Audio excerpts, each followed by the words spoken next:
Oh, baby, oh, baby, oh, baby. Is this still a Warriors Wednesday? We'll make it a Warriors Wednesday.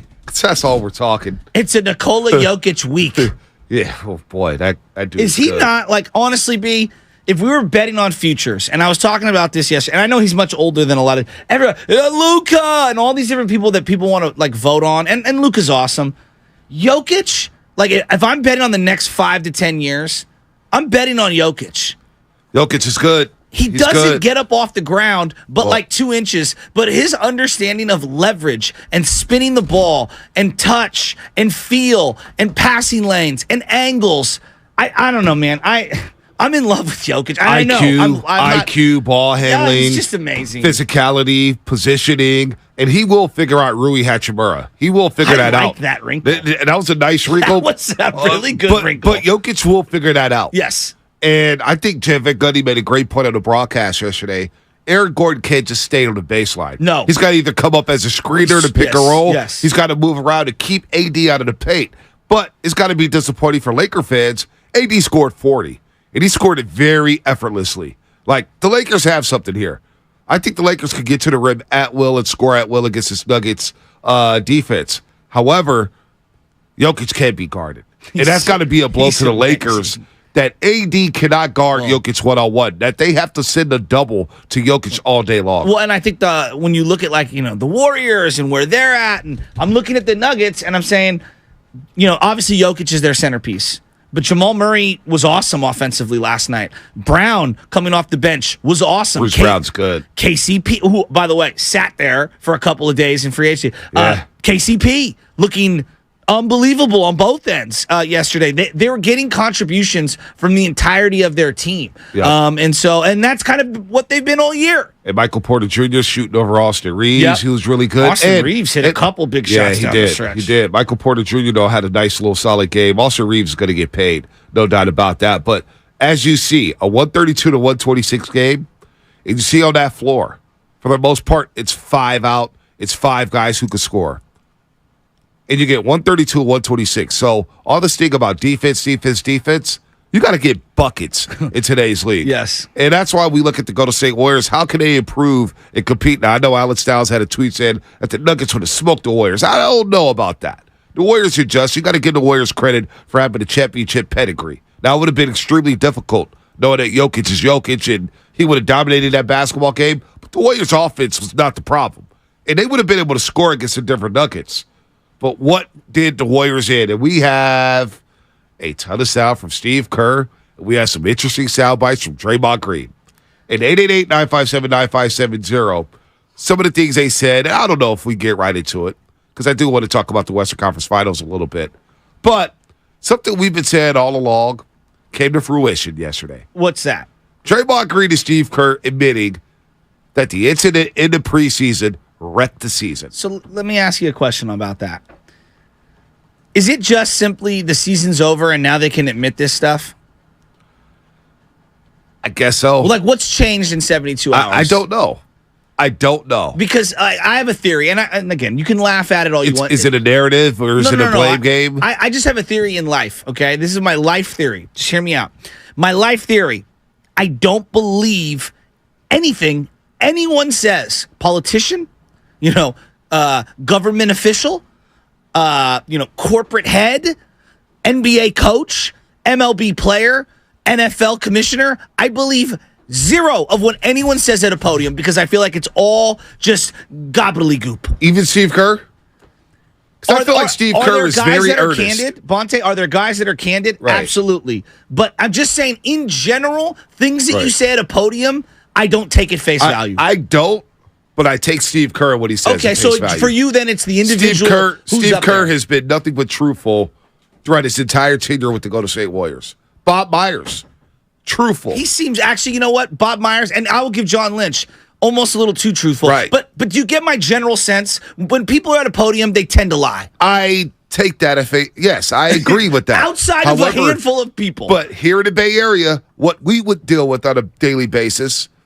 The exceptions are Steve Kerr, Bob Myers, John Lynch. That I will subscribe to. So, continue. Oh, no, but I guess where I'm going is like, I all year I heard everybody like, come up with things on what's going on in terms of like the microphones in their face. And what are they going to say? They're in the middle of the season. I don't even expect them to be like, yeah, that punch that we had 2 months ago, it's really ruining the team chemistry. And I'm sure that once you end the year, now you feel like you can air certain dirty laundry because you're not in the grind or whatever. Right. But I find it very interesting. And forget Steve Kerr for a second. I find it very interesting that it feels like to me, and this is just my interpretation from his podcast, from his exit interviews, from him jumping on with Stephen A. Smith, and we're going to play some of that sound a little later. It does feel like to me, Draymond Green is on a reconciliation tour. And to some degree, whether you believe this or not, I get the sense, and this is my interpretation, I get the sense he looked around and was like, yeah, I think my best option is to stay here. Wow. I think that he thought his market would be a little more robust. And maybe he is being finally sincere and looking in the mirror. And I hope he is. I really do.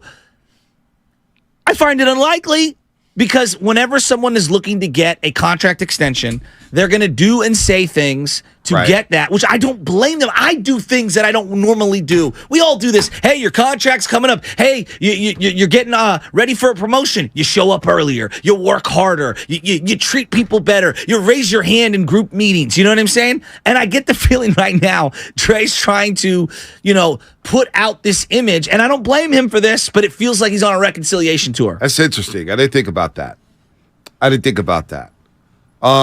So you talk about the podium. I'm going to start there.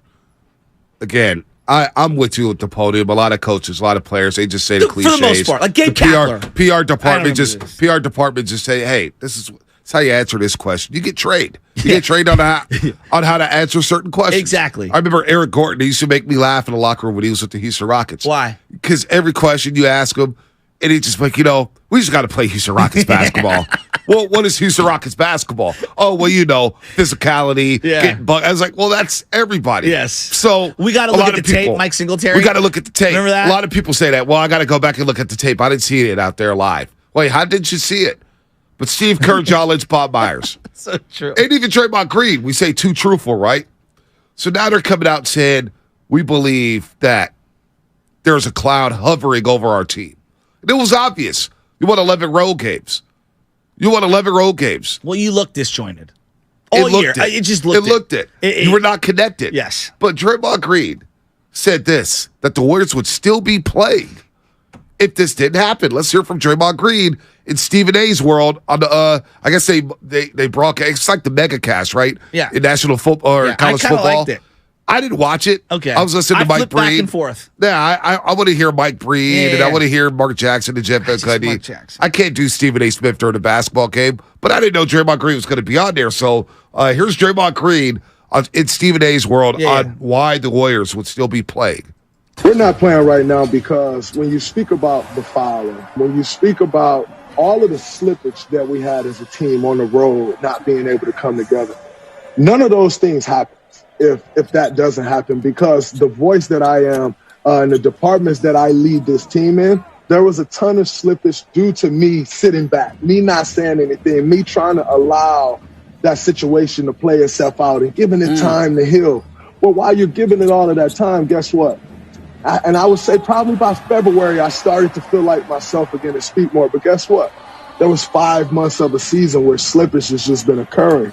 And by February, if that slippage has been going on that long, you are who you are. At that point, you've built those habits. You've built bad habits. That is who you are now. So to try to correct them then, it's like, okay, you may get a little better. We did. We ended up in the second round of the playoffs, but not at a championship level. So a couple things. One was Shams Charania just a couple weeks ago after they beat the Sacramento Kings in Game 4.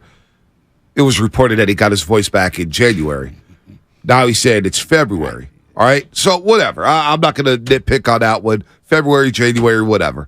The fact is, it took a while to get his voice back, and he really couldn't get his voice back. So then it sounds like that maybe he did try to reconcile with Jordan Poole. However, it sounds like Jordan Poole may not been interested. And it was just like, look, this is a business. Let's go through the year, and then we'll reevaluate the situation after the season. However, to admit there that, hey, we would have beat the Lakers had I not done X, Y, and Z. Well, my simple question to Dub Nation is, how does that make you feel That the season was hijacked basically off an incident in the preseason, and now you're admitting and taking accountability that, hey, what I did cost us possibly another championship. Because that's what this is all about. If you're Joe Lacob and you're the owner, you're saying, this caused the Western. I lost out on money because of a punch in the preseason. We weren't able to get over this over the course of 7 months, and it's still an issue. I don't know if I feel good as an owner. I don't know if I feel good as a fan. In just Warrior history, there are certain moments that happened that did derail certain teams. For example, Monte Ellis getting hurt on the scooter, the moped, whatever that was. It derailed that season. Was that team a championship team? No, not even close. But Monte, that was bad. Remember that? That sabotaged that season. Yep. Latrell Sprewell doing what he did. Yeah, that was done. That sabotaged that entire season, and he was done, okay? Like, there are certain things that can have Baron Davis doing the party for his birthday late in the year when they won 48 games, and they didn't qualify for the playoffs the year after, we believe. Felt like it sealed his fate with the Warriors and kind of doomed them because he got benched by Nelly for that year. Like, there are things that happen, okay? Madison Bumgarner riding on an ATV. He sabotaged Giant season that year. Everybody was afraid to say it because he was a legend. But in retrospect, Monte, think about it. He was a legend. He ruined that year. No doubt. Right? He did. He ruined that year. The season was done after that. It's okay. Draymond did ruin the year. Now, I will give him this. Coming back around and having some level of accountability shows tremendous growth. But my biggest issue isn't even about accountability because I know he's going to be a habitual line stepper because that's who he is. That's baked into what he does. I get it. My biggest issue is that you're bad for 2 games and then you tell us in a podcast you're going to be better and then the next game you're awesome and the team takes off and then you're back to being bad again for 2 games. And I'm talking about offensively. That's my bigger issue is you're in your own dome offensively, and you don't know whether you're coming or going. Forget all the side antics, which I know drive a lot of people nuts. I just don't think you're good enough offensively anymore for what this team needs to do as it evolves forward. I don't know. I'm all over the place this morning, B. But he said a lot there, and there's a lot of stuff here. And I don't even know. Like, even if they were Bonte, this is the other thing. Saying that the punch is why they're not in the Western Conference Finals, to me, lets the roster construction off the hook, lets the empowerment of the young players off the hook, lets some of the bad tendencies, whether it's Jordan Poole, whether it's Klay Thompson, whether it's Steph Curry and some of the turnovers, some of their bad tendencies. I don't think they were good enough. And I also think the punch did a lot psychologically. See, I think when you don't have a punch, and this is where locker room dynamics, and this is where team basketball and camaraderie matters. Momentum matters, right? All that stuff matters with the basketball team. When you get a unit that has to travel together for 41 games a season, you don't get that built-in chemistry. Now it sounds like, on the road, I wasn't on road trips, but it sounds like there weren't that many team dinners together. There weren't that many guys hanging out together on the road where you build that camaraderie. You look at the Sacramento Kings for a perfect example. I know they were the 3 seed. They lost in the first round, I get it. But you look at that team, they were together, right? You look at the LA Lakers right now, they look connected. The Denver Nuggets, they look connected. When you don't have an incident like that, those built-in bad habits, all of a sudden you can overcome for some of that. Guys are playing a little harder on defense. Well, the Nuggets, guys are playing for each other in the game, on the road. They're having that chemistry saying, you know what? I'm not going to chuck shots. I'm going to play team basketball. I'm going to trust that other player. The trust is not just between Jordan Poole and Draymond Green. It's between Draymond Green and the rest of the team. It's between Jordan Poole and the rest of the team. Instead of saying, you know what? I just want to go out there and get mine. I'm going to help this team get back to the promised land. You can overcome some of those flaws. And look, this team made the second round and pushed the Lakers to 6 games, despite not having that chemistry, despite not having the good habits that help you win grimy playoff games, which is not turning the ball over, making the extra pass, taking good shots, rotating well on defense. You can overcome that stuff if you have team camaraderie, if you have cohesion there. And I do think if you had that joy that you had last year, because they were small last year. They were small. They didn't have front court help. It was Looney and Draymond and Otto Porter Jr. But do you find, not that it's an excuse, but it seems like an easy pivot I still believe there were some roster issues. Could they have overcome them? Absolutely. B, your point about camaraderie, and yes, you can overcome them. If you have camaraderie, maybe Steve Kerr's like, you know what? I'm going to give JaMychal Green more of a leash here. All of a sudden, JaMychal Green is hitting 3 threes a game. Maybe he is your Otto Porter Jr. But with all that cohesion, with all the roster changes, lineup changes, injuries. The divide between the vets and the young guys. All that stuff. It felt real. JaMychal Green stopped playing. He wasn't even playing there. I know. Maybe JaMychal Green is last year's Otto Porter Jr. or Bielitsa or whatnot. Instead, it's like, well, we're not going to give him more of a rope because we're losing games early in the season. Those games flip. If you're 7-3 instead of 3-7, maybe some of the youngsters are getting more of a chance early in the season. Maybe they are building their confidence early in the season. Hypothetically, let's say they have a better record during the regular season. Do you think the playoffs plays out different? Absolutely. You do? I do. Because they're going into the playoffs feeling a lot better about themselves. Okay. Maybe, just maybe if the vibe is right, Andrew Wiggins comes back sooner. Who knows? Who the heck knows?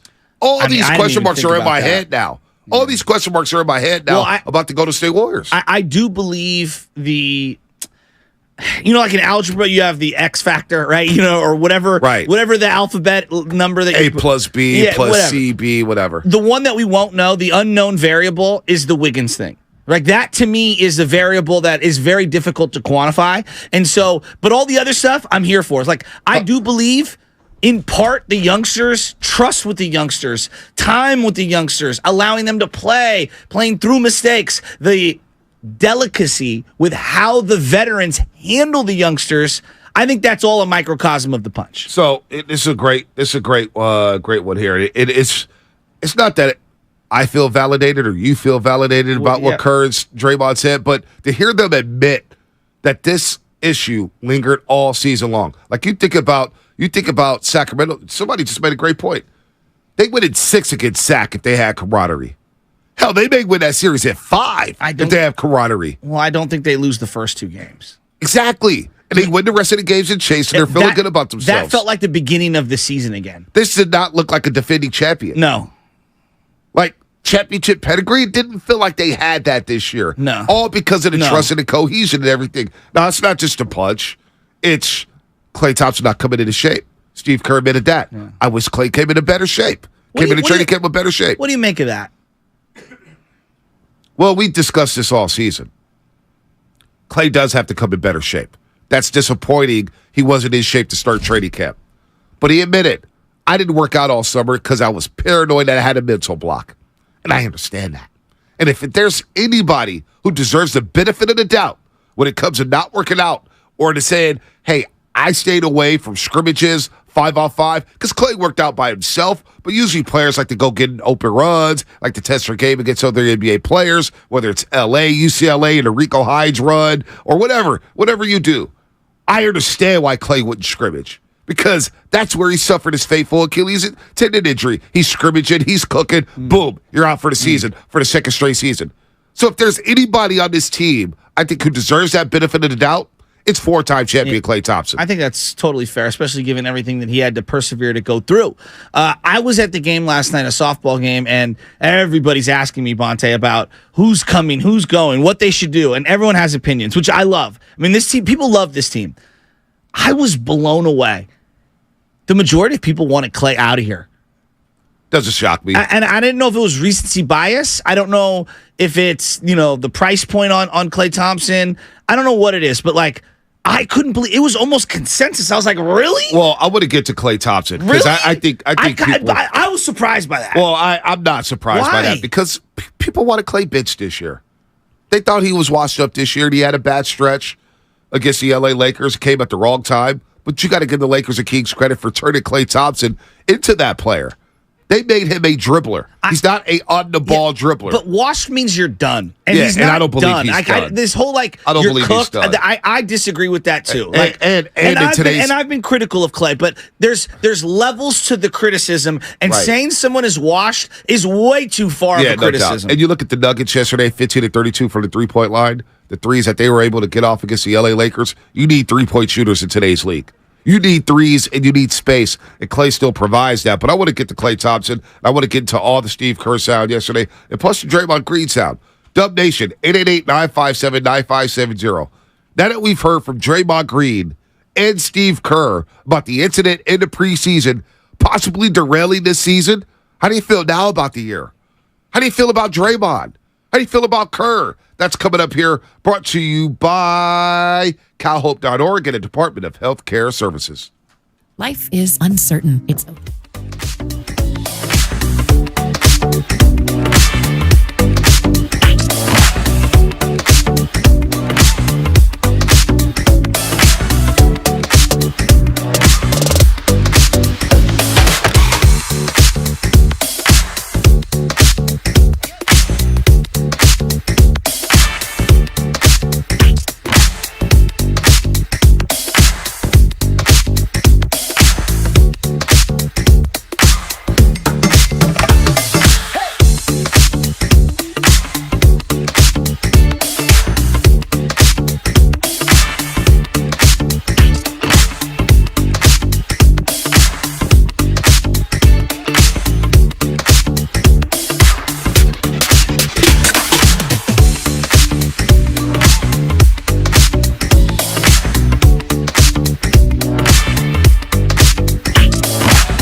morning roast on 95.7 The Game. It better not be roasting me if I'm giving him all these intros. Oh, this Monday, we're bringing you our Warriors Summit out in Walnut Creek. All the hosts, Shrike Mark Willard, Dan Dibley, Matt Steinmetz, Delta Guru Johnson, Joe Shasky the Butcher, yours truly, and pre-post game host John Dickinson, live from 4 to 6 at Buon Vino in Walnut Creek. What do you got? The address is 1501 North Broadway, Suite 138. That's 1501 North Broadway, Suite 138. The show is open to the public as we have an open discussion about all the questions and issues the Warriors have in this off season. It's going to be very interesting this Monday, May 22nd from 4 to 6 p.m. at Buon Vino in Walnut Creek. Also, this segment brought to you by Kirby, your driveway mechanic. Check out Kirby at CURBEE.com. See you there. We got Kerr's Corner coming up in a second here, but we just segue to Steve Kerr and Klay Thompson. And you just mentioned it, how all your boys, Shasky, I just couldn't believe want it. Klay Thompson out. And a lot of my buddies want Jordan Poole out or whatnot, or they're saying that Draymond Green, it's a reason why he punched Jordan Poole. People, it's all over the place. But when it comes to Klay Thompson, one thing I keep hearing is he makes $43 million. He makes so much money. And then I go back to what you always say. Some of these picks, like with the 49ers, right, it's a sunken cost. Yes. It is what it is. The Warriors paid Klay Thompson, assuming he was coming back off the ACL injury, which a lot of players come back from, and they play really well and regain their form, i.e. Jamal Murray. Jamal Murray coming off a torn ACL, doesn't play all last season. He's balling right now, right? He looks like an elite guard. He's all the way back. And they were trying to attack him on defense, but offensively, he looks spectacular. He's elite. He was so good in that game 6 I went to, and I said, oh, my God. Yeah, he's I couldn't elite. believe he got all his bounce back. All of it. Now, Klay Thompson had his bounce back. Mm-hmm. He looked great. Then he tore his Achilles.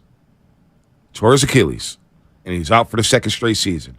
So to expect Klay Thompson to be that $37 million a year player or that $43 million a year player, that's done. That's on you if you expected him to be all the way back. The fact that he's averaging 20 points a game, and yeah, he had a lot of bad shooting nights this past season, but he also had a couple great months. Had a few great months. We didn't need him to have a few great months. Let's stop focusing on the money so much when it comes to Klay Thompson. If there's any sunken cost on any player, if there's any player that you could chalk, I believe it's Klay Thompson for everything he's done for this organization, for everything he's done for this team, for everything he's done for this fan base, for giving us our biggest memories. I could live with him being overpaid right now, saying, you know what? I understand why he's overpaid due to the injuries. The fact that I'm getting something from him, something, not a bum, but I'm getting a guy who's a comparable guard in this league who can be solid for me on a championship team. I can live with that. So with that said, it's on a lot of us for not tempering our expectations when it comes to Klay Thompson, and it's on Klay Thompson for continuing to try to chase that 2019 form that he was at, right? Mm-hmm. He's chasing it. I get it. He wants to get back. Maybe he needs to have a come-to-Jesus moment this offseason saying, I'm not going to be that guy no more. So how do I become the best version of myself? That's what he has to figure out. But what we have to do, we have to stop focusing on the money. Leave the money alone. The money's out of it now. Well, all right? Well, I don't think it's out of it because, now again, however it got there, when Woj came out with what he came out with, Adrian Wojnarowski came out before game 1 of the Sacramento Kings series, and he said, Klay Thompson's looking for a max contract. I don't know how many people paid attention to that. I don't know how many, but I know that. No, we all did. I think a lot of people were like, whoa. Right. And then you see his shot selection, and you're like, whoa, he views himself a certain way, which, hey, that's part of the irrational confidence you have to be an NBA player. I think the number one thing is that people want him to be a little more self-aware. I think that's the most important thing. More than the money, more than defense, all that. Self-aware in terms of shot selection, in terms of not trying to shoot yourself into rhythm like it is 6 years ago. That's the number one thing. Wouldn't you agree? Absolutely. And Kerr mentioned that yesterday. He mentioned that Klay has to realize that he's not 28 no more. He's not 27 no more. And he can't do some of the things when he was 27, 28, which is guard one of the top perimeter players on an opposing team. That's now Andrew Wiggins' job. When the Boston Celtics acquired Ray Allen, they acquired him when he was in his prime, right? And then he slowly started to decline and whatnot. He was descending. Yes, but his deal expires and he re-signed with the team for, at the time, $10 million a year, which was about a sixth of their cap. Right. He went from making almost a third to a half of their cap down to a sixth of their cap. And his role slightly evolved. They bring in James Posey. They bring in some other people on the perimeter. He's not asked to do as much, and he can be more of a catch-and-shoot guy. The production was still there. Right. Even though his style of play slightly evolved, and I think a lot of people say he aged gracefully. Right. I think, to me, Ray Allen at the end with the Boston, and then eventually, obviously, he signs with Miami Heat. That's what Klay should be looking at. And embracing that mid-range jumper. But they need, agree. Because Klay Thompson can rise up at 6'7" and get any mid-range jumper he got. You see Jamal Murray yesterday. You see Austin Reeves. You see some of the Lakers pulling up from mid-range jumpers. KCP, Michael Porter Jr. Pulling up from 15 feet. Klay can do that all day long, so I wouldn't be I wouldn't focus on the money. That's a sunken cost. No, but that's a sunken cost. And I think so many people are like, you're not going to get a $43 million player anymore at Klay Thompson. That's chalk. But how can I get the best version of Klay Thompson? And you saw that this season. A catch-and-shoot guy. Not a guy who's going to dribble. Let me fade away from the baseline out of bounds and clank one. That's not Klay Thompson. But I think when I just look at it, like, more efficient in his shot selection will create more efficiency for his actual shooting percentages. I go back to Ray Allen. He cut down his shots by a half dozen, and yet still was about where his career was in terms of points per game, right? It just ticked down a little, but he was more efficient, right? I think Klay can do similar. Like, we're not doubting that he can shoot. He can shoot. Can you shoot the right shots at the right time? No, shot selection is huge for Klay Thompson. And with all that said, you look at what he did this season. All right, this is one of his lowest shooting percentages seasons from the floor, 43.6%. His previous lows came in 2021, 22 when he came back, and of course 2012, 2013 when he was a young pup. But in terms of three-point percentage, middle of the pack, and he's still in the 40%. He was still 41% from three, so it wasn't like he was awful. Shot 41% from three. I mean, that's not bad. Well, and I also think we're glomming on to the final 2 weeks of the season, which I caution people when you get into these playoff series and you lose a certain way. Yes, are there things that could be big picture issues, flaws that get exploited? Absolutely, but he had a bad shooting 2 weeks. Yeah, he had a rough one, and the Lakers had a great game plan against him. I don't think that's who he is. Shot selection, was it erratic all year? Right. Yes, absolutely. But he's not going to shoot that low of a percentage over an 80-game season. No doubt. And I think Klay Thompson is self-aware that he's not going to get a max. That's why I think the report, I don't know where the report came from, but Klay Thompson, he'll get a nice deal if he did play out the season next year. But I think a $20 million a year player. You think it's with the way he shoots? With the way he shoots? All right, let's go to Kerr's corner here. You're probably right. Kerr's corner. But that's still half.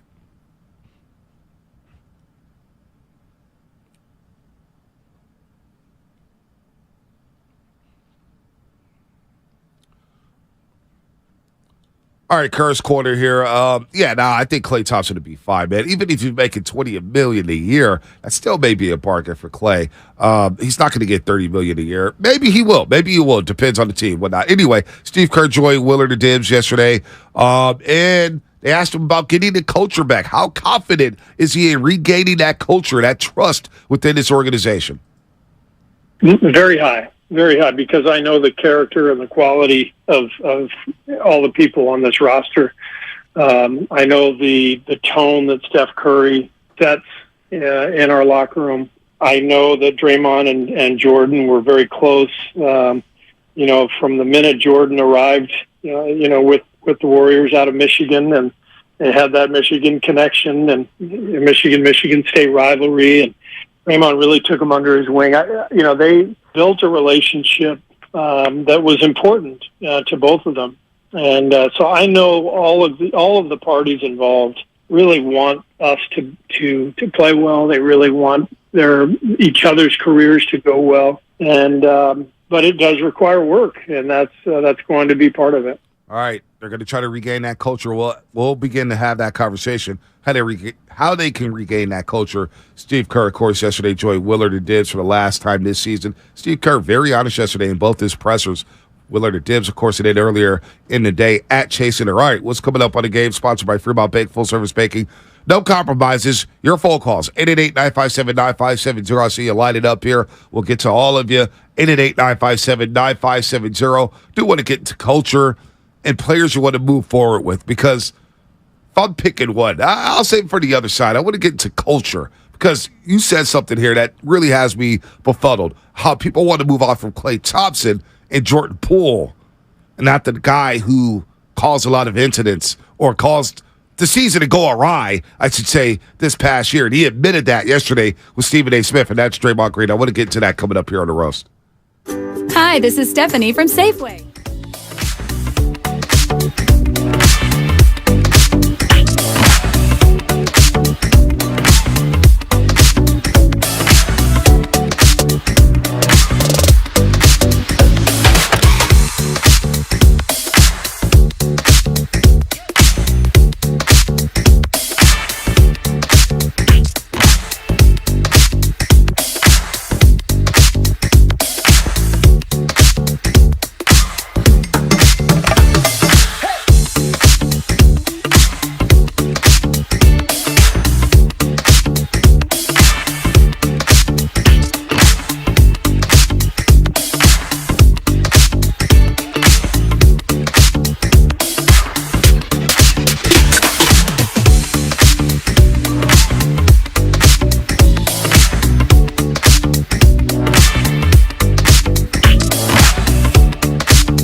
Would you tell Bob personally that I said hi? No, I will not. The morning roast is live on YouTube right now.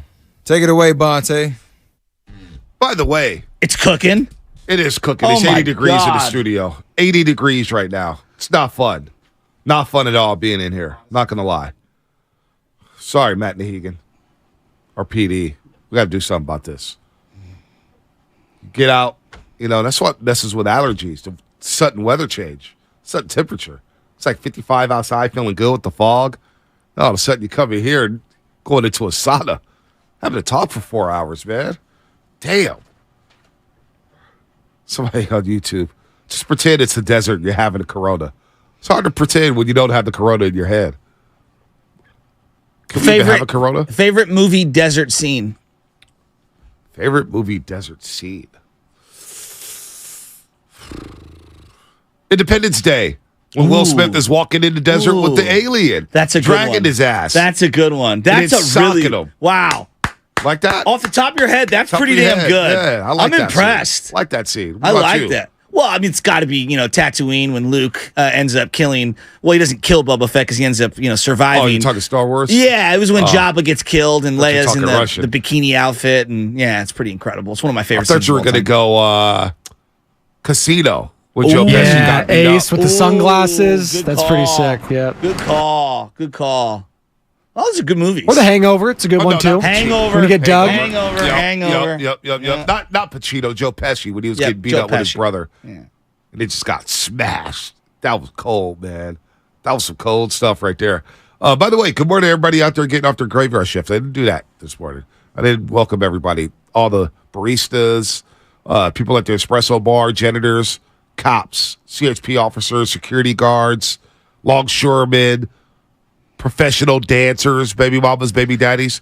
Like the professional dancers, ballet, pole dancing, Well, what about the Irish dancers, like my the niece? Irish dancers. Yeah, Yeah, absolutely. They can they're killing it right now. absolutely. Absolutely. Shout out Elizabeth and Emma Moylan as well. Elizabeth Porter and Emma Moylan. I know they both do Yeah. Irish dancing and are, I believe, competing places. Yeah, Baby Chess, she just she finished. She's got her third ballet class coming up. No way. Yeah, she's doing the ballet. She's having fun in there.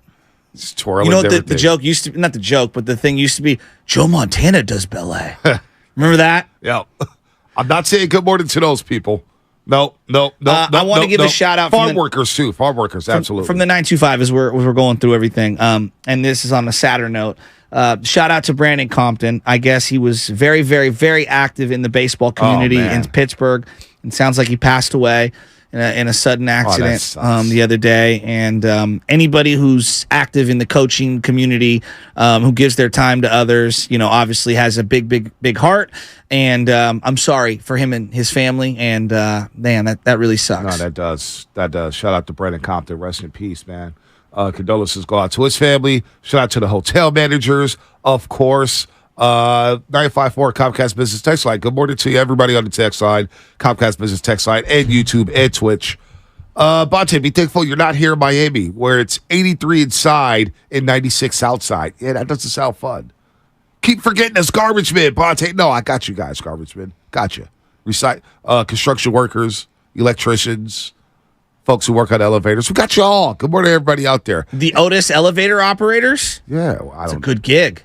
Otis, Well, yeah, that's Union. They were like, Union. Yeah. My boy Trey Diggs out there. Trey Diggs been working on elevators for years. Boy, he's balling, man. They get paid. Are we You know going to go that? to some, speaking of Trey, are we going to go to some 49er camps coming up? What do you mean? Oh, mini caps are coming. Yeah. I need to do that. You ready to make an appearance? Am I Is the ready to king make- ready to take his chariot down there? Don't do that. Don't do that because I'm not the king. Well, there was, talk about this warrior panel that we're going to have on Monday, and I had to put out, the king coronation photo of you and all of us. I was going to put out some more, but I said no. Well- the coronation, we haven't talked about that. Well. Listen.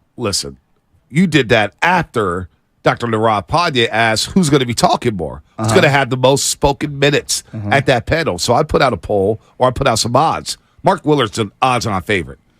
He's going to tell his long-winded Obviously. stories. Obviously, Jordan Poole Well, then has to be a lot better. My friend who played center for the Colts, he's texting me right now. And that Jordan Poole needs to step up. Over-under on Poole references from Mark Willard is set at 20.5. 20.5. I think he shatters the over. So Mark Willard's going to talk the most, no doubt. But you're the second favorite. The odds, you're minus 5,000, which means I got to bet 5,000 just to win 100 on you because we know you're going to get your words in.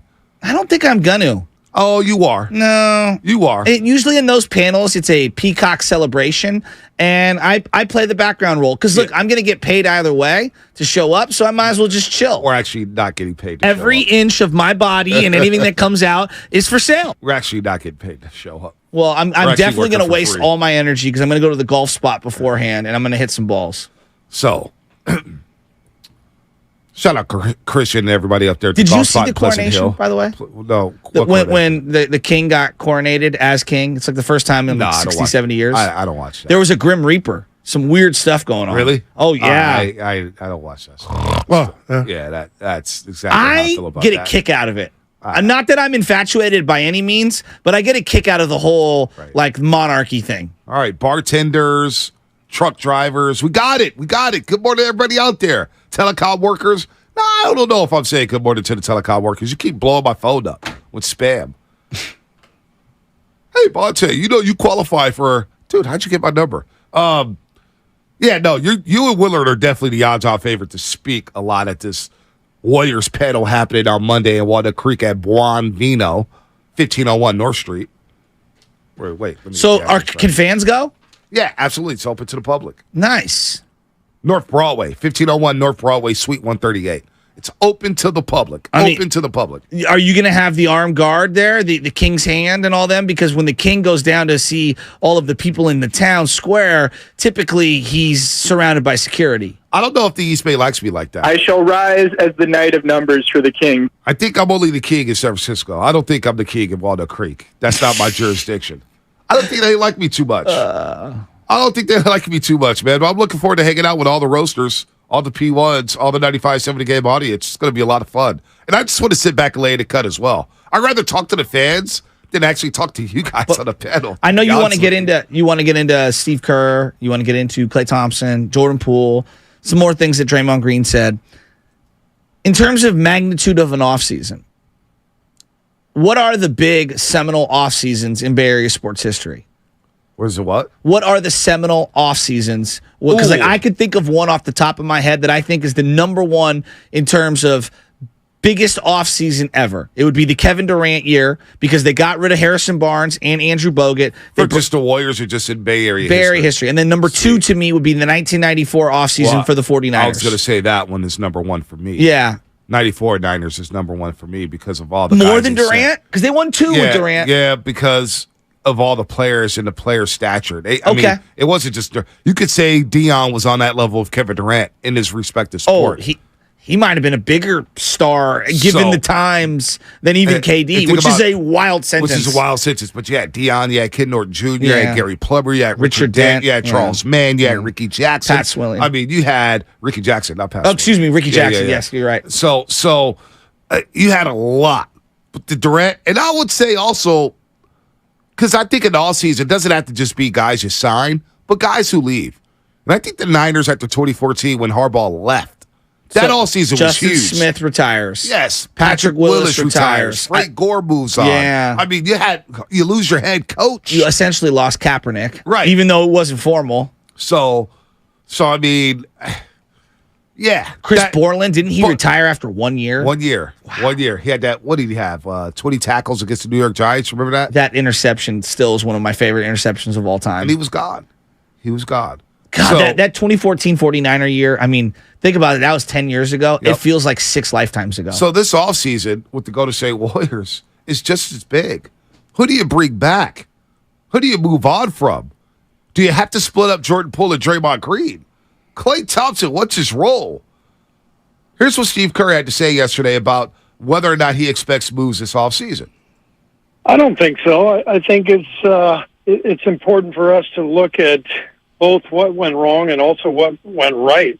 We really found ourselves in the playoffs, and obviously that comeback against Sacramento was really something. And you look at the Lakers series, and even though they were the better team and they beat us, we weren't that far off when you really look at it. So To me, it's more a case of, let's reassess where we are. Let's everybody get better.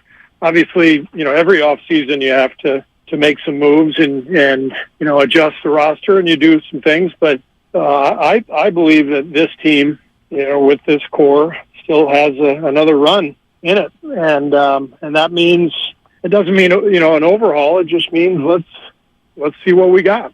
All right. Do you believe that? I don't know if I do. And then I don't know if I believe what Kerr said. Now, yesterday, that was on Willard and Dibbs. That right there, that quote. What do you think when he says the core? What do you think he means? Looney, Steph, Klay, Dre, Wiggins, and Poole. However, let's say Draymond didn't come back. Let's say he didn't come back. I want to know if you believe they could contend for a championship. Here's what Kerr thinks if Draymond doesn't come back. If Draymond's not back, we're not a championship contender. We know that. I mean, he's that important to winning and to who we are. So I absolutely want him back. He's a competitor. He's an incredible defensive player. We can check all those boxes. And he and I have built a really special relationship that has run the gamut, over the years. We've had our share of run-ins, but we've been through so much. We really care about each other and work together well. He knows that he had a great season this year from a basketball perspective, but he knows that he also compromised things by what happened back in October. And so part of him coming back next year has to be about, rebuilding some of that trust and respect that he's earned here for a long period of time. And one thing I love about Draymond is he's always brutally honest, and he can take that sort of critique because he knows it's the truth. So I want him back. I think we all want him back. And hopefully that's exactly what happens. And we get ready to make another run next year. So he believes the championship core still has a run at them, a championship run. And he believes they're not a championship contender if they don't have Draymond Green. If they don't have Draymond Green, they're not a championship contender. Now, what do you do to replace Draymond Green? I would be eager. So I don't know about that. If I got the Draymond Green from Game 4 against Sacramento, Game 5 for Sacramento, yeah, okay, I'm with that. It's tough to move off from him. But I don't if I get Game 1 and 2, right? But if I'm Sacramento series, I'm watching the Lakers and Nuggets last night. I'm thinking they didn't even guard Draymond Green, the LA Lakers, and the Nuggets would have done the same thing. Look how difficult it was for the Lakers to slow down the Nuggets by having to guard everybody. They had to guard everybody on the floor, and then later on they decided, okay, Aaron Gordon, we're not going to really guard, but the adjustment will be made by Mike Malone. You at least had to guard 4 guys, and they got cooked. They got cooked for 70+ in the first half. I don't know, man. I don't know if I agree with that. Now, Coach knows hell of a lot more about basketball than me, and I respect Steve Kerr for being so honest. But I don't know about that, Chasky. But we can disagree on things. I mean, look, Steve Kerr's great, and everyone has mistakes. Like, he thought Brad Wanamaker was going to be good. I didn't. You know what I mean? Like, that's just one example. But he's been right. Bully ball, Brad. He's been right 90-something% of the time. Like, the guy's batting average speaks for itself. But I just disagree with him on this one. I just do. Heading into last year, did I think that core you're referencing, that 6, was a championship core? I don't think I did. Klay was coming back from an injury. Right. I didn't really know if Wiggins could put it together for back-to-back years. Jordan Poole hadn't had the ascension that he had. Let's be real. They got a lot of breaks on that run. No doubt. Denver first round. You didn't have to play against Murray and Porter Jr. You just had Jokic. That was a tougher 5-game series than what people remember. It was a tough 5-game series. Outside of the KD years, I don't know if I could have thought. Now, I think 2015, 2016, after they won it the year prior, that was a championship core. And 73-9, I mean, that may have been one of the greatest teams in NBA history. Even when they won it all the first year, I didn't think they were a championship core. They surprised us all. We hadn't seen it before. The Miami Heat, when they lost in the play-in game, and they lost to Atlanta, you were like, they're not making a run. Right? So to do this thing like, we don't win without this guy, as long as you got Steph. That's what I'm saying. I mean, I think you can get around certain things. Does it make it harder? Probably. It probably does make it harder. But to just say, put a black marker through them, they're done, I'm not willing to do that. Let me ask you. That's where I disagree with Kerr. Let me ask you. The Spurs championships. All five. By the way, you're listening to 95.7 The Game, KGMZ FM in AC1 San Francisco. Always live on the free Odyssey app. Let's get. I want to ask you something real quick. Let's get David and Brentwood. He's been our hole for a long, long time. I want to get David and Brentwood and get to everybody else. I got something for you, Shasky. David, what's happening? What's going on, guys? What's up, David? Hey, bud. Man, so with the whole Klay thing, I'm kind of in the camp where you got Moody laying in the background, and Moody showed what he could do this year. And I'm thinking like Eddie D, trade him while you still can, while they still have value. If we can trade Joe Montana, everybody is tradable, including Klay. And I love Klay. It's hard for me to say. You also got to keep the young guys happy. So if you bring Dre back, you got to find minutes for Kuminga either way, because you don't want to lose the young guys. These are our future. I hear you. You know, it's interesting on the Klay Thompson thing because, like, in the Joe Montana thing, because people say that a lot, only one quarterback gets to play. Right. Right? And that was always like, okay, like, I get it. One quarterback gets to play. So I understand it. In basketball, everyone gets to play. Like, even guys that are iced out, like Dante DiVincenzo was horrible. Right. Still getting like 20 minutes a game in the playoffs. You know what I mean? So, like, Klay Thompson, okay, people, he's got to go. I think he's worth more. The same way we look at Draymond Green being more valuable to the Warriors, I think you can make the same different but similar argument about Klay being more valuable to this Warrior team than he would be elsewhere. Secondarily, just because his role evolves doesn't mean that I have to get rid of him. Right. Like he's not playing like he's a backup like Joe Montana would be. What do we know in this league? You need to get buckets, right? Yeah. I know Klay Thompson can get buckets. Yeah, I'm with you. Spacing. Right? Spacing on the floor. Now, you could say he's washed. Not you, but people could say, I see it. Oh, he's washed. He washed. Well, washed means you're done. Well, when I see him score 22 and a half a game in the month of December, I see him score 27 in the month of January while shooting 46% and 43 from three. When I see him averaging over 25 a game in February, when I see it dip down to 20 in March, however, he still shot 46% and 41 from three, that screams that he's not washed. All right? 3 games in April, he averaged 24 and a half. So look at that. From January to April, he averaged damn near 24 a game. That's hard to do in the NBA. You heard Steve Kerr say it's hard to average 20 in the league like Jordan Poole did. That's hard to do. You need to get buckets. I don't think you can have a guy who holds the ball at the top of the key, but go ahead, Shaz, because I want to ask you something I'm glad you're bringing this up because hypothetically, do you fear Klay Thompson more if I just said, I'm picking a random team here, the Clippers. It's Paul George, it's Kawhi Leonard, and it's Klay Thompson. Or it's Kawhi, it's Paul George, and it's Draymond Green. Oh, you're fearing Klay Thompson more. I am too. Kawhi is guarding Draymond to get a rest on defense. Kawhi is guarding Klay Thompson. Is like, no, you know what? Somebody else go guard him because we still have to chase him off of screens. We still have to make him move. That's what Austin Reeves had to adjust. He was getting cooked in those first 4 games. Not getting cooked by buckets, but he was gas. Yeah. It's like, man, this is hard trying to stick with Klay Thompson running off all these screens. Well, let me ask you this. Because championship teams morph into different. Like, there was a different team with the Bulls in the first three-peat and the second three-peat. The second, the with Spurs. Rodman, the Spurs, every single championship. The Chiefs. The Spurs. Yeah. Look at the Spurs. David Robinson the first time around. 100%. They played inside Sean out. Elliott. You know, the second championship there, it was led by Duncan. Mm-hmm. You had Ginobili ascending. You had Tony Parker ascending. You had Bruce Bowen in the corner. By the time they won their last championship, it was a complete ball movement. Kawhi Leonard coming in Tim as Duncan a two-way player. Was their fourth best player? Option, maybe. Yeah.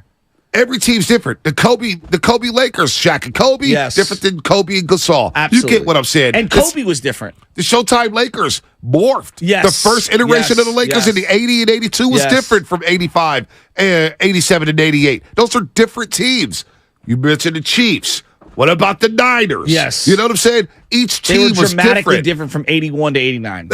81 to 84. Think about the Giants, 2010 versus 2014. So dramatically different. So, and you look at the Golden State Warriors. 2014-15 is different than the KD years. Absolutely. The KD years is different from last season's championship. Absolutely. So it's okay to morph and tinker on the fly. You're not going to look the same because it does get old. And think about it. The league has had time to adjust to the Golden State Warriors for all these years. It felt like they were starting to adjust to the Warriors this season, to their motion offense, to the way they played Draymond Green and Kevon Looney, saying, you know what? We're just going to sack off these guys, and we're going to just suffocate Klay and Curry on the perimeter, and we'll live with Draymond and Looney taking shots if they do want to take shots. And I think that it's a great, astute point, and that's why I believe I was so encouraged in the 2 weeks, 3 weeks of Moses Moody, because it's like, oh, he could hit that. He could hit a shot. He could hit a shot. Because like doesn't that change minutes for someone like him? Doesn't it change your perception? Oh, he's going to take that three effortlessly, and he can facilitate a little, and he can give me some defense. Exactly. Like I'm looking at him, and I'm like, arrow up. Yep. Like guys that are one-way players, yes, there's roles for them, but they're limited. Like Gary Payton Jr. We all like Gary Payton. He's limited. And he was hurt this year. He's limited. He is limited. Let's get to Calvin in St. Louis real quick. Calvin, what's up? Hey, what's up, guys? What's up, Calvin? I mean, I'm loving the show, man. Y'all keeping it real. Y'all always do. But please, give me 45 seconds, and I'm going to make a point that I think y'all going to like. And after that, I want y'all to ask me a question like I do everybody else. Can I get that one time? Yeah, absolutely. But we got a break, though, Calvin. You got to be quick. I'll be quick. Pay attention to, okay. The team was bad for 3 straight years before Klay Thompson got back. The fans were begging for Klay Thompson when he got back. When he got back, they won a chip. People saying Klay Thompson is not his old self. Klay broke 4 NBA records this year. 4 NBA records. If it wasn't for Klay to hold his team down while Steph was hurt, they wouldn't even made the playoffs. True. And when Steph came back, instead of him sitting the bench like he did last year, he came back in, which messed up the chemistry. Even you guys said it. Nobody upped their game or broke records like Klay did, including Steph.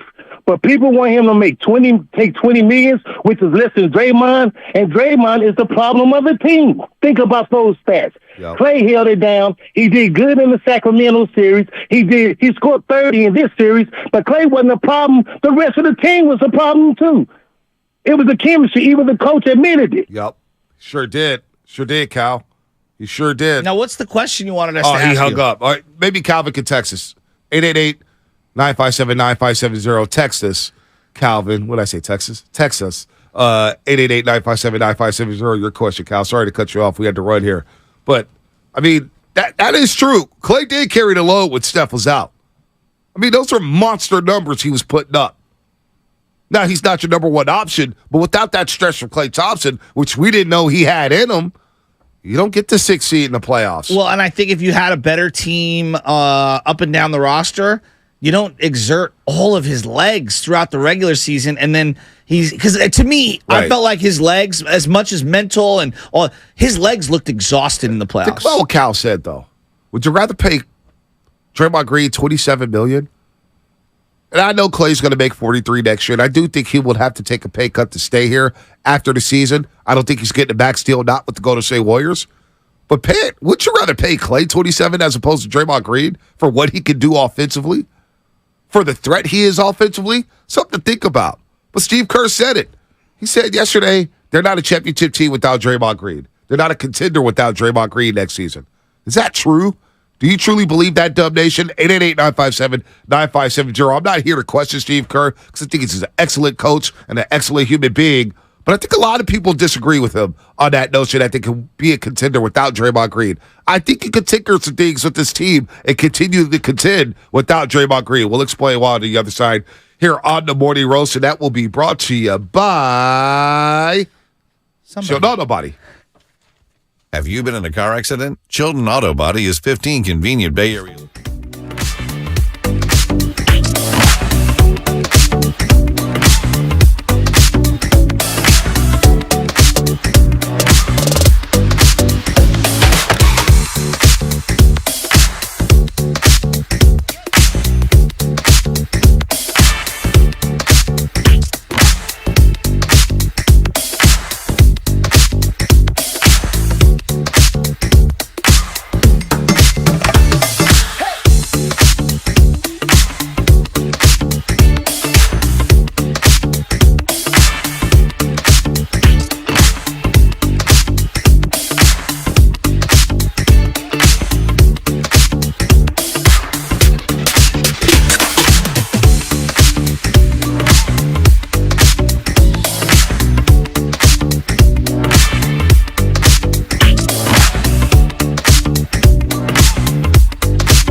What's up, JP? What's up, Jordan Poole? I saw an article for Connor Latorno headline just hit my timeline. Why the Warriors? What does this say here? Why the Warriors should move on from Jordan Poole. That is the headline. That is the headline. Now, Steve Kerr said yesterday in his presser, and then on with Willard or Dibbs, that he doesn't want to move off from Jordan Poole. He thinks he's one of the foundational six.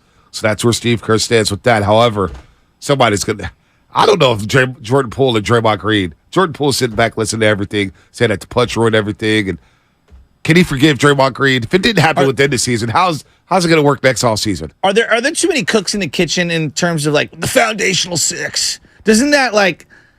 I don't know. Is that too many? No, because we always had you get six. Where I'm going with that? I do, but you always had six, right? Yeah. Because you had death lineup plus. Yeah, but you had a pecking order. Like you had Sean Livingston, for example, understood where he was in his career. So you're basically saying you don't know. You don't think people know their pecking order. I do believe that there is some muddied because like you have some decline on one end and then you have ascension on the other. So and I think there's a natural tug and push. So I think you have the six, but you're basically saying that you don't know if the six know where they stand on the pecking order. Yes, basically. The alignment of the six. Right. The alignment of the six, and I hate to use the word hierarchy like it's some monarch, but there is a pecking order, and I do believe that the pecking order is all over the place. Well, like right now, does Andrew Wiggins' most clearly defined twos on most teams are on at least it feels that way. It's pretty clear. Right. It's pretty obvious. It's Murray Jokic. It's AD LeBron. It's Tatum Brown. It's Jimmy Buckets. Steph's one. Right. Who's two? Yeah, we don't know. It's different on any given day. Well, and it was different during the championship run. It was. I wanted it to be Andrew Wiggins, and I think there's a great sports argument. Can he be your number two? Well, if you have a great number three and a great number four and a great number five and stuff, like, you can have him. But I think a lot of people around the country be like, ew, Wiggins is your two? But as the season played out a year ago, but he was Andrew Wiggins was that number two. That's what I'm saying. He was that number two in the NBA Finals. And you know what? Earlier, before he suffered, people forget, he was on a roll. I know. Before he suffered the right adductor strain. I think his absence this year for personal and the injury is as much of an issue for the team in terms of building chemistry and the inconsistency of roles as anything. Like, I know the punch, we can talk about chemistry, but also the absence of Wiggins was also part of the chemistry. Right? I don't think people really want to throw that into the gumbo pot. It ruined Jonathan Kuminga because Steve Kerr admitted yesterday that GP2 and Wiggins being here basically blocked Jonathan Kuminga from touching the floor in the playoffs. Now, Andrew Wiggins, in the first 22 games of the season, before the right adductor strain, I think people forget this, because I hear a lot of people say Andrew Wiggins had a terrible season. He was awful all year. That's not true. The first 22 games of the season, people forget this. And we talked about this a lot. Because they were losing. First 22 games of the season, Andrew Wiggins, 19 points a game, 5 rebounds, but it's the efficiency. 45% from three, 51% from the floor. He was hitting 3 threes a game. In the first 22 games of the season, Wiggins was making 3 threes a game. It felt like a lost year for him, though, once the abductor injury happened. First 22 games, we were saying he's returning to the All-Star game. I thought he was going to. He was going to go from Cleveland to Salt Lake City. Wow. He was. I know. And then he suffered the right adductor strain, and he got sick. Right, he got and he missed 15 games. Honestly, I forgot about him getting sick. He got sick, didn't have his rhythm, and then all of a sudden it felt like, okay, the last 4 games before he stepped away for 25. The previous 4 games, before he stepped away for the last 25 games of the regular season, you look at the guy, 18-10, 12, 29-7. You know, I mean, it felt like he was starting to come into his own. And then, boom, he's out for the next 2 months of the season. So he couldn't develop any chemistry. But if the incident in the preseason doesn't happen, does he come back sooner? Because now I got all kind of questions. When Steve Kerr says... Hold on, Steve Kerr, this is what he said about the punch. If this didn't factor into it, I think anything's on the table. I think there was some of that was lost this year for sure. You know, there's no hiding from it. The incident with Draymond and Jordan at the beginning of the year played a role in that. It's hard for that not to impact a team, and so. You know, we feel like we have a great group of people on the roster on the coaching staff and the front office. We have a way of doing things that we're very proud of, but those things were definitely challenged this year. Anytime some trust is lost, then it makes the process much more difficult. And there was some trust lost, and that's as blunt as I can be. So the only way to try to correct course is to continue to communicate with players and coaches, and those relationships have to be built. The bonds have to be built. I think that's a major focus for us this offseason is we have to get back to what has made us really successful, which is a really trusting environment and a group that relies on one another and makes each other better. So is it that easy just to reset and come back next training camp? Because the question's not going anywhere. The question is not going anywhere to Draymond Green or Jordan Poole. The question is going to be there, can they get along and build that trust again? Can Jordan Poole ever trust Draymond Green? Can he ever build that relationship that they once had or rebuild that relationship? I don't know. And with all the videos and all the cartoons and all the memes of Jordan Poole getting punched by Draymond Green, I don't know if that helps anything because that's not going away. And I'm not even being overly dramatic. No, the coach just said it yesterday. Yeah. And before you started again, Shasky, Draymond Green joined Stephen A. during the Western Conference Finals. Game number 1, Lakers Nuggets. Here's what Draymond Green said on whether or not the Warriors should still be playing. We're not playing right now because when you speak about the fouling, when you speak about all of the slippage that we had as a team on the road, not being able to come together, none of those things happen. If that doesn't happen, because the voice that I am and the departments that I lead this team in, there was a ton of slippage due to me sitting back, me not saying anything, me trying to allow that situation to play itself out and giving it time to heal. Well, while you're giving it all of that time, guess what? I would say probably by February, I started to feel like myself again and speak more. But guess what? There was 5 months of a season where slippage has just been occurring. And by February, if that slippage has been going on that long, you are who you are. At that point, you've built those habits. You've built bad habits. That is who you are now. So to try to correct them then, it's like, okay, you may get a little better. We did. We ended up in the second round of the playoffs, but not at a championship level. So, Mustafa Ward, Draymond is just being real and y'all being soft. Well, we're being soft, but Steve Kerr and Draymond Green just admitted that incident in the preseason affected the entire season. Well, but we're the ones being soft. Well, and they're spending all their energy on that. No, after the season. But this is my biggest frustration with the whole thing. Listen to how much energy Kerr and Draymond have had to put in after the season's over on this. Now imagine what they had to maintain throughout the season. Okay? And what you're not doing is focusing on how horrific some of their half-court possessions were in the final 8 minutes of a game, which is what the Denver Nuggets are doing right now because they're unified, right? They're worried about actual X's and O's and what's going to work to actually beat the Lakers. We're over here worrying about if guys can actually coexist in the same locker room. There you go. And am I wrong? No, you're not. And Mustafa said bad habits were built. Why were bad habits built? Because of the incident in the preseason. Because Draymond Green couldn't be Draymond Green because of the incident. What's so hard about grasping that? Steve Kerr just submitted to everybody in the 32-minute presser, yes, the incident had something to do. And if I'm sitting there as Joe Lacob, as the owner of the team, I'm saying, damn, we couldn't get this handled within the season. This derailed, basically this hovered over our season, and we built so many bad habits because of the incident that we weren't able to become a championship team, and therefore we lost in the second round of the playoffs, despite me spending over $400 million on this basketball team. And, by the way, now I have not only questions about the trust factor, and the camaraderie as well, but also I don't even know who Jonathan Kuminga and Moses Moody is. And I had to give up on James Wiseman already because of that incident. And nowhere in any of those things have you heard any empathy for Jordan Poole. Wow.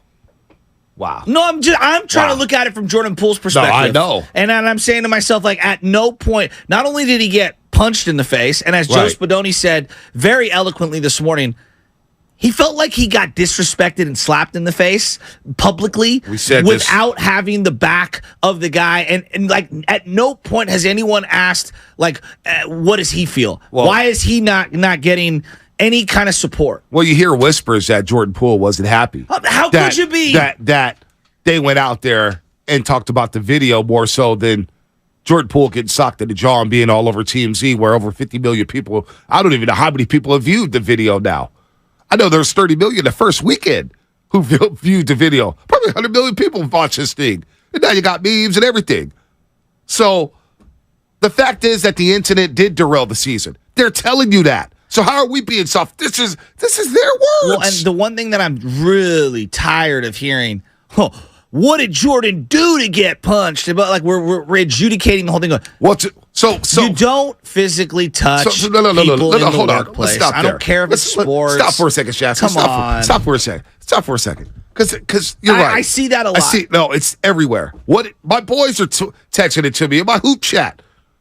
Shout out to my hoop chat. You guys know who you are. Chuckzilla, Victor, front office, all you guys. You guys know who you are. I got to say their names. You know, they got to feel it. I know. I got to feel it. Yeah. But they're saying, well, Jordan Poole should have probably said what he said to get punched. Well, how do you know what Draymond Green said to him to make Jordan Poole respond to the way? Like, what makes it appropriate? Well, what makes it appropriate? And we don't understand the maybe days, weeks, or months of things that lead into it. Whenever you see a fight on the street, wait a minute. But Poole's getting a pass. Poole got socked and humiliated publicly. Right. So what makes it appropriate? And I feel if it's just me, my interpretation from afar, it felt like he's been on a floaty in an island all by himself all year. So outside of Kevon Looney, it feels like having tremendous empathy for him.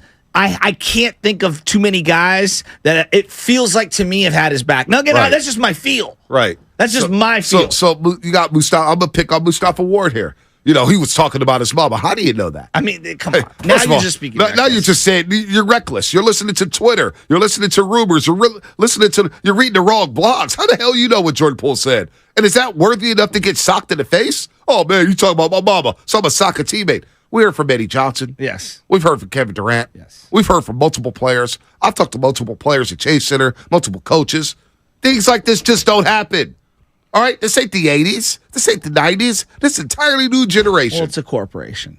I know there's machismo, and I know there's a locker room, and I understand there's all of that, but it's also a corporation, and you need to like in the same way that we look at Ja Morant and we're saying that's unbecoming of someone who's the face of a corporation. It's also unbecoming of one of the pillars of your organization to knock somebody's lights out like that. And how about this? Draymond Green mentioned this. I don't remember when this interview was, but Draymond Green mentioned, he goes, I love Jordan Poole because when he got here as a rookie, he was talking a lot of trash, and the veterans are like, who is this kid talking trash? Oh, my gosh. And Draymond Green said, if you can't handle him talking trash to you, then the whole league talks trash. But Draymond Green basically applauded Jordan Poole for having that confidence in talking trash. Now, all of a sudden, a little trash talk to Draymond Green, and he can't handle it? The biggest trash talker on his team? Wait, that doesn't make sense, right? Does that make any sense to you, Shasky? You applaud the guy for talking trash to other veterans, but all of a sudden he talks trash to you, and that warrants you socking Jordan Poole, and they're railing the basketball season? There's no excuses. Come on, man. No, there's no excuses. But the thing is, it's like, I just keep going back to Draymond going on an apology tour and then basically telling everyone the reason that they lost is because he lost his voice and blah, blah, blah, blah. Well, that's on you. That's accountability, which you're not taking again in this circumstance. And then secondarily, that also takes the onus off of your shortcomings as an actual player right now. Because I think lost in all the stuff we're talking about, now Jordan Poole had declined, but also Jordan Poole averaged 26 points when Steph Curry was gone. Draymond Green, when they needed him in the most important games, months and months and months removed from all of this, when he clearly, quote unquote, had his voice back, came up short. Yep. Now, Jordan Poole came up short as well. Right. He came up, like they both did. But I don't hear any accountability on actual play. And that's the thing that frustrates me. Because Draymond's wasting all of this energy on that, and he needs to focus his energy on, squaring up to the hoop from 12 feet out and hitting a free mid-range. Right. Finishing around the rim, staying on the court and not being in foul trouble. I don't know, doing the Rodman-like stuff you did to Sabonis to Anthony Davis. How about that? Instead of chumming it up. There it is. Ryan SFA Drummer, and I got love for SFA Drummer, and I got love for Ryan Hensley. I go on this podcast a lot. Said his source told me that Draymond punched him because Jordan Poole wasn't listening to Steve Kerr and being disrespectful. Well, yeah, I heard differently. Okay. I heard differently. I'm not saying that Ryan's wrong or whatnot or disrespect to Steve Kerr.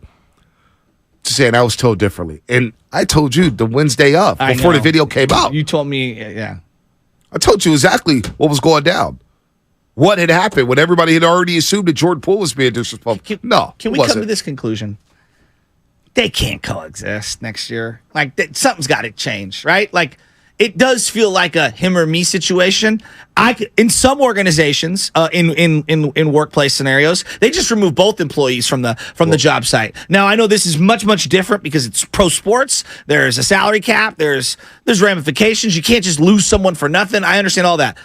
I just don't see how the two of them can come back given all these dynamics and everything that's going on. I don't see it. If you think they're going to be quiet all summer, and they're just going to roll it back in September, October, come together, and everyone's going to be like, let's go. Time heals all wounds. I have a hard time believing that. I'm going to play something from Anthony Slater yesterday on whether or not Draymond and Jordan Poole can coexist and be in the same locker room again. But let's just say Ryan Hensley, and I'm not saying he's wrong, whatever. He has his sources. I have my sources. I'm going to trust my source on what happened. But let's just say if Jordan Poole was disrespecting Steve Kerr, who is Draymond Green to go over and police him? When Draymond Green disrespects Kerr, how many times has Draymond Green berated Steve Kerr in the public eye? We don't even know what's happened behind the scenes, but in the public eye. I mean, heck, 2016, they had to call security in the locker room because Draymond Green and Steve Kerr is about to go at it. I have a hard time trying to evaluate their relationship from afar.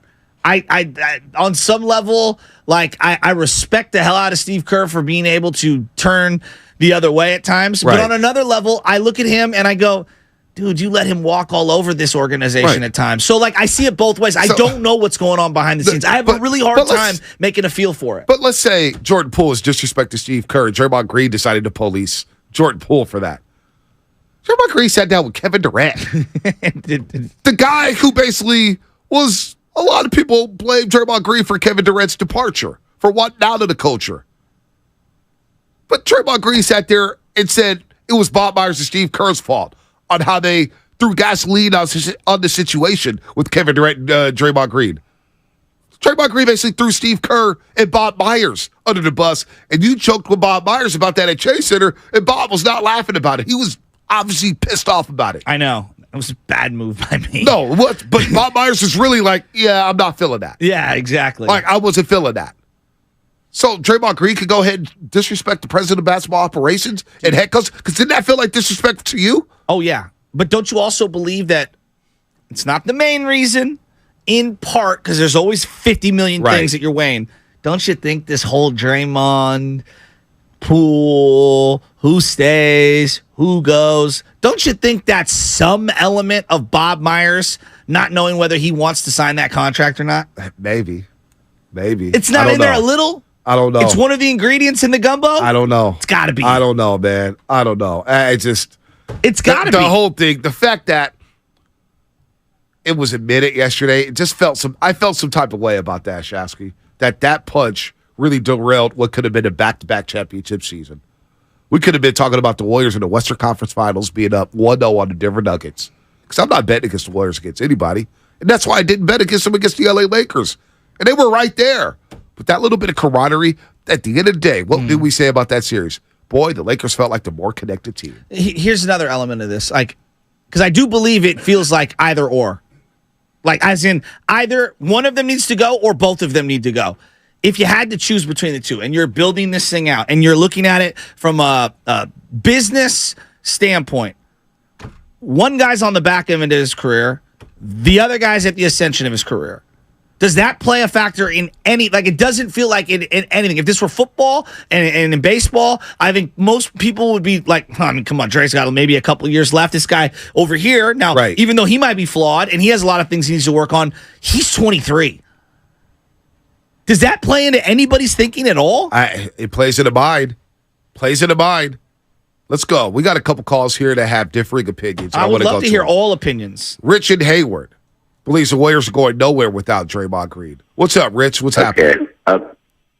Okay, I don't like Draymond, but I got to say they aren't a championship team without him, because look at AD put in 40 yesterday. I mean, and they had their whole team and everything, and LeBron almost had triple-double. And, you can't bust up our team, and I do think Poole should be back too, but it's going to be, it's just, I think that, there's still a championship thing. It's just hard to repeat. And, but he shouldn't have punched the man, but he's a Hall of Famer. And the other guy may never be. Being 23 is no excuse. And sitting like he has, that's like sitting half your career. They ain't going to play for 40 years, so 4 years he done lost. That's my take. I'm confused at the end there. I was confused at the end. But they said you can't win without Is Draymond still does he still have Hall of Fame play? I don't know. That's questionable. If we could question Klay Thompson, who averaged over 20 points a game, I think we could question Draymond Green. Who was better this year? Klay or Dre? I thought Klay had a really. I think Draymond had a really year. No, but I thought Draymond had a really good year. He did. I think Draymond had. I think they were right there. Okay. There's no wide margin here. If you can make the argument for both. Did Jordan Poole have a better year than those other two? No, I don't think so. I agree with that. And I think a lot of how we're critiquing Jordan Poole is through that lens of having a really rough year. Even though you look at the numbers and they're actually a lot better than what we remember the season to look like. The 3-point shot was bad. His shot selection wasn't the greatest. Oh, no, either. his feel for the game wasn't bad. great either. Yeah, it was bad. Once we get on Klay Thompson, his feel wasn't good either. David Alamo. Dave, what's happening? You're on the roast.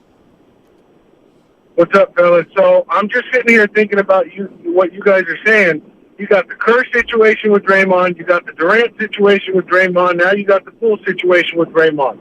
I understand that he's part of the big three that got us here, but he's not the same man. And why are we thinking about paying a man $25 million that's doing all these things? How many times does somebody have to poison somebody before we say, you know what, I can't be around you no more? Right. I understand the loyalty, but this is a business. At what point does loyalty go out the door? I'm a fan. I want us to keep winning. I think we can retool with Draymond and Poole gone and still keep Curry and Wiggs and go to town next year. That's all I got. I'm just wondering why. I agree with you. I would be open. I'm open to anything at this point. I am open to both of them moving on. I'm open to that. I mean, at some point you have to tinker. Championship teams tinker. The Kansas City Chiefs, you brought up the Chiefs. Yeah. They traded away Tyreek Hill. It was a massive move. They advanced to 2 Super Bowls with Tyreek Hill in 3 straight AFC championships. Hell, 4 straight AFC championships with Tyreek Hill. They moved off from him. And going into that Philly Super Bowl, I'm thinking, man, how the hell are they going to win with that core? Travis Kelce, Juju Smith-Schuster, who really fears Juju at this point? Marquez Valdes-Scantling. And they won a Super Bowl. I know. They retinkered their roster. They went defense. They went all rookie secondary, right? Had a couple pass rushers. They moved on, and they pivoted this year. They're still going to be Super Bowl favorites. Championship teams retool and retinker. That's what they do. Yes. The Spurs were different. All 5 championships.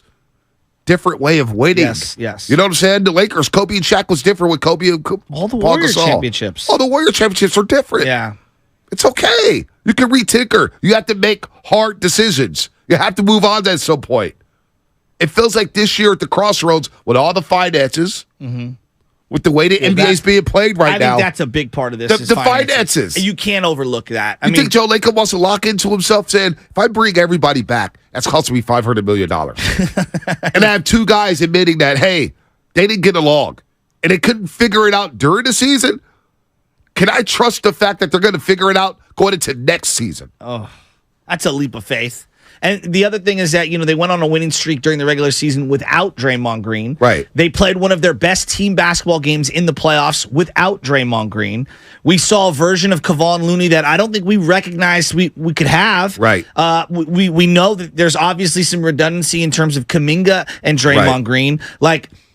There's the financial component as well. We haven't even gotten to Kuminga, what Kerr had to say about Kuminga yesterday. Well, I want to get into that at some point because I do believe that in part, it's not just Draymond. You keep Draymond, you might as well. Not only are you losing probably Jordan Poole, you're also losing Kuminga. Right.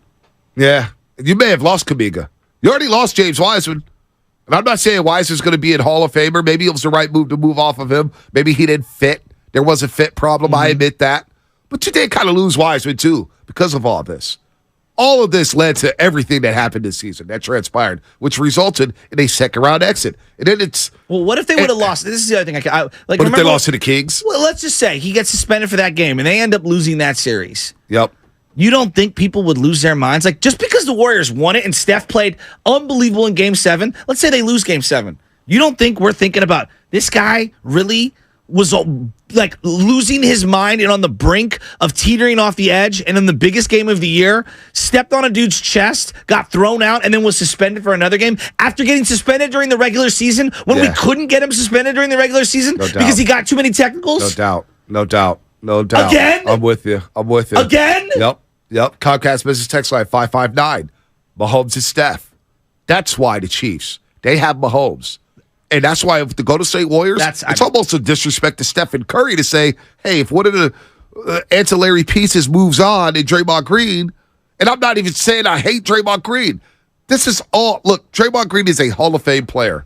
Shasky and I can guarantee you this. We love Draymond Green, the player, and what he's done for this organization. But you can't. I don't like the fact that after the season, 3 days after the season, he's on with Stephen A. Smith and admits that, you know what? It took me till February to get my voice back. Now we heard from Shams Charania that it was early January. Yesterday it was Stephen A. Smith. It was February. We're 50 games in. Habits are already built in. And Bonte, do you really want to have Draymond Green guarding Steph in a different jersey? Again, that's just disrespectful to Steph. I mean, Steph's a top 10 Hall of Fame player. Pick any player of all time. AD was just guarded by Draymond and had one of the greatest series we've ever seen. There you go. Let's go to the calls, Shaz, because we have Dalton Johnson coming up. Petaluma's Finest, Dalton Johnson at 8 o'clock. Jason Dumas live in studio at 9:20. Back half of the show, packed. Great guest, phone calls. So I want to go to the lines. When you talk to a non-Warrior fan, it's funny. When Warrior fans were jaded because of the winning. When you talk to a non-Warrior fan, you know what they say? Draymond cost you a championship in 2016. Draymond cost you Kevin Durant. Draymond is unreliable come certain playoff moments because he loses his temper. All right? And he doesn't do anything offensively. And they say all of his assists because he has Steph Curry. Yep. I mean, this isn't me. I'm saying what a non-Warrior fan opinion is of someone like Draymond. I did 2 national hits yesterday on the radio. Uh-huh. And I've done hits all season long. And every time I've done a hit when it pertains to the Golden State Warriors, one of the questions is always, how much has the punch affected the season? It looks like you guys can move off of Dray. That's from an outside perspective. We're in the Bay Area bubble, and we're jaded. Well, we make excuses for him. And I get the loyalty because we had the same blind loyalty to the Giants. Of course. Or the same blind loyalty to the Niners. Barry Bonds. He's our guy. And that's the way Draymond has been for a long time. Way too long. Yes. It's now the time. It's been 11 years. 4 championships. Can you bring this core back and win the Super Bowl? I mean, win the NBA championship. I don't know, man. Let's go to the lines. Jay Green in Oakland. Jay Green, what's happening? Hey, what's going on, fellas, man? Hey, I've been listening to you guys for a long time. First time calling, man. You guys are blowing out the competition. It's easy to see why you guys number one. Thank you, brother. Thank you. That really means a lot. I appreciate it. I just kind of wanted to just briefly give my take, man, on why I think the Warriors need to clean house minus Curry. Like, if you think back in the last 10 years, right, what made the Warriors really successful minus the players is the culture that they built, right? And that's what stood out between the Warriors and a team like the Wizards or whatever the case. Everyone always talked about the culture and how it's a players-friendly organization and things like that. And I think Kerr kind of spoke on it, how, like, the trust from certain players have kind of been gone and how that needs to be rebuilt. But I think they need to clean shop, man, because I think no matter how many good horses or stallions you got in the stable, if they're not pulling in the right direction, you're not going anywhere. You're not accomplishing anything. And I think that going forward, if Draymond's on the team, if JP's on the team, it's not going to, just the psychological aspect of it, they're not going to be able to get over that because they're not in Cancun having an intervention right now. Right. So, I mean, they're not going to ever be able to get over that, especially JP, especially a lot of the players that's on the team now that had to witness that, right? Yep. They go pick sides and stuff like that. So I think, getting rid of, Draymond. And if they can get something back from Klay, even getting rid of Klay, like, know what I mean? I think like you said, we need to kind of build around Curry for the long term. Hey, great call. First-time caller. Great job, Jay Green. First-time call. Great job. Great job getting this point out. Let's go to Mystic real quick, Shasky. I'm going to bang out some of these calls before the injury report. Mystic, SF, what's happening? Hey, guys. I love your show. I've never called you before, but I've called the other shows, but you guys are great, too. Hey, I appreciate you. Listen, guys, Draymond Green, you know what? The Warriors have a culture problem, like the last caller said, but it's really like a clique. They formed a clique now, where it used to be Iguodala and Dre and Klay and Curry, and they have too much power. So the problem is that when Draymond comes out and says he got his voice back, it's a lie. He didn't get his voice back. The younger players totally roll their eyes every time he talks, and that's a big problem. And they allowed the culture, Curry and his guys, they allowed them to kind of freeze these guys out and mistreat them, and that's where we didn't have them in the playoffs when we needed them. Dre used to be great. He can't go wire-to-wire energy and defense anymore like he used to. So, and he doesn't lead anymore.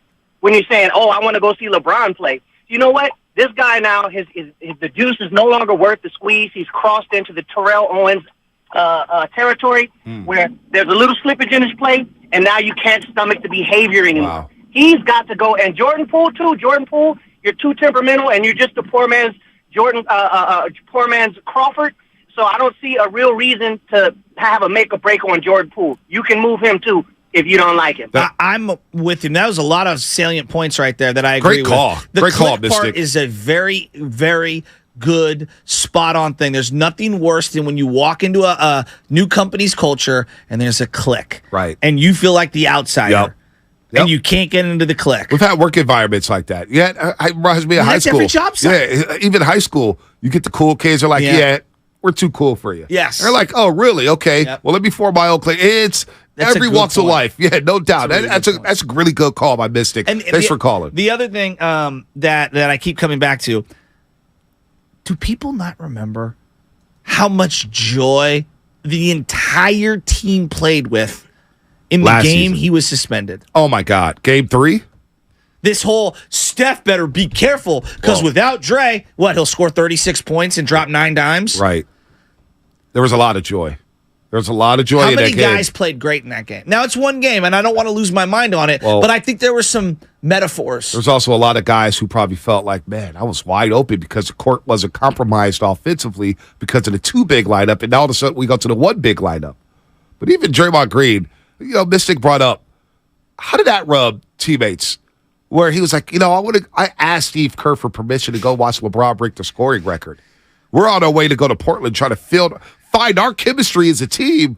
And you want to go a team we're going to probably have to play in the playoffs, which we did. You want to go watch him break their scoring record. Somebody sent me an Instagram post, and it was like a meme, and it was like, LeBron serves Taco Tuesdays to his kids, and Kerr, I got to bounce from this Houston trip because I got to go to LeBron because they're serving Taco Tuesdays in his house. Honestly, how'd you feel about that?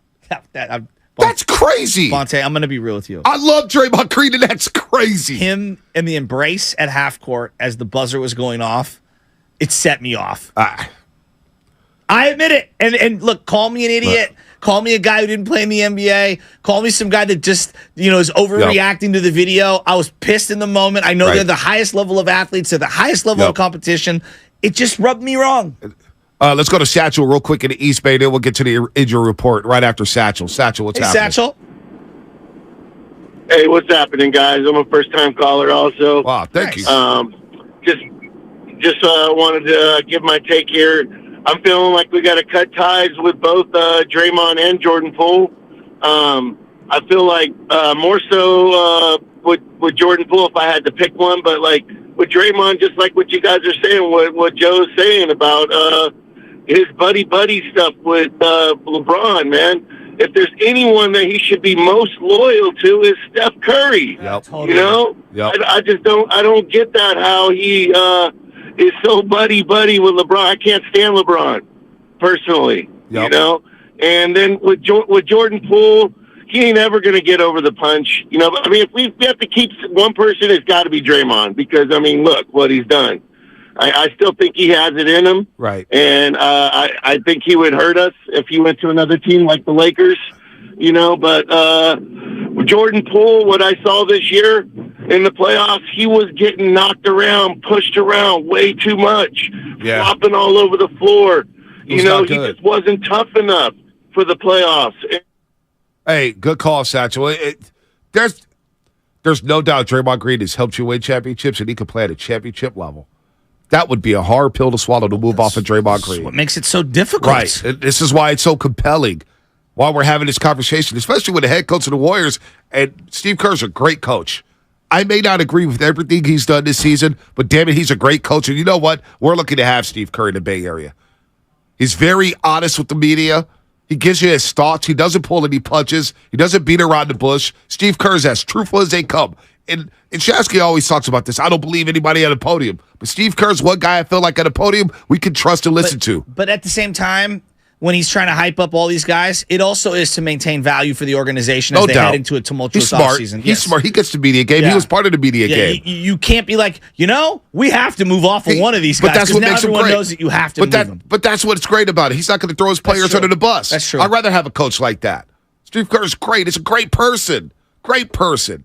So when he says that we can't be a championship contender without Draymond Green, it makes you sit back and think like, damn, can they? Can they? I don't know. I believe as long as you have Stephen Curry, you could be a championship contender. But Steve Kerr believes it.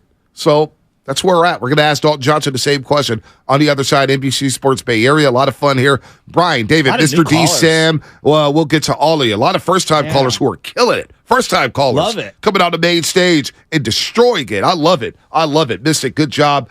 Jay Green, good job as well. Satchel out of the East I Bay. played softball last night. And you're injured, huh? No injuries.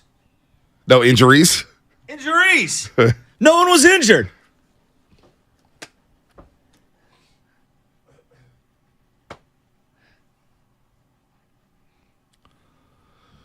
Well, the Oakland A's have some injuries, and we're not talking about injuries to the seats at the Coliseum or the press box or, what was it? What did they have living in a visiting broadcast booth? That was a possum. A possum. Yeah, I was going to say a hedgehog. Who knows what the hell's living up there? And up Sonic. And he had he's not trying to find golden rings or whatnot. I mean, and in their Vegas situation, it's just a joke. Sell the team, Fisher. Sell it. The Oakland A's, speaking of the A's, they announced that rookie right-hander Mason Miller, he throws some heat, dude. He's going to fly to Dallas this week to get a second opinion on some forearm tightness he is feeling in his throwing arm. Not much is known about the severity of the forearm tightness, but a second opinion is rarely a good sign. He was 0-2, but boy, that dude was throwing with some gas. 3.38 ERA in 4 appearances after the A's fast-tracked him to the big leagues, but he is hurt right now. Second opinion coming in Dallas. He was placed on the 15-day injured list last week. The injury report brought to you by Boxer Gerson, Northern California's premier workers' compensation law firm, helping injured workers get their lives back for over 40 years. Dalton Johnson, NBC Sports Bay Area, coming up. And that'll be brought to you by Fremont Bank, full-service banking, no compromises. Welcome to IKEA. Enjoying the spring weather? Yeah, maybe too much. I got really excited and invited my entire office over for a barbecue. Oh, well, our Get Ready for Summer sale has offers going on now through $529 on outdoor essentials, summer dining, indoor furniture, and more. You'll be barbecue ready without breaking the bank.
correction. Dalton Johnson's going to be at 8:30. Lubman was slipping. I always find an edit or two. Said 8 o'clock here. I should have looked at my text messages, but I'm going to throw Lubman under the bus anyway. Lubman, you were wrong. It's your fault. Dalton Johnson, 8:30. Petaluma's finest. We all have our misses here and there. You could pet a donkey, you can pet a llama, but you can't pet a luma. That is some of the corniest stuff ever. I know that's what they say. You don't have to look back. Nobody ain't laughing. You don't need to look. We're laughing, but not the ha-ha laugh. It's more like the heh laugh. Yeah, At like, me. I love the 707. Really? By the way, 707 is the area code. I do like the Lagunitas spot up there at Petaluma. It's pretty cool. You know, I don't think I've ever been there. Oh, it's really I'm going to have to check that out. You do. You got to do the around the world if you go up to Whoa, Lagunitas. Sam. Dial his microphone down. Say that again. You got to do the around the world if you ever go to Lagunitas. It's like all 25 of their beers. You do little samplers there. It's a lot of fun. Hey, let me tell you, Oakland Lubman, it's got a little swag to his game. Yeah.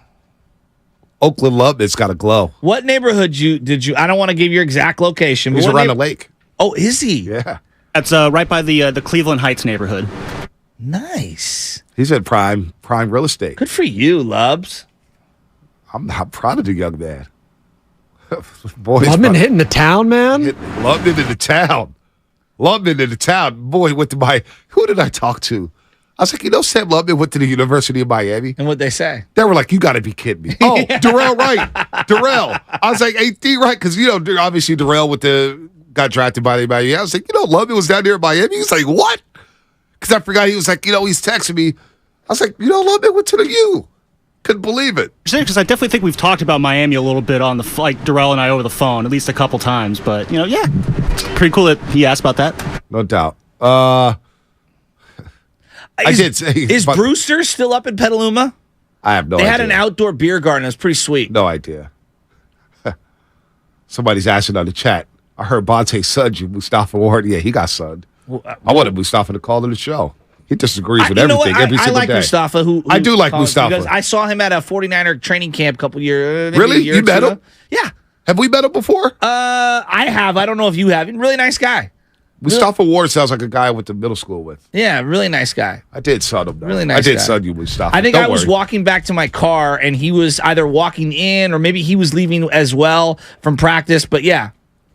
I did sun you, Mustafa. You're not the first guy I sunned on that chat.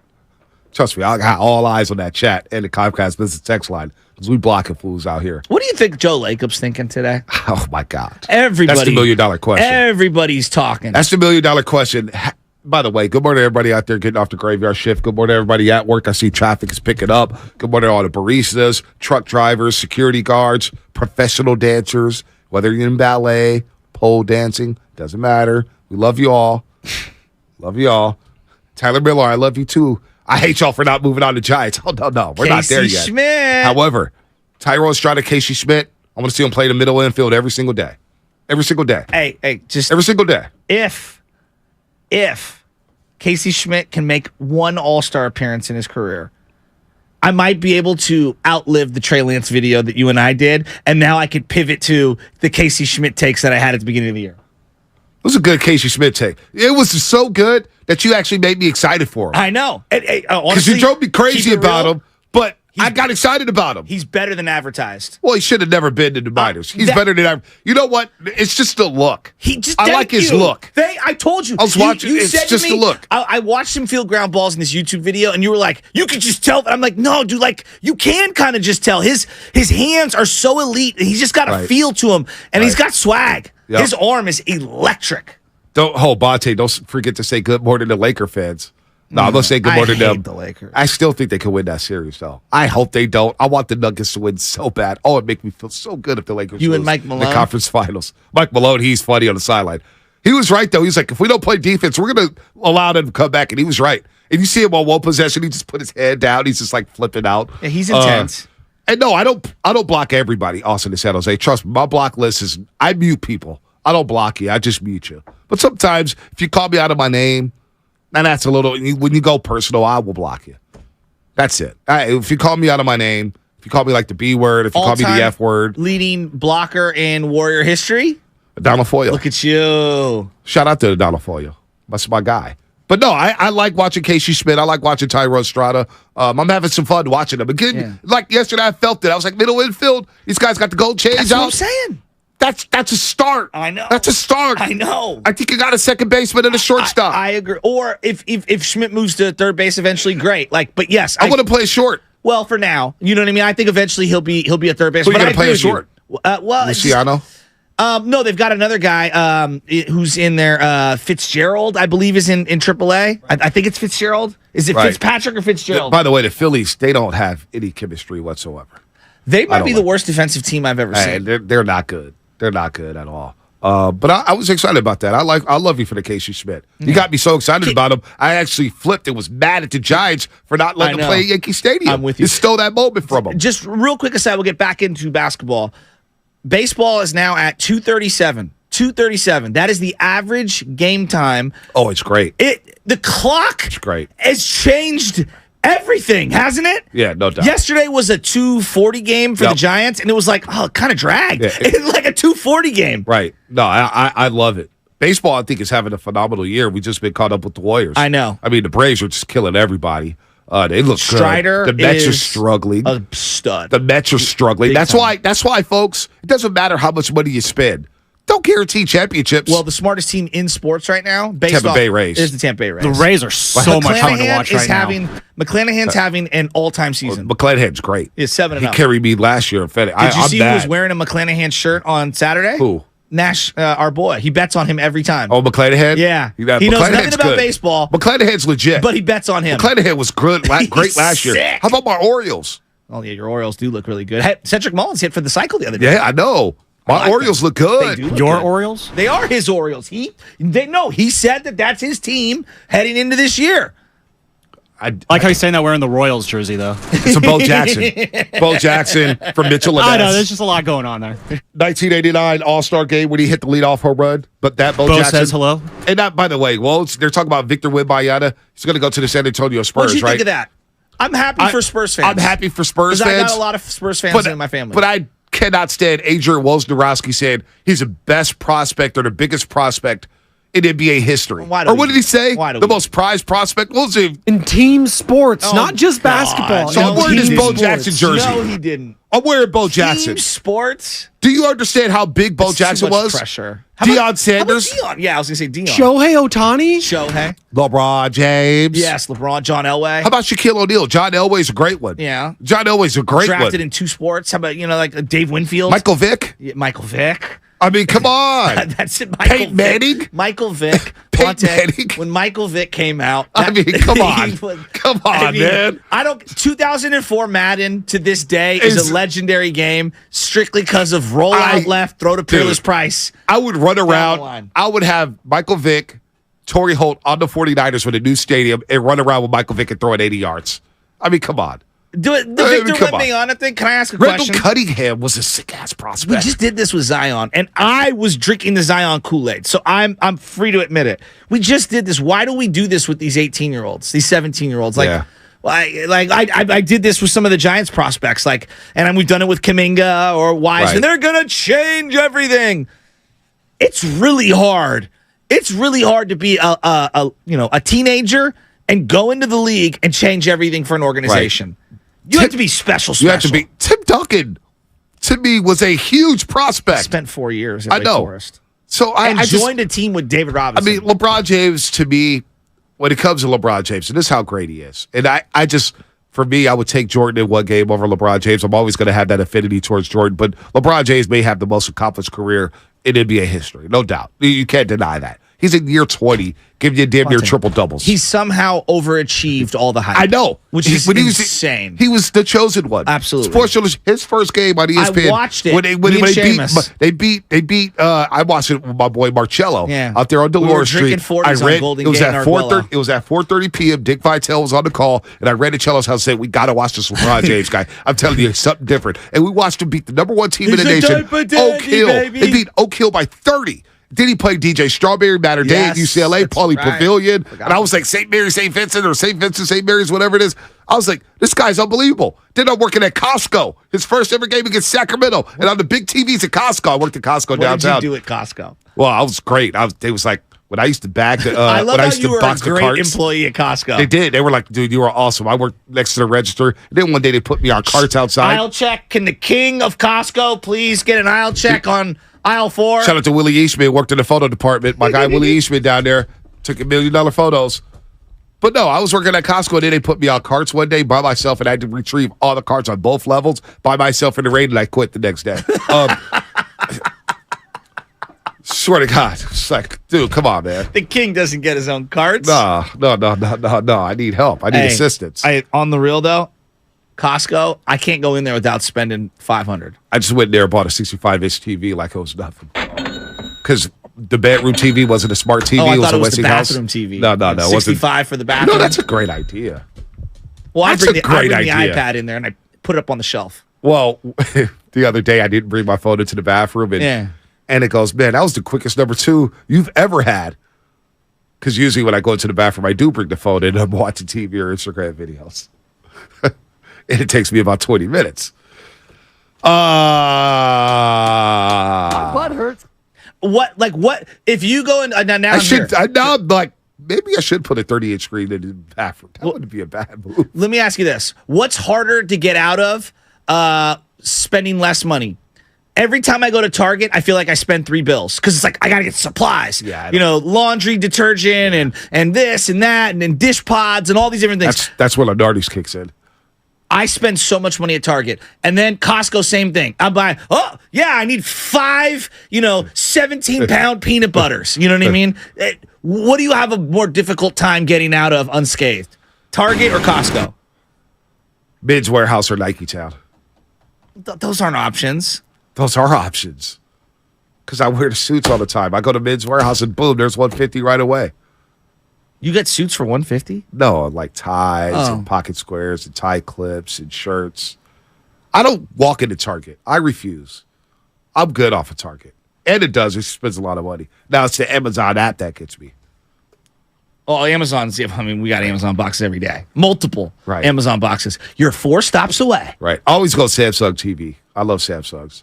Whole Foods is the worst, though. You go into a Whole Foods and you're walking out of there $200 at least. You know what? lighter. That's a great like call. 3 items too, right? That's a great call because their seafood's really good up there. It is. It's excellent. Crab is fresh, really fresh. I'm a Molly Stone's guy. I got the Molly Stones. I like Molly Stones. I got Molly Stones and Lenardi's. Yeah. And for the They're last, both good. I've been going to Lenardi's a lot, and it's easy to spit up in there. Yeah, they've got a great meat counter. Great meat counter. Great deli. Man. Yeah, I go to the Molly Stones up there on top of Portola just because it's convenient because my dry cleaner's right there. Shout out to Bay Hill Community Center. San Bruno. There was a text I wanted to read. Are the Warriors going to be spending this offseason at Kmart, or are they going to be spending at Costco? Well, I think they're going to have to spend at Ross. Dollar for less. I think they're going more Trader Joe's. Still get value there than Whole Foods. Trader Joe's That's is excellent. good. You know what the best thing at Trader Joe's is? The frozen aisle. Oh my God, it's elite. It's the best frozen aisle in America. Somebody said Bonte went to Costco to buy a TV. Should have been there buying one of those rings they have. Costco sells rings. Do they? Jewelry. Costco sells everything. I don't think Anna would ever want a ring from Costco. Hey, Anna, if you're out there, can you text me? You want to accept the engagement ring from Costco? Probably like $200, huh? $300? Those Kirkland rings at Costco. Kirkland brand Is it engraved on the inside? It has Kirkland in cursive. Kirkland That's pretty rings. funny. Costco sells everything, bro. Damn. A Kirkland brand ring. They get thrown out of the house. Kirkland's a low key, pretty good brand though. So like, in golf balls, they were running these golf balls, right? And they were very close to Pro V1s. Exactly. Right? Which is like the top tier. It'd be like the Jordan brand of golf balls. This is and great. Kirkland started producing them, and my dad went on a hype on the Kirkland balls. Bro, they limited you to 2 dozen per purchase, I believe, right? It's pretty whack, yeah. Yeah, People are just buying them out. Yeah. Wow. Damn. I'm not playing Every a Costco kiss ball. begins with K, a.k.a. Kirkland. Daker. Does it also come with the flannel? Does it come with the flannel? I don't wear flannels too much anymore, man. It's been hot. Costco ring's still expensive. Saw one for $10K. Damn. Could buy a couple rings at Costco. Wholesale diamonds, baby. Let's go to Gerald in Oakland. Gerald in Oakland. Get back to the Warriors, man. Warriors. I saw Gerald. What's that? Wasn't that the ring company? No. Gerald the Gerald the first time caller, long time listener. No, I thought it was Jacob the Jeweler. Jacob the Jeweler. Gerald the Jeweler. Gerald, how good? Jacob the Jeweler. I can roll with that. All right, Gerald the Jeweler. What up, Gerald? What's up, Gerald? What's up, Hey, G-Money? thanks for the call, Yo, man. I appreciate what the up? words. Yes, and you guys are killing it this morning. And yes, Costco is kind of on elite status. So is Trader Joe's, which is going to go into my line here. I do feel like the Warriors are going to go through some Trader Joe's situations. And if we're talking about the whole fiasco about the ending of a dynasty, I just wanted to just kind of break a take, man. If we wouldn't, it would be one thing if we didn't win a championship last year and we want to break it up. Right. We won a championship last year. We really could have. We pushed them to a game 5 with a late show. We wouldn't have won with Draymond's performance against the Kings, right? No doubt. That, right? Steph came out clean. We were still talking about dynasty at the 6th seed this year. Right. Right? We were. So the thing is in most companies, most organizations, we always play the whole storming, norming, forming, right? We work in it. You guys work in it. We work in it. We add, we subtract certain elite talent, right? Now, does it warrant us to take away what we've already had and what we already built? Possibly. Do we take out the major pieces? I don't know about that. Now, I mean, it's easy to jump on Jordan Poole. Trust me, I was at Emeryville just killing Jordan.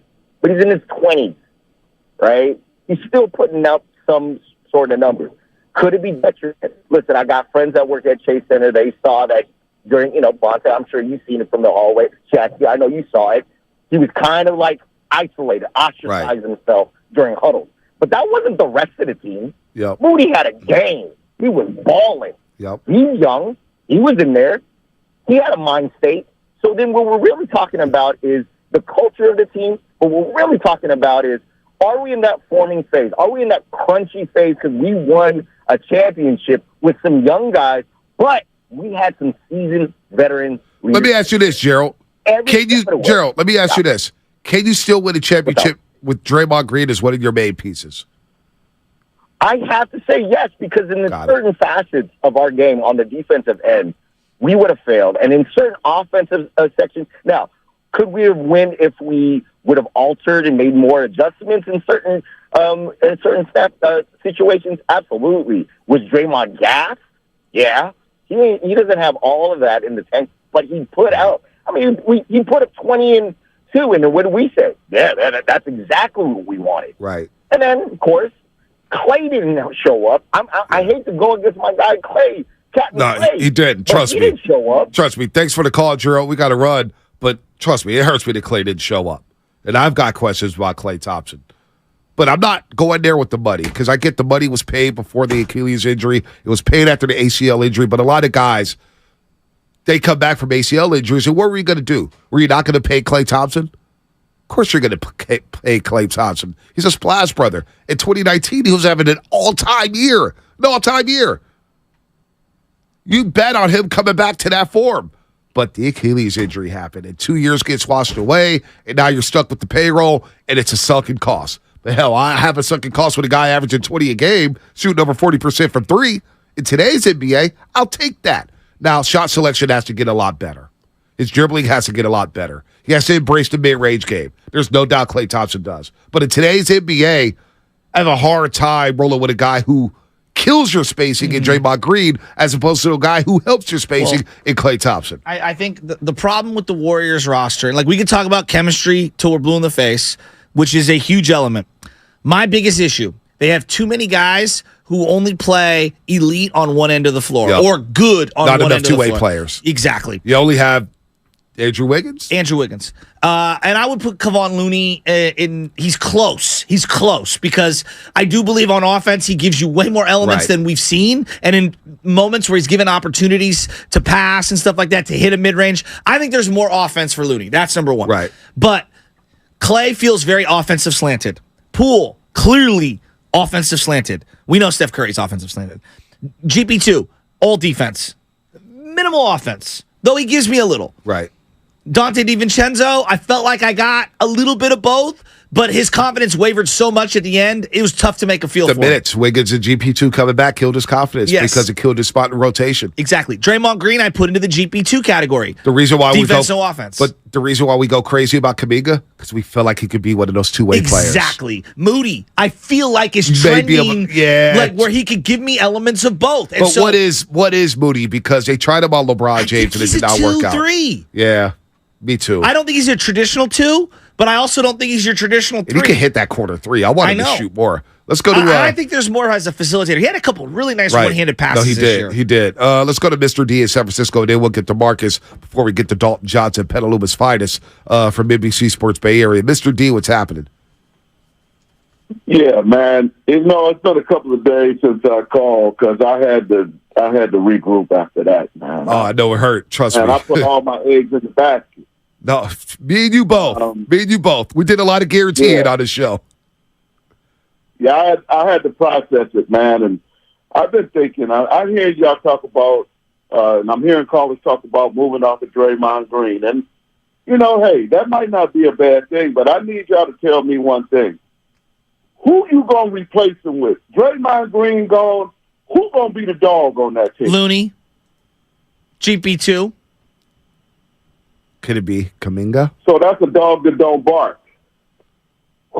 We need a dog that bark, man. Well, you know what? Go back and get David West. Hey, Mr. D. Go back and get Mr. David West? Mr. D, let me ask you this. Did that dog bark against the LA Lakers? No, he didn't bark against the LA, and we hearing about what happened with that. The chemistry was off. We know about that. But he barked. Hold on, Mr. D, real quick. Did he not bark against the Sacramento Kings? Yeah.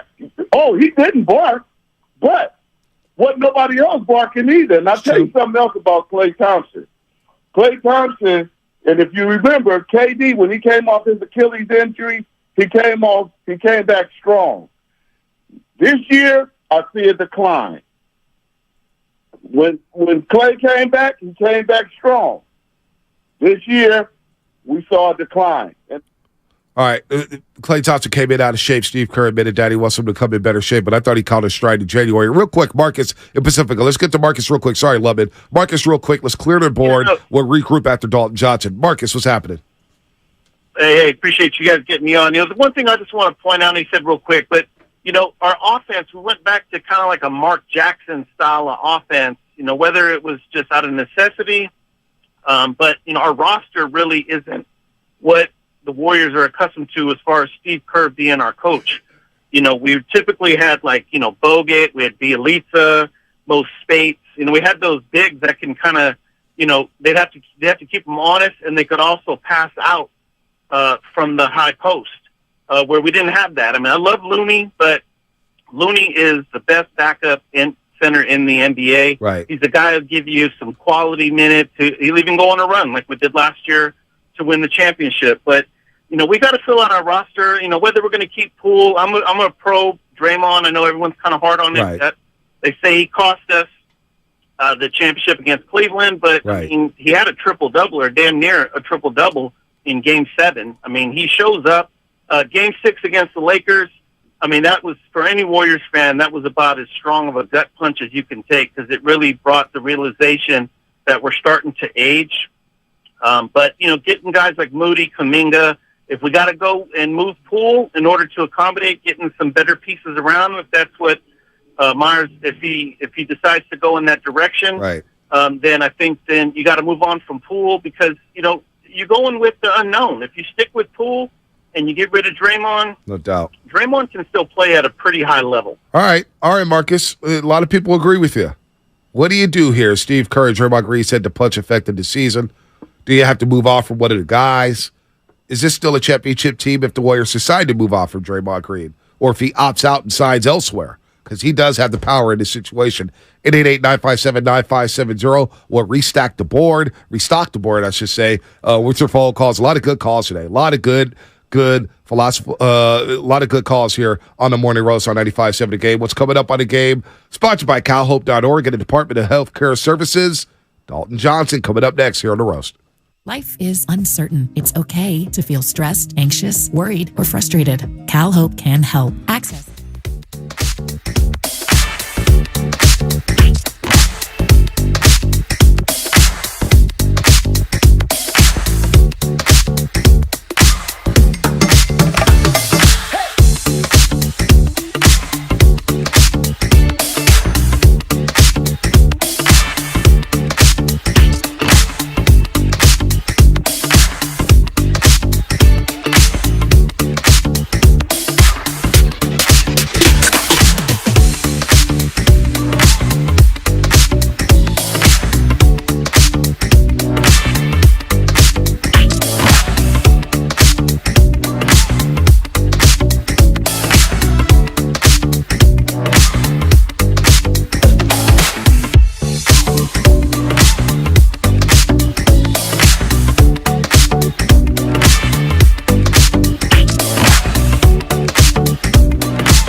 and The Butcher on 95.7 The Game. All right, we're going to introduce Petaluma's finest here in a second, Dalton Johnson. But I also want to give a little love to some of the Little Leagues because there were some championship games last night in SFYBL in San Francisco. But also tonight, Petaluma Valley Miners, the championship tonight.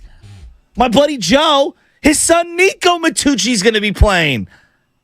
I love that. So good luck to them. Good luck to everybody up there. Petaluma has a long history going way back, even before Johnny Gomes, of being a hotbed for baseball up there. So, yeah. And I know the Matucci family name in terms of baseball here in San Francisco. They're pretty certified. So Tony's out there somewhere driving around going, yeah, talk about me. And I want to shout out Brandon on Instagram. He follows us. He sent us a group chat here. _coolstory_B. His daughter says, I love Oh Baby. Oh. And he's like, Bonte, you don't say Oh Baby no more. No, I say it at the top of the show and the top of the 8 o'clock hour. But I'll say it for your daughter right now because she's in the car right now. And he just sent us a video with her saying, Oh Baby. So this Oh Baby is for you. Nice. Text us your daughter's name so we can shout her out there, Brandon. Good stuff there. Shout out to all the roasters out there on YouTube, Twitch, the Xfinity Mobile, the Comcast Business Text Line. Thank you guys for rocking with us today. It's been a fun show as we talk Golden State Warriors basketball and what Steve Kerr had to say yesterday, what Draymond Green had to say yesterday, and the guy who was at that presser, and by the way, did a great job this year for NBC Sports Bay Area. It's Petaluma's finest, Dalton Johnson, who got better and better on TV. Those WebEx hits, I know, was kicking his ass for a little bit. They're kicking my ass. WebEx is not fun, but he nailed those WebEx Cisco hits. I'm Bonte Hill, and I'm being held hostage right now in the NBC studios. We're all held hostage, right, DJ? What's up, DJ? Good morning. Thank you for the good laugh this morning. I feel that right there, Bonte. I appreciate you guys. Thanks for having me. No problem. Those WebEx hits were just a paid 15 seconds, 30 seconds. We're like trying to speed through like 5 different points, those WebEx hits. But anyway, Dalton, you did a great job. And you were there yesterday at Chase Center during Steve Kerr's presser. So I guess what's your big takeaways? Name your top 3 takeaways here if you can very quickly from Steve Kerr's presser yesterday. He said a lot, but what was your 3 biggest takeaways? I think my 3 biggest takeaways, number 1 is just the culture. He was open and honest about the punch. He made it clear that it was fractured throughout the season. I think we already knew that, but it was refreshing to hear from Steve Kerr as well. I think him talking about Jonathan Kuminga was big to me as well as far as why he didn't fit the playoff rotation, what he needs to do going forward as someone who should be such a vital part of the Warriors' success in the future. And then I also think him talking about Klay Thompson as well, because I think him saying that basically Klay Thompson needs to be as prepared as ever going into training camp, that's big. We know how much Steve Kerr has stood up for Klay Thompson. We know how much he loves Klay Thompson, and it's also a very true statement. So I think those are actually the 3 ones that really stood out to me was the culture, Jonathan Kuminga's present and future, and Klay Thompson having to be able to be as ready as ever going into what's going to be a big training camp for the Warriors. So let's say they do nothing, but they improve on chemistry, okay? Just hypothetically. They do nothing of significance. Everybody gets rolled back outside of Dante DiVincenzo, for example. Is that good enough to win it all? I don't know if it's good enough to win it all, but I actually do think it's a really good start, to be honest with you. I mean, I think that when you look at the core of the big 3, obviously Steph, Klay, Draymond, they showed that they do still have it in plenty of ways. There were other factors, obviously, in the Warriors losing to the Lakers. But at the same time, if Steph Curry shoots better in the last few games from three-point range, if Klay Thompson makes a few shots, it's probably going 6 or 7 games in the Warriors' favor, not the other way around. So again, it wasn't just those 2 things. It wasn't just their shooting by any means. But at the same time, it could have just been a few more shots here, a few more shots there by perhaps the 2 best shooters of all time. So I think that they very much believe in that big 3 right there. It's figuring out what is going to best utilize them around those 3 players. What is best going to make Steph Curry's peak even further, because he obviously keeps extending it. What exactly is Klay Thompson right now and the next 2-3 seasons? And we can say the same thing about Draymond Green too. So I don't know if it means that they're going to win it all, but at the same time, I think that when we talk about the culture and everything, and maybe it got annoying in the past. Maybe it felt too cliche in the past. But the culture was talked about just as much as the talent for a reason. And it was just as recently as a season ago. We would see pictures and videos of them on the team playing, them dancing all together, the young guys, the old guys, before the season started. That wasn't something simple or little for them. That was a real big deal, you know? So, again, I know the Warriors' championship culture being thrown around could have got annoying sometimes, and maybe a little too cliche, too regurgitated here and there. But it's a big deal, and I know Steve Kerr's simply not hiding from that fact. Man, there's a lot to digest from that answer because, like, on one end, like, oh, yeah, a couple shots go in, they advance. I hear you. Same thing can be said. Like, Steph doesn't have an all-time historic Game 7 performance. They lose in the first round, right? Like, of course. No. Of course. Yeah. We could play it in both ways. But can the culture coexist as it's currently constructed? Like, can the culture get better and be back to where it was? Like, are these guys able to, like, kiss and make up? Because I have a hard time believing that. And that's what's going to be so interesting is that it does come down to Draymond Green. It has to. As far as the Jordan Poole, Draymond Green, if it's going to work and they're going to be teammates again, whatever Jordan needs out of that, I'm sorry, but Draymond has to be able to do that. And whether that's a dinner for 2-3 hours, whether that's multiple days, whether it just takes longer, and maybe Draymond already has tried in certain ways. I've personally been thinking about the punch a lot recently for pretty obvious reasons. Well, how disappointing was that, Dalton, yesterday to hear that not only did Steve Kerr address it, but Draymond Green later addressed it with Stephen A. Smith during the Western Conference Finals saying, yeah, that punch clouded over everything, and if they couldn't get everything reconciled within that 7-month time frame of the season, then who the hell says they come back to training camp and it's all kumbaya again? It's not going anywhere, Dalton. Doesn't it feel like that? No, exactly, and that's what I'm saying. As far as look, at the time of the punch, everyone was talking about, well, hey, Steve Kerr is the coach he's the one who got punched by Michael Jordan one day. And I'm not even going to do the whole, well, look, Draymond's not Michael Jordan, but let's state the obvious, Draymond's not Michael Jordan. Right. But at the same time, Steve Kerr and Michael Jordan were 3 years apart in age. Jordan Poole and Draymond Green are 10 years apart. Completely different personalities, right? Completely different career trajectories. Jordan Poole was supposed to be the bridge, the head of this 2-timeline plan, which obviously is long gone, and understandably so, and rightfully so. But at the same time, this is also someone who Draymond Green was, pounding the table for Jordan Poole to be the NBA's most improved player. He was praising him left and right. Jordan Poole was referring to him as Big Brother. This was catastrophic. Steve Kerr called it the biggest crisis in his coaching career for a reason, but he also tried to kind of dance around it and act like, oh yeah, this is also just something that happens in NBA locker rooms. No. This was a big deal. And you're right. I don't know if it's going to be all of a sudden some kumbaya thing over the summer. Whatever it might be, it has to be addressed. And if it's not figured out sooner than later, then a change is going to have to come or there's going to have to be an even bigger meeting with Steve Kerr and Bob Myers, etc., all trying to figure this out because, yes, the culture was lost, which is shocking to say for how much it has been praised in the past. Yeah, but I don't think it is. Like, stuff happens in relationships all the time, and that's why people get divorced. There's money, there's cheating, there's growing apart, just so many reasons. Like, all right, so what do you think they should do if you had to choose? If you had to choose between the two, Jordan Poole and Draymond Green, what would you do? Well, I think that you have to choose Draymond Green for now. But again, it's obviously, just as I was talking about with a 10-year difference, it's just two completely different timelines. I simply think that the only thing that matters is finding the way to build around Steph Curry and getting him another championship. And I think if Steph Curry had to pick a teammate or teammates, Draymond Green might be the first person he picks, or right in second place, right there. He's going to be that kind of teammate. So again, I understand you talk about present, future, all of this, but if you can get 2 or 3 more great years out of Draymond Green on the defensive, at least on the defensive side of the ball, and you still have Steph Curry being Steph Curry, I'm going to trust the Warriors a lot of the time. They need to have improvements, no doubt about that. We'll get you out of here with this one, Dalton.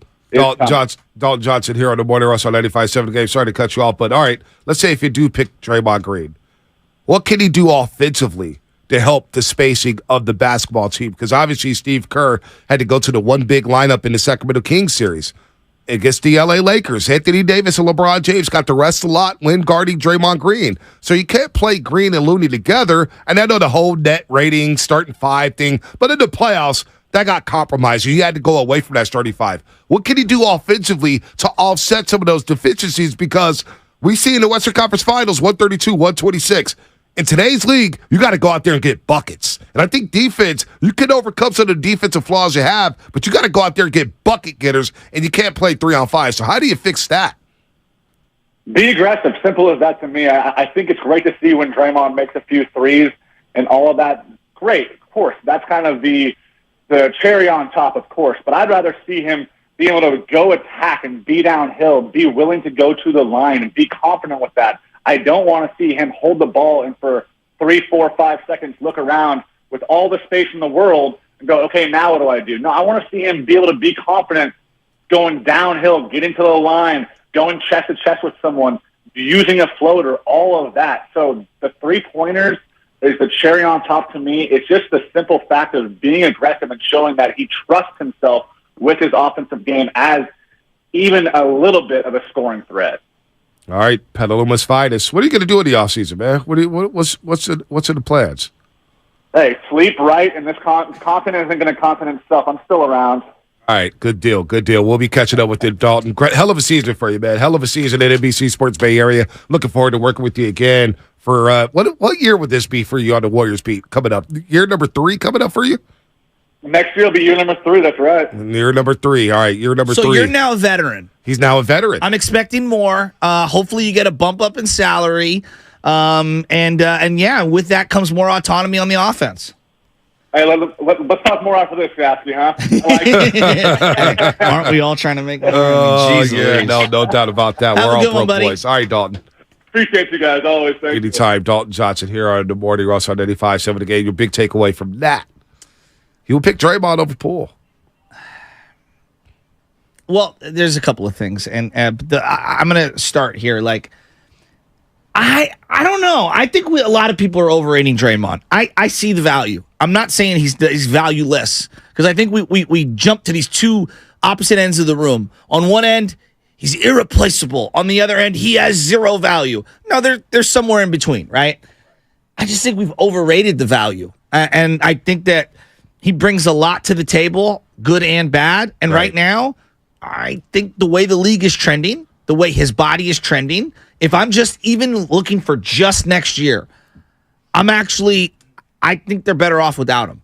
I really do. It feels like an addition by subtraction. But again, if Steph Curry says, I need Draymond Green back, but if Steph Curry had a traditional big, a guy who could finish at the rim, think of how much easier it would be for Stephen Curry offensively. He has to work so hard. Think about when Draymond Green holds the ball at the top of the key.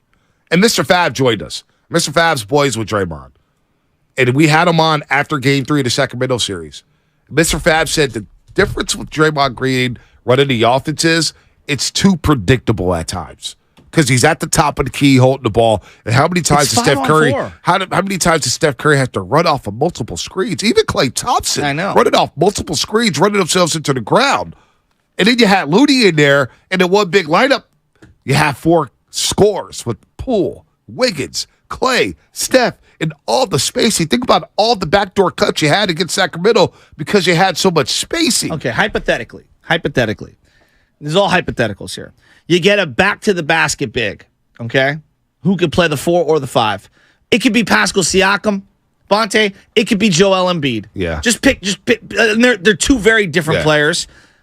If you have that guy who demands that you sink that defense down, how much open space on the perimeter is there for Klay and Steph Curry? A lot of space. How much do you have to double team a guy at the rim, which open things up beyond? Exactly. Right now, it's the reverse. Yep. And my biggest issue with Draymond is he's never developed a back-to-the-basket game. And is that why Steve Kerr hasn't tinkered his offense? It's because he has to run this offense with Draymond Green? I think that's a big part of it. You can't adjust it because he won't shoot the three? He has to be a passer. The space that was created in game number 3 in the Sacramento Kings series, we all said it that Friday. We're like, what do you do with Draymond Green? And they had that conversation immediately after game 3. We need to bench Draymond Green. Now, he'll still get his 30 minutes. Again, we get so fixated on, and even I do when it comes to Klay Thompson, on who starts and who plays off the who comes off the bench. As long as you're getting your minutes, you should be fine. And Draymond Green still saw 31 minutes when he came off the bench. He was still closing in the lineup because of his defense. But offensively, if you're trying to rally, if you're trying to come back, the space is compromised with Draymond Green. And no one is saying that you have to have, a guy who you're throwing it to like he's Kareem. You just need that element of balance. How many times this year, as a Warrior fan, this year, Bonte, how many times did you say, boy, it'd be nice to be able to get to the free throw line. Boy, it'd be nice to be able to throw it into the post and not be dribble on the perimeter and hoisting threes. Get an easy bucket, right? There's 2 things they desperately need. They desperately need another two-way wing, which maybe they think they have it in Kuminga and Moody. I don't know. And they desperately need some back-to-the-basket offensive player. Something, either a 4 or a 5. They need it. Let's hear from And he doesn't Steve have to be Kerr. He doesn't have to be ball dominant. Right. He just has to be somebody who you could throw the ball to occasionally on that block to make teams honor you balance-wise. The man crush I have is Naz Reid, but they don't have the money for Naz Reid unless you were to be able to make some moves. I love Naz Reid. That's been a lot of fans. Listen, that's why the whole thing about Warrior fans only watch Warrior games is all blasphemous. Warrior fans understand who, and they realize who Naz Reid is. We watched him go against the Warriors now for 3 straight years, and he's got better and better and better. You have a guy like that who can at least be a threat offensively, it compromises that defense, and now all of a sudden you have to guard all 5 positions instead of guarding 3 or 4 positions at a time, which, again, look at AD last night. He had to go guard Jokic one-on-one, and he got cooked. Yeah. Well, LeBron James had to guard last night, and they got cooked in the first half. They ended up giving up 132 points. Why? Because you had threats everywhere. Well, and I think one of the things that we've forgotten about with Bogut, yes, he was a great passer. He also was really good around the rim. Yep. I think we've underrated how good he was around the rim. But he also crushed dudes on screens. No doubt. Draymond Green's not screening the way Andrew Bogut is. But Bogut had elements of drop steps. You know what I'm saying? Post moves. I think we've kind of forgotten that. Let's go to, I want to go to play this sound here. Steve Kerr, or when he realized they were the championship team. Here's what Steve Kerr had to say. Maybe when we went 11-30 on the road. I mean, championship teams don't go 11-30 for a season on the road. So in my mind, what we tried to do was really piece it together at the end, and find what we had last year. And we did that by getting Wiggs back from his absence and trading for Gary, because that's what we knew we had a year ago. Those 2 guys were such integral parts of our championship. So we tried to scramble, and obviously we wanted Gary at the trade deadline, and then he had the injury, and so he only played a handful of games at the end of the regular season. But I loved our guys' fight and their connection down the stretch. We win 6 in a row. We get to the playoffs. We come back from 2-0 to beat Sacramento. We did a lot of great things, and I'm proud of the guys for that. But again, to expect to win 4 rounds in the playoffs under those circumstances, where we really didn't earn, a whole season worth of chemistry and connection, I don't think championship teams are made out of that type of situation. 888-957-9570. Do you agree with Steve Kerr there? Do you agree with Steve Kerr when he says that if Draymond Green doesn't come back, they're not a championship contender? If Draymond's not back, we're not a championship contender. We know that. I mean, he's that important to winning and to who we are. So I absolutely want him back. He's a competitor. He's an incredible defensive player. We can check all those boxes. And he and I have built a really special relationship that has run the gamut. Over the years, we've had our share of run-ins, but we've been through so much. We really care about each other and work together well. he knows that he had a great season this year from a basketball perspective, but he knows that he also compromised things by what happened back in October. And so part of him coming back next year has to be about, rebuilding some of that trust and respect that he's earned here for a long period of time. And one thing I love about Draymond is he's always brutally honest, and he can take that sort of critique because he knows it's the truth. So I want him back. I think we all want him back. And hopefully that's exactly what happens. And we get ready to make another run next year. The I want him back part at the end, did you feel that as sincere, or did you feel that as a plea, knowing that someone might be taking their future into their own hands and leaving? What did Steve Kerr say? We just never know what could happen. Things could change. So but we would like him back. What else is he going to say? So I got to say, yeah, we don't want Draymond Green back. We're gonna do what the Grizzlies did with Dillon Brooks. Yeah, stay away. They're not going to do that to Draymond Green. You would never do that to him. And they realize that Draymond Green has the power to opt in or opt out, which may all depend on Bob Myers, whether or not he signs back with the roster. And we don't know about that. And Steve Kerr mentioned that that's the number one priority. What do you do with Bob Myers? I want Bob Myers to sign. Doesn't it feel like every day that goes by or there's no decision, it feels like he's closer to leaving? Anthony Sander said he was 51-49 that he was leaving. I don't know what Bob could do. He got the contract offers. We don't know what the contract offers. Wants. But if he doesn't come back, what if Draymond Green says, you know what, Bob's not coming back, I'm out. He opts out. What happens there? Will Draymond Green compromise with the organization that he spent his entire career with and say, you know what, I'll opt in if you trade me to this destination where I know I'm going to get a contract extension? Maybe that's on the table. What do you think we find out first? Opt in or Bob Myers? Opt in, opt out, or Bob Myers? I think we find out about Bob Myers first. When is the hard-pressed date for Draymond? Draymond Green, not exactly sure when the hard-pressed date is. I know Bob Myers, June 30th, right? So obviously Draymond Green, his decision is going to happen when free agency starts. Yeah, but we always have that leaking, period where you kind of get a good feel. And yeah, no doubt. You would think you would know. So I think we got to find out about Bob Myers before we find out about Draymond Green. If I would have told you, 12 years ago, that David Lee getting hurt was the blessing in disguise that empowered their whole entire situation. Everything. If I would have told you on the front end they'd be better without David Lee moving forward, at the time, you would have been like, you're crazy. Well, I would have said you're crazy if you said Draymond Green turned out to be the player that he became. Well, that part, yes. But also the part I could see you becoming better without David Lee because of the defense that he played, which is non-existent. Yeah, but he was really good. He was a good scorer. For the Warriors, he was good. He was good, but he was a one-way player. No, that I agree with. But I'm just saying, he was a very impactful player. Now, he's not beloved anywhere near what Draymond is currently. Not even close. But at the time, he was a beloved player. Not on the level of Dre, but a beloved player. Right. I just think that, I get the attachment, but not everyone can stay if you want to win a championship moving forward. And if you think that they're still good enough to win it all, as those three take the bulk of the salaries, take the bulk of the shots and the minutes, I think you're going to be disappointed. And the luxury tax bill, and the Bob Myers situation, Draymond Green, and the way his game is played, the way the NBA is played today, you got to make a decision. It's now the time to go through that crossroads, because if you do extend Draymond Green, now you are asking the core to win the championship again.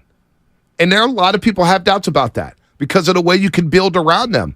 With the new CBA and the mid-level tax exception, the Warriors aren't going to have the same benefits to fill out the roster the way they did with Kevin Durant, the way they did last season with Otto Porter Jr. and Nemanja Bjelica. You're not going to have that. You're going to have that opportunity. You're not going to have that financial flexibility. So don't you have to make a decision this year? Because Joe Lacob said, I don't want to throw $500 million into a roster. You think You think he got his bang for his buck this year? Absolutely not. Absolutely not. I mean, I lose my mind. I threw a big check at the government and at the state, and I lost my mind. All right? And it wasn't even... even proportionate to how much I'm making, it wasn't even close to what his bill is. Think about this. If you're Joe Lacob right now this morning, and you wake up, and you had over 10 to 12 hours to digest what Steve Kerr said and Draymond Green said about the punch effect in the roster, and you hear Draymond Green say, we'd still be playing had that incident not happen back in October? I would be fatigued with all the pettiness and everything, and I would be losing my mind. And you'd be breaking something, right? Because now you're thinking to yourself, damn, if that push doesn't happen, I get at least 2 more gates for the conference finals. This is I get 2 more gates. Think about how much money you bring in per game in the playoffs. But Vontae, business people think of it very coldly, and they go, you guys can't get along, and you're messing up my money. That's what I'm saying. Yeah, like it cost me 2 gates at least. And an opportunity at a championship, which is what he really wants. Right. You know, some owners are in it just for the money. He's in it for the titles and then the money. Yeah. But the titles bring in the money. Well, they go hand in hand. So for him, if you're Joe Lacob listening to that, you're saying, damn, we couldn't figure this out. That thing lingered until February. According to Draymond Green. Yeah. These are not our words. That's what Draymond Green said. Well, how many different employers have you had where there's a manager in place and they're like, I'm not here to babysit. I'm here to make a ton of money and try to win. And that's it. Whatever your business is, sales, right? Tech, whatever it is. So nobody wants to babysit on the job. So again, here's what Draymond Green said on why they still be playing. And we'll get to the lines in just a second. As you are listening to 95.7 The Game, KGMZ FM in HD1, San Francisco. Download the always live on the free Odyssey app. Download the Odyssey app and favorite 95.7 The Game for the best and most up-to-date sports coverage. Don't forget that you can also watch us every day on our YouTube and Twitch streams. Just log on and search 95.7 The Game and be sure to like and subscribe to the channel while you are there. Don't forget about my boys on the Garlic Fries and Baseball, guys. What is it up? Up 140%? 150. We are up 150%. Business is booming for baseball guys and garlic fries, or garlic fries and baseball guys. Sounds like the culture of garlic fries and baseball guys needed to move off from Mark Willard. No, don't do that to him. Sounds like he wasn't good for the culture. Don't do that to him. Sounds like the culture needed to be tinkered with. No, I think it's more just the arrival of Casey Schmidt has got people so jazzed for Giants baseball that you could probably throw any 2 guys on this podcast right now and you're going to see numbers rising. It's the Casey Schmidt effect. No, I thought it was the arrival of Sam Lubman. You know, speaking of which, much like Austin Reeves, Sam Lubman is arriving during this podcast and he gets season. calls. One more quick thought as we're talking about new teammates and new guys showing up, and we'll get right back into basketball. Who would have thought elite Jimmy Garoppolo going to the Las Vegas Raiders would have Davante Adams questioning his future? Oh, my God. Oh, my God. Did you see that report? Oh, yes, I did. I sent it to the chat. I mean, the chat. The fact that, like, how many Jimmy stands were out there? He's a winner. Davante had 5 seconds of Jimmy G and was like, yeah, I'm not really feeling this. You think it was Jimmy G? I read that as he does not F with Josh McDaniels at all. I don't think he feels the direction of the organization. And the direction was Jimmy's a part they of that. went to Jimmy Garoppolo. Yeah, Jimmy's a part of it. And he's like, yeah, back shoulder fades, unavoidable. back shoulder throws, not happening this year in Las Vegas. Good luck with that with Jimmy Garoppolo. Oh, boy, I apologize, Jimmy, but, oh, boy. Davante also knows he can spout off all he wants because he ain't going nowhere for the next 2 years because he's locked up. He's going to somebody will trade for a midseason. No, well, the Raiders will have like $20 million dead cap so that no one can trade for him because the Raiders aren't doing that. The Raiders are so arrogant and stupid. They will trade Davante Adams. Why are you taking shots? What's going on here? I'm saying McDaniels is so arrogant, he will make a move. That just doesn't make sense, though, organizationally, to do that. McDaniels got rid of Jay Cutler before the season started. Did that make a lot of sense? If you have Davante in a keeper league and Jimmy's the quarterback, you are ticked off right now. You are so frustrated. All right, let's go to Father Time. Is he frustrated about to go to St. Warriors? Father Time in Napa, what's happening? Roasters, I'm going to ask you a series of yes or no and or what more questions and tell you an anecdote or two. Which Warrior has been involved in every single weird thing that has happened to the franchise over the last 10 years? Go. Draymond. I know you know who that is. Secondly, do you think that Draymond Green is going to get better at guarding the top players in the Western Conference, the Nikola Jokic? Do you think he's going to guard Luka better? No. Third, so his defense, his best part of his game is flipping. Do you think that I'm getting better at my pickup game or my golf game as old as I'm getting? Who gets better in the NBA in their 33rd, 34th, 35th, 37th year? Outside of PJ Tucker getting better at the corner three, very few.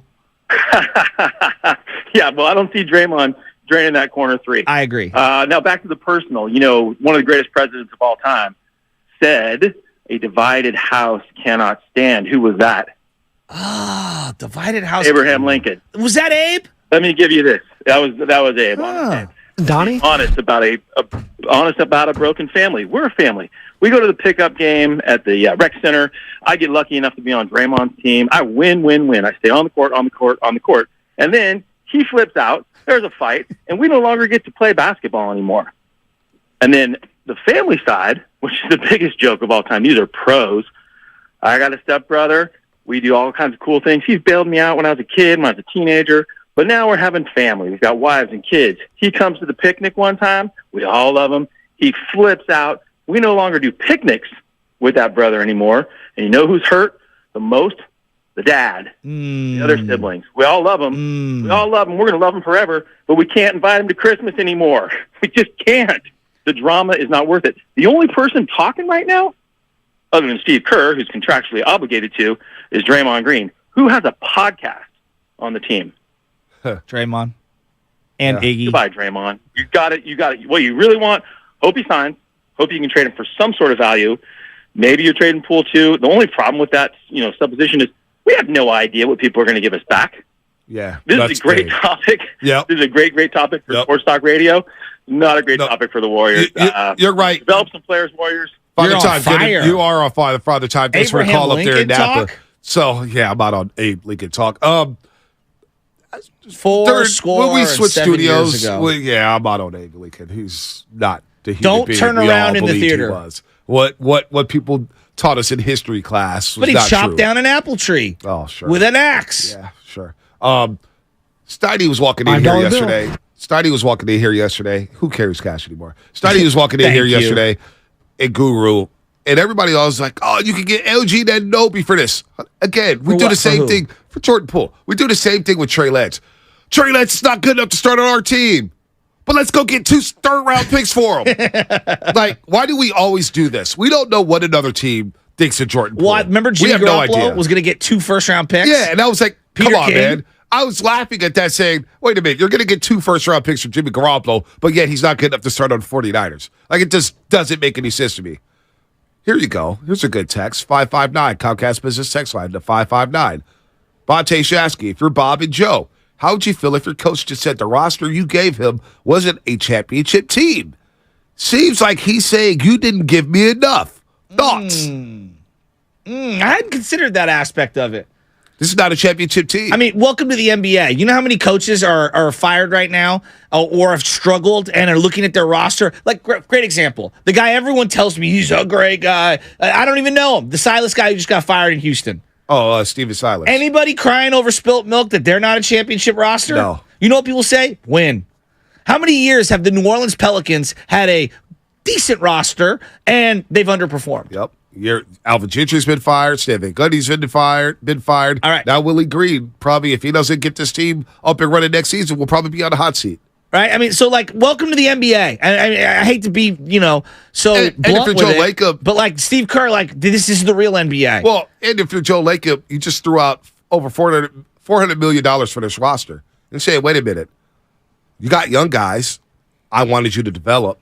You got the core back, and we had an incident in the preseason that we didn't handle well as an organization, and now you're saying we don't have a championship team? When we got to the playoffs and all the talk was we got a whole new clean slate and we feel good about anybody in the series. Now all of a sudden we maxed out. Well, we maxed out, but yet we didn't see Kuminga go guard LeBron James in the second round one time. Said the excuse was, hey, we had to play GP2 and Wiggins. That's why he didn't play. Wait, we couldn't find any minutes for Kuminga? I know. Not 1 minute? Not 2? Not 3? And today, so I got the house to myself because Anna's going to be out and maybe Chad's going to the grandparents' house.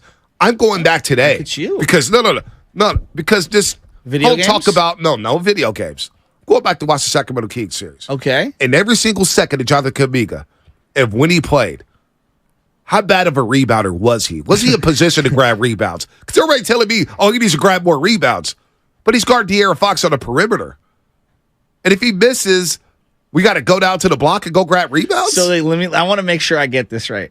You're going to go back in an empty home, and you're going to watch every minute of Jonathan Kuminga. Absolutely. I love you, number one. And number two, that reminds me of someone else. I've watched every single game of player X 7 times over. But I love that. But that guy does watch it. Whatever what you say about that guy. Papa. Papa go back and watches. He watches. You got to give him that. Guy's prepared. So, trust me, I worked with him for 3 years. Guy's detailed. I used to just 13. Hey, man, remember that second quarter, second output? It's like, damn, it was a this Tuesday. guy really does watch it. There was lightning storms in the morning. That's what we do, though. I'm a sicko like that. I'm going to go back and watch every second of Kuminga in that Sacramento Kings series to see if he could have rebounded better. You know what I'm going to do today? I'm going to take a nap. Oh, good for you. I think I'm going to take a nap. Might do some online shopping. Not sure if I've got time. So, did they really max out? Or did they just not give guys a shot? Let's go to Dave real quick at SF. Dave, real quick, and then we'll break. We'll break, and then we'll get to the rest of the calls with Dumas in the studio. What's up, Dave? Hey, fellas. So Joe Lacob has proven that he's willing to spend money, but he's not a dumb guy, and I just can't imagine he's interested in having a $450 million bonfire, right? That's a good call. If that's true, it's also this is a time for whether it's Bob Myers, whether it's a new GM, but Lacob and the entire front office, this is a time to channel the internal Bill Walsh. It's better to get rid of people beforehand than after the fact. And Draymond, we're all appreciative for what he's done. It's run its course. It's over. It's time to move on. Absolutely not time to give him an extension. And, maybe it may make sense to move Klay and everyone other than, to your guys' point earlier, the guy who has been the center of the organization for a decade and should be for another 5 years. No doubt. No doubt. Hell of a call. Some great thoughts here. This show has flown by. I can't believe it's already 9:12. Already 9:12, man. We're going to get to the rest of you guys. Elijah, Max, Sean, George. We're going to take your calls with Jason Dubas live in studio. He's going to join us from Crawford. Jason Dubas had himself one hell of a season. How much news did he break? He was on everything, man. Dubas is doing a hell of a job as he makes his way here in the Bay Area. That's what's coming up. Sponsored by Fremont Bank. Full-service banking. No compromises. My French toast sticks are back in 3 or 6 pieces and available all day. So don't worry if you sleep in past 11. And to all those fast food places that stop serving breakfast at 11, who hurt you? Get my French toast sticks anytime, starting at $2.50. Only at Jack in the Box. Price and participation may vary. Volley is a voice-controlled entertainment experience for smart devices, and they have many games, but we will be focused on their most popular one, the Music Quiz, one of the most popular games to play on the smart speaker. And it is free to play with a 7-day trial. Bonte, then that's when that monthly subscription kicks in.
Now back to the Morning Roast with Bonte Hill and Joe Shansky. Joe Shasky. So you just pick it up and Joe Shasky. And Joe Shasky. All right, we got Dumas in studio. I was in Shanksky last night. Got a couple rips last night. Shansky? Come on, man. How'd you do in the softball? We won. All right. We should have went going away. You didn't get hurt? No, thank God. All right, that's That was good. my first game back from the injury, though. Oh, you were injured. I didn't know you were on the IL. Oh, bro, I told you that I tore my Achilles. I didn't tell you about this? You said that last year. No. This was like, I don't know. It's like a reoccurring thing. Maybe your stuff is ready to go. I had 6 games in one day, and it was because of the plantar fasciitis, and I ended up straining the ankle. It's bad, So bro. you're playing But I'm 6 back. games in one day. Your foot's messed up. You got to do Made it. a couple nice plays at first. I'm back, bro. You will be having surgery at the end of the summer. Why you got to talk to me like that? Because you're injury prone. Well, when you play at an elite level for a long time, You've you been hurt hit since my you were age, 10 years old. It ends up happening. You've been in damaged goods. Exactly. Damaged goods. Damaged goods. You got to play through injuries. Steph Curry had like the shoulder thing all year. He had the leg thing. He had the knee. I mean, come on. It happens. And I am not Steph Curry. You hear this guy Dumas, man? Why Yeah. everybody crop for Jason Dumas? He's now a Bay guy, man. We're claiming him as our own. I don't think he's really a Philly dude. I don't think he wants to be a Philly dude no more. So that's after that Game 7. Oh man, that was embarrassing, man. They lit the city down. Oh man, I saw Howard Eskin ripping them. How could they have let the city down when they're like final? Like they're good. I know they want to win it all, but like they're good. They were so bad for so long that people are still holding the whole process thing because I keep seeing it reoccurring. I'm like, it's kind of, I don't know. I think it's played out, just ripping the whole process part of it because they're so far beyond the process and so removed from it. Like they've deviated. How many different general managers have they had since him? I think only one since Hinkie. Yeah. No, they had Elton Brand. Well, Elton Brand's still there. They had Colangelo, and now they have Morey. So really only one. Oh, okay. Well, I don't know. It just feels like they're six straight years in the second round. I can't get past it. That's crazy. I mean, it's just tough. That's crazy. They were rolling too in that Game 7, and then all hell broke loose in that third quarter. We won't get off Philly. By the way, this Monday, we're bringing you our Warriors Summit. All the hosts, Steiny, Guru, Willard, Dibs, Shasky, myself, John Dickinson will be there from 4 to 6 at Juan Vino in Walnut Creek. The address is 1501 North Broadway, Suite 138. That's 1501 North Broadway, Suite 138. The extensions, get Dumas in there, too. Get Dumas out there in the creek. I know he wants to go out there to the creek. Show's open to the public as we have an open discussion about all the questions and issues the Warriors have in the offseason. That's right. It's this Monday, May 22nd from 4 to 6 p.m. at Juan Vino in Walnut Creek. And also the segment is brought to you by Kirby, your driveway mechanic. Check out Kirby at CURBEE.com. We'll see you at Walnut Creek. It's going to be a lot of fun on Monday. So let's start here at Dumas. How would you sum up the season for the Golden State Warriors? It's funny. The last time we were in here, I was in here with you guys, and you guys are asking me to like categorize the fan base for each team here in the Bay, and I mentioned Warriors fans, and I said delusional, and I said I didn't like, I don't mean it as an insult. It sounds like an insult, but I mean like when I first moved here, and I just I started following certain people on Twitter and started getting follows from Warriors fans. I started to realize just how high the bar was, and I'm like, I'm coming from a place where I grew up, and it's like you never win anything really. Right. We had the 2008 Phillies, so I'm like, damn, these people are really like expect a championship every single year. It's like nuts. That's how the Niners used to be. But yes, keep going. I'm like, do these people realize that just not really how sports work? Thank you. So, I think to the general Warriors fan, they're going to say the season was a failure because they didn't win a championship, and of course that's the bar here. But I'm a little more realistic. KD's not here anymore. You're not going to just like overwhelmingly beat everybody every year, even when you're not on your A game. So I would say it was like a B minus, a C plus. I'm not a moral victory guy, but at the end of the day, there were still 18. There were one of 8 teams left remaining. The Lakers beat them in 6, but I don't think the Lakers are all much better than them. Like, it was a tough 6-game series. Yeah, game 1 and game 4 were toss-ups. Wiggins doesn't get hurt. I mean, Wiggins was a shell of himself last game. It was clear. So, if the Warriors could have very easily been in the conference finals, and, it wasn't perfect. There was some turmoil. Steve Kerr talked about that yesterday. But I don't think it was a complete failure. I guess my biggest there's some things they're going to have to address in the offseason. I would have liked to be more confident in Jonathan Kuminga and Moses Moody's role on the team at the end of the year. That's probably the biggest failure of the season to me, outside of not winning a championship. We're going into another offseason where Mo and Joku don't really know their role. Right. Yep. And we don't know what to make of him. Right. Which is crazy. Yeah. So that's the biggest failure part, aside from not winning it all. But I think, man, you got a lot of wiggle room because 30 is still 30, you know? So let's start there. Can they all coexist? Can they just roll it back one more year? Just for right now, one more year. We'll get to the financial dominoes and all that stuff. Just cohesion-wise, can they roll it back and a year older for a lot of these guys? The league, obviously around them probably getting better. Can they just be in a position to contend again next year with the exact same core? I do. Obviously they'll have to tinker some of the role players. I think there'll have to be an uncomfortable conversation with Klay Thompson. No doubt. And I think that Jordan Poole and Draymond Green will just have to continue trying to build back that trust. You're not going to bang with somebody, they punch you in your face. It's just cold, hard facts. But when you want to remove that, because, I'm looking at it this way. They had so much stuff going on this year, whether it's the young guys, Bob Myers not knowing whether he's coming, the tax bill, you just won the championship. The Wiggins. Klay doesn't play in the offseason. Wiggins. Anthony Lamb. So much stuff. Wouldn't you want to remove some of those variables by not even going down that road again? Well, Shasky, I think right now, Jordan Poole's trade value is at an all-time low. Agreed. So just from a business standpoint, it wouldn't even be that smart to shop him right now. I agree on that. But what about Draymond? No, I would bring back Draymond for sure, just because I think Draymond is really important to what they do. Does he mess up off the court a lot?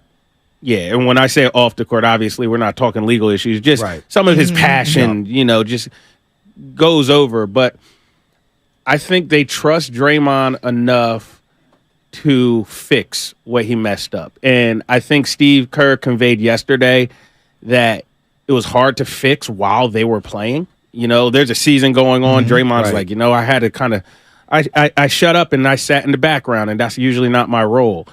It's the offseason now. Who knows? Draymond could call Jordan Poole, look, Jordan, I want to come out to Milwaukee. Let's work out. Yeah. Let's work out for 3 weeks, man.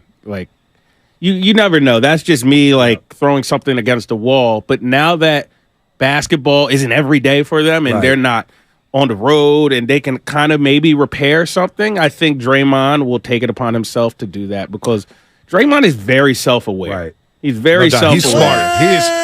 No, he's at times he is, and at times he's not. Right. Let's be fair here. But he's no dummy. But sometimes he says things where it's like, all right, maybe you don't need to say that. Were you surprised, Dumas? We got Jason Dumas live in studio. We'll take your calls in just a second. George and Mac, hang on tight here. Jason Dumas does a great job for Cron 4. Flip that entire sports department.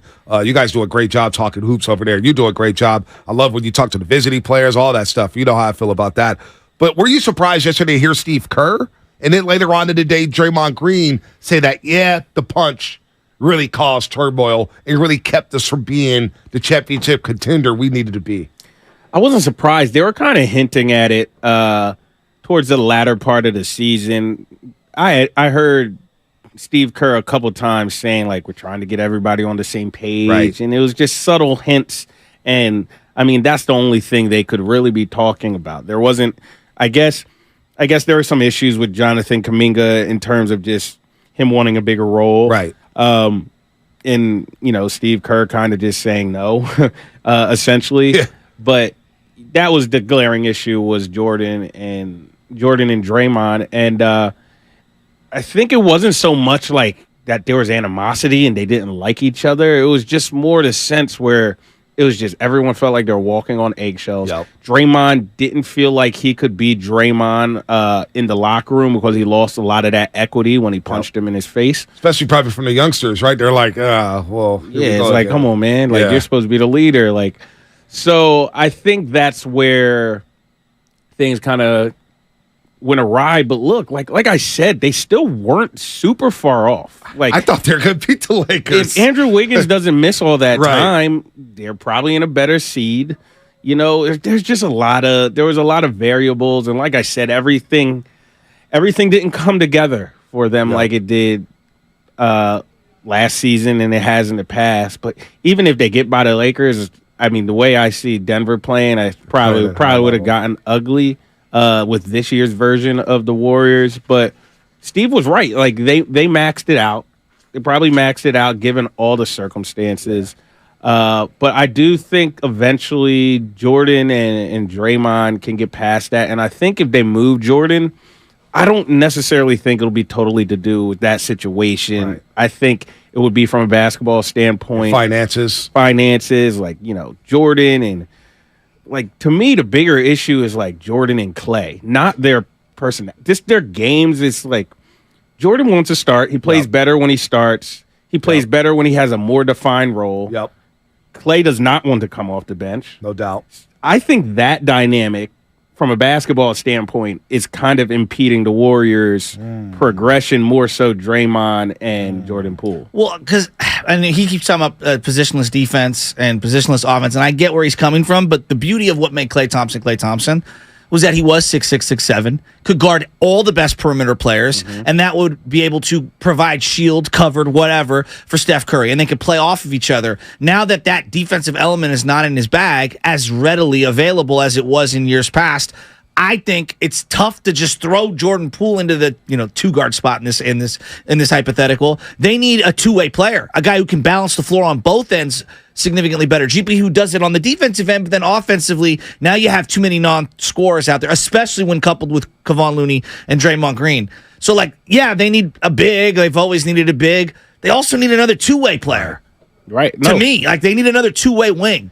Absolutely. They need a guy who can, theoretically, you put Wiggs there, but even Wiggs, you just need another Wiggs. Yes. You know what I mean? Yep. Especially in these NBAs, the best teams have 2 or 3 of them. Right. You watching Denver? KCP. They could throw Gordon on you for a little bit, and Porter ain't guarding nobody. But he played some defense yesterday, though, surprisingly. But normally he doesn't. He's getting a little better. But they've got bodies, and Brown's playing defense. They've got various bodies they can throw at you. I'm with you on that. They need more perimeter defense. I think they thought they'd have Moody farther along. Or Kuminga. And I think they also thought Iggy.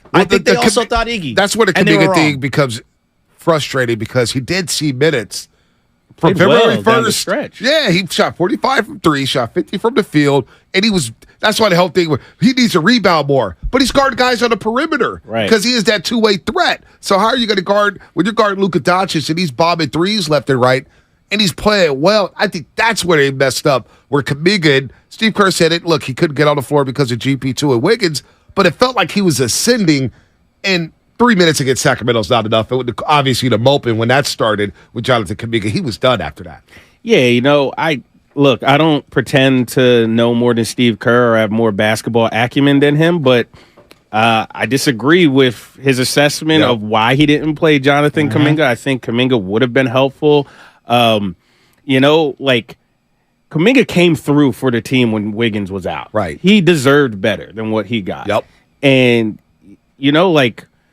you can't tell me that he couldn't have helped, especially some of those Lakers games where people are getting in foul trouble. People have 2-3 fouls in the first half. Minute? Yeah, he can't help at all. I'm with you. And it's just like Steve says that young guys can't win playoff games. They just don't play. Well, Austin Reeves, what's he doing right now? What's Austin Reeves doing? Look at Christian Brown, Keegan Murray, Christian Brown on the Nuggets. Yeah, I mean, young guys can play. Tyler Hero helped the Heat a few years ago as a rookie. It's objectively not true. Well, so okay, it is. On that same note on Kuminga, because I know you're real tapped in. You're at all the games, so you get a good feel for this, and you know a lot of different guys in the team and in the league in general. I've had an opinion, and I've talked to Bonte about this. It wasn't the greatest look that he spoke with the Chronicle and maybe was a little more outspoken. But I just feel like as a media and as a fan base, we're just not delicate to this guy's road to where he is now. He's 20. He's speaking in a second language. He's been in America 5 years, right? I don't think people understand that you're around this team enough. Is that... I'm not saying it's an excuse. I'm just saying it's baked into me being more delicate with someone like Jonathan Kuminga. I just don't think we give him enough benefit of the doubt, I guess, is where I'm going. No, I agree.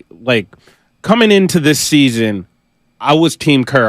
I kind of understood because Kuminga came in kind of with an ego. Yeah. He came in with a lot of pedigree. Like at one point, and by some recruiting services, he was the top player in his class. Exactly. Like he was a stud, and he sees his peers getting all this usage and everything around the league, and obviously he's on a championship team, so I mean, he gets it, but he's still looking around, and like I said, he's young, but really young. Steve had to kind of knock him off his peg.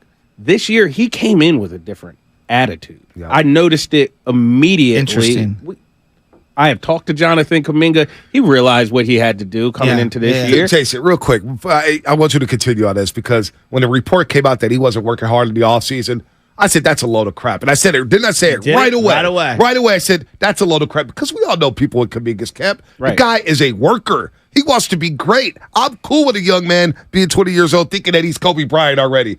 Not true, but I love the confidence. But I want you to continue on this, Jason. Yeah, he understood what Steve and them needed of him, and it kind of feel like just the goalposts have been changing. Like for a while, the messaging was it's his attitude, and he has to do this and do that. And then yesterday, Steve Kerr is like he doesn't rebound enough, and it's like, come on, really? Like that's guard perimeter players. That's what I'm thinking. That's why he's not playing because he's not rebounding enough. Like I watched Anthony Lamb and Ty Jerome play throughout the bulk of the year. Don't tell me that Anthony Lamb's the second coming of Kevin Love in his prime as a rebounder. He was fine, but we're acting like the guy was Rodman. Yeah, no, I don't get it. And if it would have been more justifiable. I wouldn't have agreed with it, but it would have been more justifiable if Anthony Lamb actually played postseason. Yeah. That's what I'm saying. He fell out of the rotation, so it's like you did all that not to even to play the guy. Exactly, for a minute. An important minute, I guess. For a minute, a two-way player there. So, no, I'm with you there. And he, like you said, he helped carry the team when Wiggins was out and when GP2 was hurt. He was playing 23 minutes a game and he's a kid that got better and better as the game progressed. Yeah. He would start off rough early on, maybe pick up a couple fouls. Then he would get back into that game and he's like, okay, this guy's playing fourth quarter minutes. And he has the game, the mid-range game. I think he can hit the quarter three. I hope they don't trade Jonathan Kuminga because I think he could be a star. Let's take some calls real quick, Dumas. We got you in studio. A lot of people want to talk to you. Our roasters, George in Santa Clara. George, what's happening? You're on the roast. Thanks for taking my call, Bonte. Real quick, a few things. As far as Jonathan Kuminga is concerned, you guys have kind of given him an excuse in terms of he was guarding perimeter players, and that's the reason he only got 3 rebounds a game. How many long rebounds did the Warriors give up? That's not an excuse. Rebounding is a matter of want to. He could do better, and I figured that he will. Going forward, Jordan Poole, what is his role on this team going forward? As long as Steph Curry is here, he's not going to start. Is he going to be okay being a part-time starter in the regular season and then come playoff time, if his shot's not there, he doesn't play defense, you can't start him with Steph. So what is his role going forward on this team where he's going to be happy and the Warriors are going to be happy paying him $28 million plus? Let's start with Kuminga. No one's saying he's a perfect player. I don't think any of us in here agree with that. Could he maybe have more of an effort on the glass? I guess. I just think we're all in agreement that shouldn't have been the reason why he wasn't getting any opportunities. Because you don't bench him, ice him out because he can't get a ball. Klay has gone a decade; he could barely rebound. And Wiggins took 7 or 8 years before he started becoming a rebounder. And Chico said here on YouTube, Moody's rebound rates are consistently lower than JK's. Well, you only talk about Jonathan Kuminga, 3.5 rebounds per 20 minutes.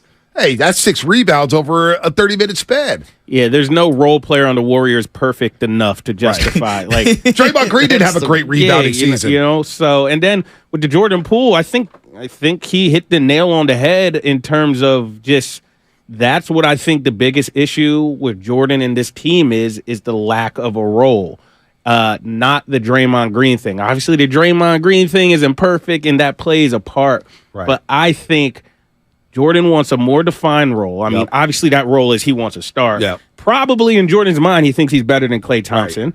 And you know what? It's just like one of those things where, that is what I think really was weighing on him more down the stretch than anything. It wasn't the after effects of Draymond Green. And it was, I get jerked around a little bit. I mean, obviously, some of his struggles, you got to take ownership for them. We're not out there shooting your shot. But I think he wants a more defined role. Whether you think that's right or wrong is irrelevant. That's what he feels. I felt empathy for him more so than any player on this roster because of what happened in the preseason and because of what you just said. One day I'm starting. I'm averaging 25 points a game as a starter. Wait, now I'm coming off the bench. Wait, now you're asking me to be a facilitator. Oh, wait, now I'm playing next to DiVincenzo and Kuminga. Oh, wait, now I'm playing next to JaMychal Green and Anthony Lamb. What's going on here? So I think he did have it tough, and that's why the whole report after Game 4, when he was frustrated in the locker room, okay, great. 23-year-old player after playing 10 minutes in Game 4, a pivotal game, which basically ended your season because Lonnie Walker went crazy, but you didn't play much. You played 10 minutes and went scoreless, and you're frustrated, and people made a big deal about that. Of course he's frustrated. I was in that locker room. I mean, what was it like in that locker room? It was, to me, it wasn't very much different than any other loss. Yeah. They were annoyed. They were ticked off. And I honestly go in the locker room so I can kind of see those moments and see what's going on. But I don't necessarily love being in the locker room after a loss because, especially on the road, it just sometimes it feels forced. Right.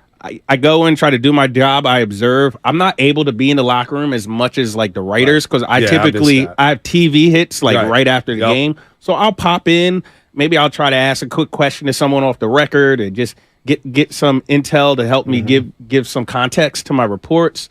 But I didn't notice anything that much different. It's a small locker room. Jordan with Pitts. Jordan is always kind of obnoxious with the media. It's usually in fun though. He'll kind of be obnoxious, then give a little smirk after.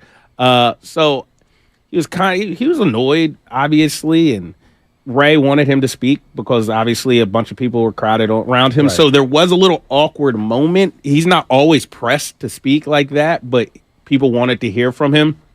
So it was, I guess you can categorize it as awkward, but it wasn't overly this moment where it's man. You know what I mean? Yeah. No, I know exactly what you're talking about. I miss going to the locker room, Shasky. I do. That's the one thing about working in TV. I miss going to those locker because you get the vibe, and you're like, all right, I've been in a locker room before. You played sports.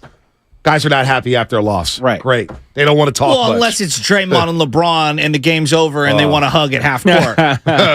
Unless it's those two. But other than that, guys aren't mad. Yeah, no doubt. What did you make of that? Because that drove me nuts. And I know these guys are friends. I get all the blah, blah, blah, blah. I'm just being real. It drove me nuts. I didn't mind it. I mean, Steph and LeBron had a pretty long embrace, too. Yeah, after. Honestly, not as the buzzer's going off. Honestly, the only one who didn't really have it for anybody was Klay. Interesting. Klay kind of gave some head nods. LeBron found Klay. I saw that. And gave Klay a hug. It was a situation where Klay couldn't not do anything. Right. Yeah. I'm not saying Klay doesn't like them, but Klay was not trying. Klay was right off the court. He did what he had to not be impolite. But I even Steph seemed like he was soaking up the situation. Steph took a moment with a bunch of people. Mav Carter, Rich Paul. He gave his pleasantries to people. I just think, especially with Steph, a guy like Steph, he kind of has to because he knows the cameras are on him. Yeah. He knows so much has been made about that matchup. That's true. He knows in 20 years when they're doing the LeBron, Steph Curry trilogy, those shots are going to be in the documentary. Right. And he doesn't want to be the guy who looks like a sore loser. Yeah, pulling the Isaiah and what they did. So, honestly, I don't think it impacted how they performed. I love those shots of Steph. If his facial expressions, the last couple minutes of the game, exasperated, he responded. He was so kind of shocked. Let me ask you about that. Because we're talking about all the moves that. Is there a whale out there? Is there a big time player that Steph Curry is maybe whispering to, texting, talking to on the side? Is there a big movement that we are just completely sleeping on? Because I think most people feel like there's one or two moves maybe. And, some ancillary moves on the side, but there isn't a big fish out there. Should they be thinking big fish? Big fish is relative. I don't think there's a big fish. The perfect player in my mind, I have no idea if he is available. Maybe he could be just because this team is probably going to stink next year again, too. Mikal Bridges. Perfect. Interesting. I don't think Brooklyn would trade him. Yeah, neither do I. I don't either, but the right deal, like if you threw a bunch of picks out there, like to me, he's perfect 3-and-D guy, gives you a perimeter guy, can knock down shots. Awesome. I love him on this team. I would love that. I'm actually, go ahead, Jay. He would just be perfect for this roster with what he does. He can score. He's like more than a 3-and-D guy. He can get his too. What about Zion? Zion Williamson? Yeah. I don't like the fit, really. I mean, you're talking about buy low in terms of like value league wide. If you got Zion, Loon or Draymond would have to leave, right? Because you can't Zion is not a floor spacer. You need some floor spacing, right? I mean, he's really good, of course. I don't know. I don't know. I'm just thinking if outside Zion, the box. Yeah, I don't know if Zion just loves this. Yeah, that's a great question. I just don't know if he loves hoop, and if he doesn't, who cares? That's his prerogative. But if you don't love hoop, you can't play here. No, you gotta be able to love with it. This team. See, I keep thinking I'm going big here, and I know it's a pipe dream, but I'm very intrigued to see what the Milwaukee Bucks do over the next year. Yeah, with Giannis, because they're getting older. I'll take new coach. I mean, new ownership, Jimmy Haslam. We know how Jimmy Haslam runs the Cleveland Browns. Now you got a new coach. We don't even know who that coach is. Well, Giannis agree with that coach. And Middleton didn't look good. Drew Holiday's getting older. That core's older. They have the same agent, I believe, him and Steph. Yeah, they do. I don't know. It's one of my pipe dreams, but a year from now, a lot would have to change. But I don't feel like Milwaukee or Giannis is going to be a lifer in Milwaukee. Well, if Milwaukee ownership group is smart, they're letting Giannis essentially make the decision on the head coaching job. Yep. Obviously they'll have their input, but they're going to be like, Giannis, here's our short list. Who do you prefer? Giannis appointed him, and that guy will probably get the job. What do you think Draymond Green's market value is currently? Let's say, hypothetically, he opts out. Who are the teams that would be interested in him? What's the price point? All right, so I think his last year right now is like at 27 mil. 27 mil. So obviously, the market, I don't know. It would be a team like Portland, a team like the Lakers. Obviously, it feels like the Lakers will give anybody with clutch an opportunity because it's LeBron James and everything. I'll keep my clutch comments to myself. That's a great question. I think Lakers, Blazers, because him and Dame are really close. He's been linked to the Blazers before. Yep. People say Detroit because it's his hometown. He would not go there. Yeah, he's not going to go to a They're so far away, team. and they got the 5th pick. No, and they're all bigs. They've got a zillion bigs. Maybe a team like Philadelphia. Interesting. Team like Philadelphia. He speaks very highly of Joel Embiid often. It's actually an interesting fit for them. Draymond would fit in with that city. I think that would be. He would be right up their alley. Yeah, they love him. Miami. I could see Draymond playing for a team like Miami. He'd have to get in shape. Oh, yeah. I mean, Spoelstra would run him. Pat Riley would have me doing all kinds of conditioning drills. Keep going. Right. Yeah, that's probably the small list. Miami, Philly, Portland, Los Angeles. Interesting. Let's take some calls here. Yeah. Let's go to Hawk in Vallejo. Hawk, Hey, what's Hawk. happening? Hey, good morning, fellas. How you all doing? Good morning, man. We're doing well. So just to lighten the mood real quick, long-time listener, man, I actually met Bonte, me and my son, and I said, hey, man, we were in San Jose at the SAP Arena, and they said, do you know who this is? And he said, I swear to God, Joe Shasky to Bonte. You remember that? Oh yeah, he did call me Shasky. Yeah, that's right. I kept that one. I kept that one close to the vest. Thanks for busting me out. That's pretty You just funny. made Shasky's day. That's pretty funny. Yes. Well, I'm just going to tell you, as a Warriors fan, man, I've been watching teams my whole life. I go back to Chris Mulley, and before then, so when you go back that far, you watch draft picks. Really, that's all you care about for the championship team. And I think that with Poole, no, Draymond should not have hit him, but he comes off as obnoxious, not just to Draymond, but also Steph, also Klay. I mean, that just seems to be his persona, and that's cool, but I see too many mental mistakes on the court. There are times where, that D'Angelo, the dunk that they got on him in Sacramento, he does not even attempt to play tough D.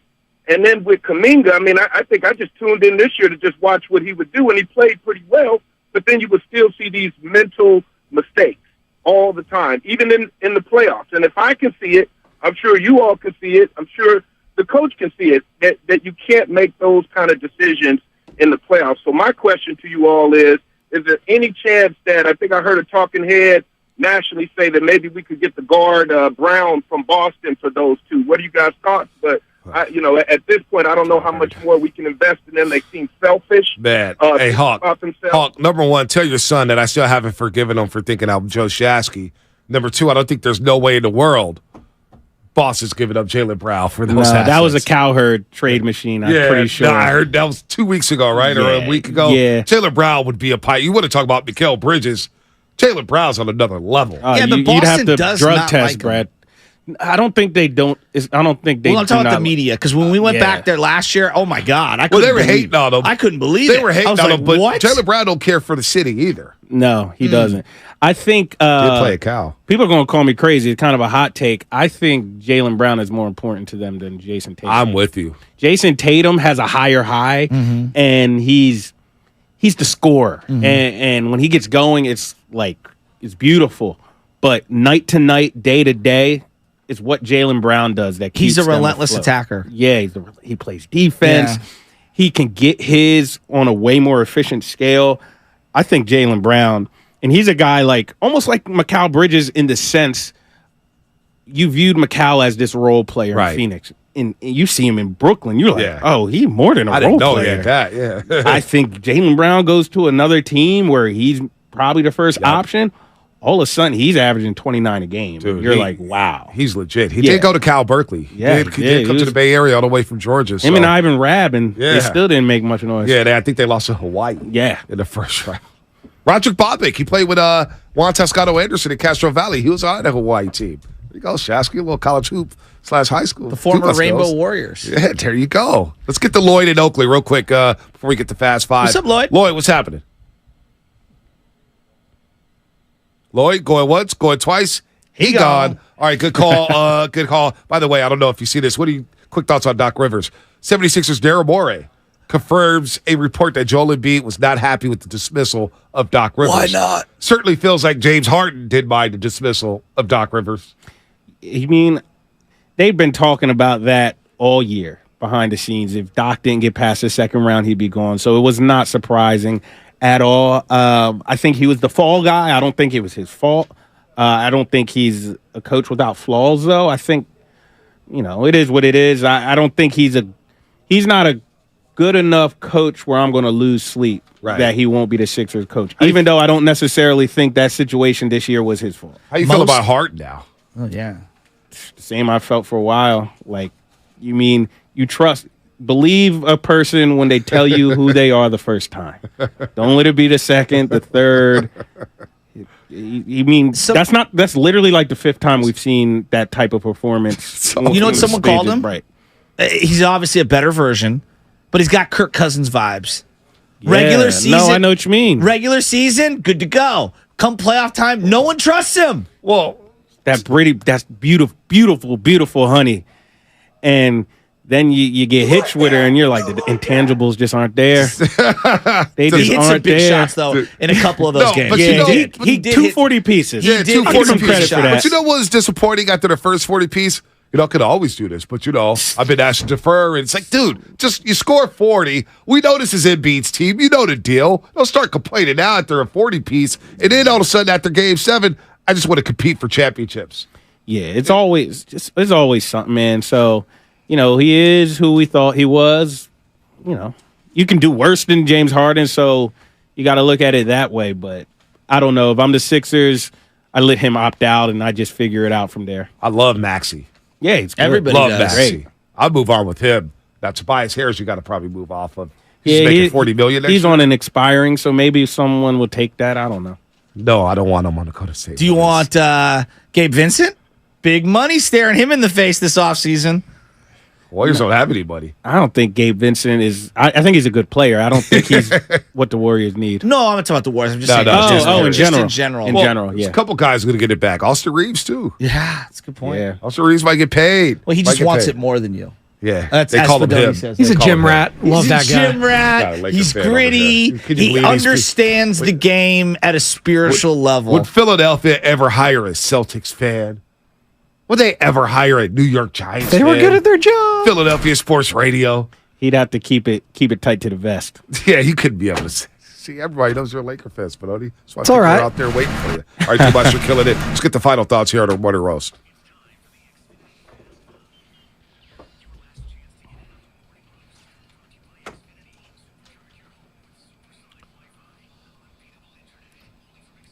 Go ahead, Shasky. Kick it off. Good teams, they win the first 2 games out of a series, and then there's that day game on Wednesday. And good teams, they kind of mail it in. The great teams that want to be playoff teams, they go for the jugular, and they win that day game. We'll find out today whether the struggling Giants, who are trying to turn it around right now and get to 500, I thought you were go taking from a nap. good to great. I was just taking a nap. Oh, I'll be taking a nap. Just not when Casey Schmidt's batting. Yeah. Let's go. I've been all over the Casey Schmidt account. It's my account. I'm talking to Casey on Friday. He's a baller. Yeah, he's talking to Casey. He has the permanent stoned face. Yeah. Where he looks like that all the time. I love that kid. His arm electric. He hit on something finally. Hit on something. Some people have talent evaluators. Some people aren't. Spinoni, what you got? Jokic should have been the 3rd straight MVP, right? Come on. Like, are we serious with ourselves? Embiid crying to the media like he did the past 3 years. Don't take that from us. It finally paid off for Embiid. He got his pity little MVP. But Jokic is the true MVP. Come on. Series over, Spinoni? Yeah, it's done. It was done after the first quarter. Series is over. Love it. Well, on that note, Joe Spadoni going so hard at the reverse jinx. He was doing it so hard when they were playing the Warriors. Now he's trying to put Jokic on the MVP pedestal. He just really thinks he can reverse jinx the Lakers into the finals. And I don't know it's working so far, but hopefully it won't. All right, Dubas, what you got? Final thoughts. Hey, it's not all doom and gloom, Dub Nation. Steph Curry is still Steph Curry. He's still in his prime, which means you will always have a chance. Look at it this way, and I know he's looking at it this way for a fact. He got 6 extra weeks to train this off season. He's going to come in focused. Huh? For the match? Oh, yeah. Klay Thompson in. Him and Klay. Oh, whoa. Versus I Kelsey forgot about and that. You imagine them trading Klay right after the match? Oh, man, that's going to be fun. But they're not far off. They'll retool and, they'll play meaningful basketball all year next year. By the way, are you going to the match? I want to. I need a plug. Well, that's a hard ticket. We talked to the boss. We maybe go to Vegas. We'll bring that up in our weekly meeting coming up right after the show. Hey, Matt. I'll be checking. Don't forget about me. Yeah, I still have my badge. It still works. Yeah, there it is. My final thoughts. Victor Wembanyama is not the biggest prospect in NBA history. There was a guy named LeBron James once upon a time who was a number 1 overall draft pick who was called the chosen one. A lot of hype on Victor Wembanyama. Did you just saying he's sign not going to be with good. Hey, it seems like they pay well at Clutch. Yeah, those checks be clearing over there. He's pulling a Pat McAfee. He's going to join ESPN next. Somebody on the text line said Bonte's going to ESPN LA. No, I'm not. Not yet. No, I'm kidding. Dubas would be going there before us. Dubas, always good stuff with you. We're going to do this more, man, all summer long. Can't wait for your interview with Casey Schmidt. That's it for us, and that was Fast 5 brought to you by Xfinity, the next generation 10G network, only from Xfinity. The future starts now. Why do we knock on doors like this? Why do we make pets look like people?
I just felt like there was chicken left on the bone.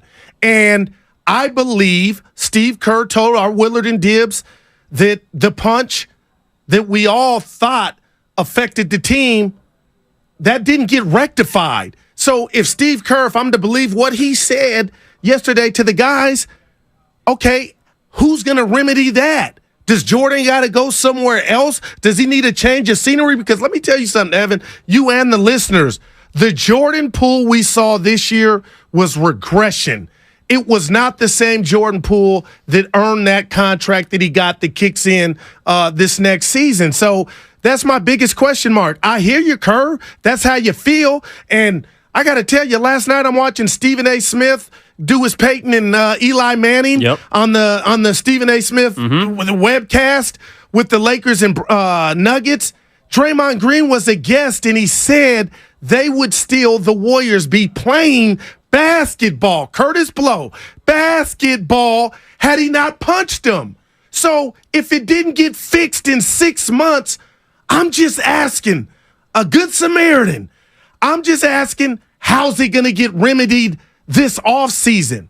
So where do you go to get those answers? Well, and I don't know how you immediately scrub the residue off from this season, because that's really my biggest concern heading into next year is if the Warriors are on the path to potentially run this thing back, because you guys, you and Steiny, last couple of days have discussed, the flexibility they don't have, or areas, paths that they can go down. But if it aligns with the majority of this team coming back this year, how do you erase? I'm not saying there's going to be another punch at the beginning of the season. I'm not saying but there's going to be questions. There's going to be contract concerns, unless, of course, they decide to all be in lockstep. And I just wonder how they get that back. I wonder how they return to the form of 2022, because I'm kind of with you, Good. It sounds like this season, the success or non-success of the year was not about basketball. It's about what happened off the court. And it sounds like that's what Steve Kerr was saying to us yesterday throughout the entire day. Yeah, and I'm not mad at that, Evan. I agree, but I disagree. It was about basketball. It was that we all saw you, the basketball world, have to manipulate your starting lineup because the too big lineup wasn't giving you enough ooh-ha. We saw that. And they've had a great run. I'm not saying it's over, but I do believe they need another iteration of themselves, a dynamic big. But the constraints that we talk about, you can't just go get that. But I will say this. How many times I'm going IG on you, because I just put you and John up on my Appreciate IG. you. Check it out. Daryl Guru Johnson. How many pictures did we see of the Warriors the year that they won the chip where the camaraderie was on blast? They were on the airplane, and those pictures that I'm a sucker for. But it's unity to me, Evan.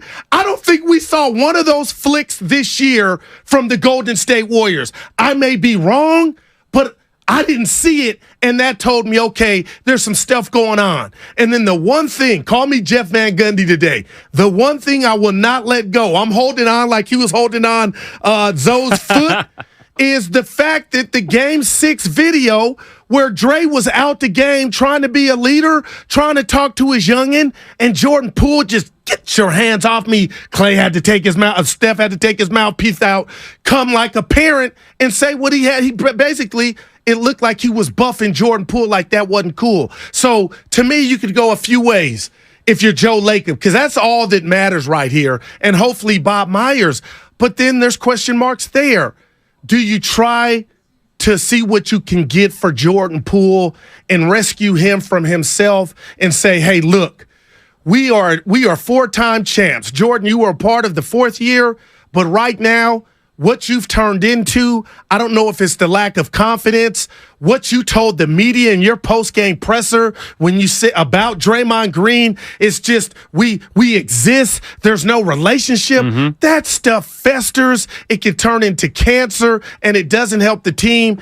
And I'm going to give Jordan Poole the benefit of the doubt. He doesn't need it, but I think that's why his play was subpar. So, do you dangle him and see what you can get and let him move on to his next endeavor for the betterment of the unity of the team? If you're going to exercise Draymond Green, if he opts in, and give him the 3 for 90, the 3 for 80, I don't know, but I just know if you let Draymond Green, and you didn't ask me, Evan, walk, I thought, okay, we could write a check for something else. Maybe, no shade at Dre, more dynamic. They can't do that. So I know this Warrior team ain't coming back or trying to get back to the promised land without Draymond Green.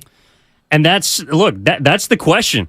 888-957-9570. What will change this offseason, if anything? Because I walked away from listening to Steve Kerr yesterday, both on this station as well as at Chase Center, feeling like he doesn't want anything to change. And I don't know, that's basketball. I'm not talking about off the court. Okay. He, of course, wants those relationships to be rebuilt. He wants Draymond Green to reclaim his voice, much in the way Draymond said he felt at the tail end of this season. But if they maxed out this year, I'm wondering how people feel like the max of next year is going to be back in title contention.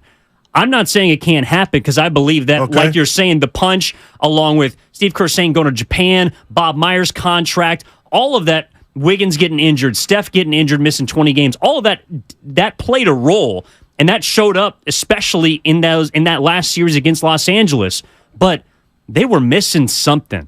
And I don't know if it was a piece, I don't know if it was a feeling, a relationship, but I'm with you that Jordan Poole, it's in a way, and it's not fair. Okay. But Draymond Green put the onus on him to be the bigger man in this situation. Because he was the one who got punched. He's the one who's the young guy. He's the one who's trying to make a name for himself in this league. Jordan Poole, in a way, I think almost has to be a bigger man than Draymond Green here. If the Warriors want to rebuild that chemistry, he's the one that's got to forgive and forget. It didn't happen in 6 months, Green. Evan, no doubt. But Evan, I'm going on facts. That had a chance to naturally show itself and fix itself, rectify. It didn't happen in 6 months. So my question is, especially with Jordan Poole leaving out of his presser with, we are what it is what it is. You know what I'm like? How do you expect that to change, or do you expect that to change? Because I don't. And as much as I don't want to see Jordan Poole in another uniform, if that's the case and the residue is still there, how is that going to get better? Draymond's play didn't tail off. There was another metamorphosis in the wrong direction, and that was Jordan Poole. And, you know, we can have all the basketball experts come in here and say what they feel, if that was just him taking a step back or something was going on in his dome. And I get both, but I believe something was going on upstairs, but that's not all why they lost to LA in 6 games. But I think that's why people are optimistic about them trying to return to the mountaintop next year, is it felt like their issues this year, sure, obviously they're physical. You know, they're getting beat off the dribble. They couldn't play defense on the road. They're giving up 120 a game. 30 road losses. Guys are getting to the line like it's like they're turnstiles. But a lot of it did seem to stem from a mental standpoint as opposed to what Stephen Curry's still a top 5 player. No I know doubt. Draymond Green's not the same defender he used to be. Klay Thompson's not the same player he used to be. But they were a big part of the championship team just 2 years ago. I mean, you talk about the pedigree, Goo, and I wonder, do we just do away with that heading into next year? Do we not look at them as, I mean, like they almost in a way have to prove to us that they still got that blood? Well, they got to prove to themselves. Yeah. And right now with, you know, Evan, the rat on the table, the early rat on the table, sponsored by Atco Pest Control. Go to atcopestcontrol.com for all your pest control needs. Let's keep it real. It starts with Bobby Myers. And I went BY. I added the Y. I mean, it starts with him. If he has been so open with us to talk about his relationship with Draymond Green and the two-way street relationship to where they let Dre be Dre, but it's almost like a trust element because they know what Dre on a good day, Game 5 Dre. That was incredible, but that wasn't Game 6 Dre. How important is he? What if he were to, for whatever reason, not be retained, decide not to come back, and you exercise that option on Draymond Green? He's here for another 3. Is the new Bob Myers going to have the same impact on Draymond Green? Could there be other incidents? I mean, these are all things I think about. So I wonder if Bob decides that he's not coming back, Evan, is the residual, does that affect Draymond's decision? As I look at you on this Wednesday morning, do you think Draymond, a grown-ass man, represented by Clutch, friends with LeBron, there's a reason he's represented by that entity. He knows this is a business.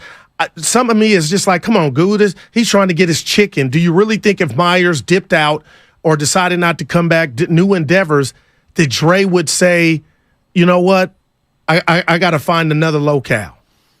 I think Bob Myers 100% plays a role in what Draymond Green is going to do, because who's the guy that was coming off the bench against New Orleans when Draymond was never forget it, yelling at an assistant coach about not challenging a call? Bob Myers came down from his seats to calm him down. Pelicans game. We talked about it the day after. How many GMs could do that?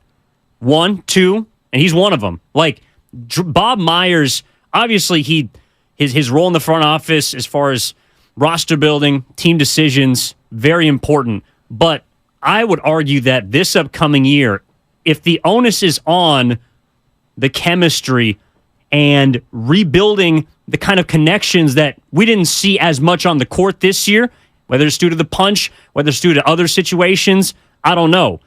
But we didn't see it this year compared to last or the previous one.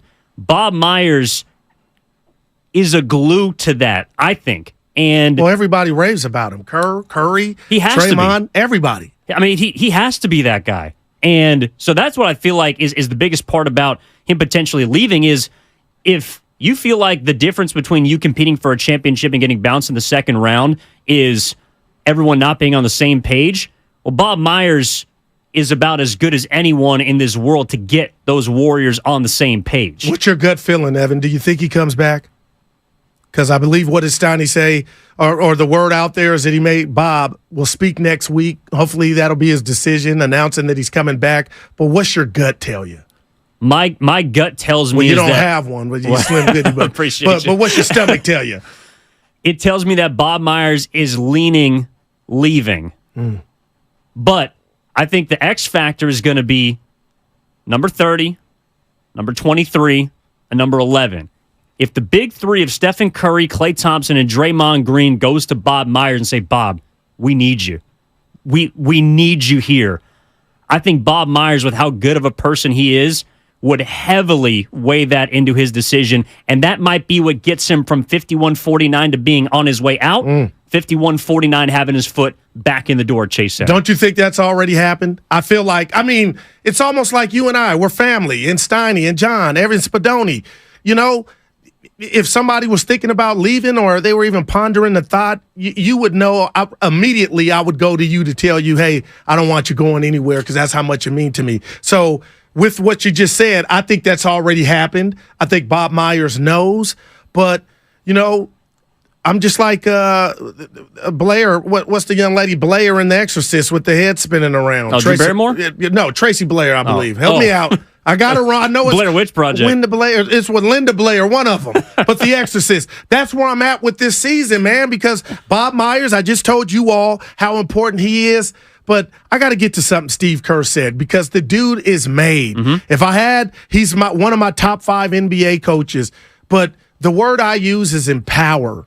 And when you talk about Moses Moody being okay to play in a playoff series, but the DMPs that he got all season long, December, the early January, when you thought, Evan, there's nobody on this earth that would bet that he would have played the role in the playoffs, that just makes me second guess Kerr and the handling of Moody, also Jonathan Kuminga, who to me is just, Evan, I'm team Kuminga in the sense that Steiny every day, and he's not the only one, he acts like these guys are in diapers or in Pampers. These are grown-ass men. These are guys that have got gifts from the basketball gods. And a majority of nights at Chase Center, Dub Nation saw the gifts that Jonathan Kuminga had. If it was the back cuts, going up like Dark Knight, dunking. And I know the game is bigger than just basketball. My point is the Warriors used a top pick to bring him into this nucleus. And it wasn't to, have you sit like a fine wine in the wine cellar and we'll dust you off in 3 to 4 years. I say all that to say is, Evan, give me why that didn't manifest and why Moody ended up being the one that you could count on and Kuminga was a DMP that he didn't like, because I believe had you took the lumps, and my whole motto was it's greater later. Let this dude work it out. Let a brother work it out. Maybe you get 45 wins. Maybe you get 43. But damn it, he could guard LeBron bringing the ball up 94 feet. He could be an option. You needed athleticism. You needed quick feet. You needed everything Jonathan Kuminga on a good day brought. But yet you told your team and looked yourself in the mirror and said, you know what? I'm pulling the plug on the Jonathan Kuminga project. And this wasn't year one, Evan. We've been waiting. And this was on the cusp of you pulling the plug, the organization, on James Wiseman. I'll leave that there. That didn't work out. So had Kuminga showed signs, maybe Joe Lacob looks at Draymond Green and his situation differently. Like, you know what? I got the new power forward. We're going to trust him. But now it's almost a mulligan, and you still don't know moving forward. So is it diapers? Is it boxer shorts? How and what did Steve Kerr not do to get Jonathan Kuminga to be able to contribute in the playoff series against the Los Angeles Lakers that I think he would have benefited from? Look, I'm with you the entire way, and that's why I am curious what is going to change. Because Jonathan Kuminga, the reason why he didn't play, evidently, is because in the playoffs specifically, it's because Wiggins came back, you traded for GP2, and those guys, as Kuminga is set up in Steve Kerr's system, are ahead of him on the totem pole. If you're trying to bring these guys back, if you're trying to run this back, if you don't expect anything to change, well, then doesn't that mean Jonathan Kuminga is going to have a similar role in the sense that he's going to be there in the regular season, he's going to get his run. If people go down, if there's absences, he'll get his opportunity to earn minutes at the beginning of the season. But is he still going to have that short leash? Like that to me was the most kind of infuriating part sometimes, is that he would play 25 here, he would play 5 here. In the playoffs, it's a different story, but in the regular season, he would get the quick hook. And that was a reason why the Warriors at 3-7, I feel, just said, hey, like we're going to play this guy some nights, we're not. Moses Moody, you're not going to see run until we feel like in practice you can do what we need you to do. And to his credit, he was ready. He stayed ready and was ready for the moment in the postseason. But Kuminga is still going to be behind Andrew Wiggins. Gary Payton II still under contract. I'm not saying giving him a starting job, but the DMPs, when you need I wonder if he's going to be happy with that role. Well, what about the memo? I'm going to just call it the memo that came out right after the season was over, quote unquote, tell me if I'm wrong, from his people saying. From his camp. From his camp. Like, ain't no I'm going to show up to training camp and bust my ass like you're supposed to do. Kuminga went with the big pen and was like, hey, y'all need to put a ring on it. I'm like, I don't know if that's the way that you go about that, Jonathan Kuminga. I wouldn't. But how about this? It hasn't gotten off to a good start. No. I mean, I think it was the third year jump, right? That's supposed to be where players make the leap. And Jonathan Kuminga can freaking leap. But if he hasn't gotten that time to, like, I still don't know what he is. And maybe we won't know for the next 3 or 4 years because he didn't play in college. You're getting 15, 20 games of run in the G League. You know, some people are calling it pickup ball. You're not, like, the Warriors are so much different with what they do schematically from what Jonathan Kuminga was doing up until this point, that he looked like a deer in headlights sometime this year, even in the playoffs. But if you're Steve Kerr, I wonder the conversations that you have with not only Kuminga, but Moses Moody, with the rest of the young guys on that team, because you're going to need them. The big three's getting older. Andrew Wiggins, I know it was for personal reasons, but he had the adductor issue this year. He missed some time. I give him the benefit of the doubt. I told Steiny this yesterday. On what? Just on everything. On what he was, how he, Andrew Wiggins' last postseason run was not the Andrew Wiggins this postseason run. Yep. But that doesn't concern me because look at the tea leaves. He had stuff going on. He wasn't in that basketball zone. And people were throwing confetti just to have him back. I get that, but just like I was being consistent yesterday, I expect better from him. If those things are in the past, he has an off season, and then you can just go down the list to Klay Thompson. Are we going to see a better Klay Thompson? I don't know, Evan, but I know he's going to be your starting 2 once November comes for this upcoming season. Well, he better be better than what we saw against the Lakers outside of Game 2. Now, I love the chef. Yep. Can't that be across the board, though? 100%. Because the Curry, as great as he was, that wasn't the Steph. That wasn't his best basketball, this Lakers series. No, it wasn't. It wasn't anyone's best basketball, but that's the needle they're trying to thread, because not only do you have regression, you got some fall off from the top, you ideally have some ascension from the bottom from the young core, but is Jordan Poole's mind right? Is Draymond Green going to have his voice back? These are the questions we're going to be talking about all summer long. And coming up next, 888-957-9570. I see you, Tom. I see you, Anthony. I see you, Adam. We'll get to the calls on the other side. Evan Giddings in for Matt Steinmetz here with Daryl the Guru Johnson. Also, this Monday, we'll be bringing you the Warriors Summit. Goo, you're going to be involved in that. I can't wait. Bonte, Shasky, Steiny, Guru, Willard, Dibbs, and John Dickinson will be live from 4 to 6 p.m. at Buon Vino in Walnut Creek. The address is 1501 North Broadway, Suite 138. That's 1501 North Broadway, Suite 138. The show is open to the public. We got an open discussion about all the questions we're discussing now throughout the summer, the issues the Warriors have coming up. How do they remedy them? That's this Monday, May 22nd, 4 to 6 at Buon Vino in Walnut Creek, brought to you by Kirby, your driveway mechanic. Check out Kirby at CURBEE.com. Ladies.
This is Kevon Looney. Welcome back to Steiny and Guru on 95.7 The Game. Take it away, Steiny.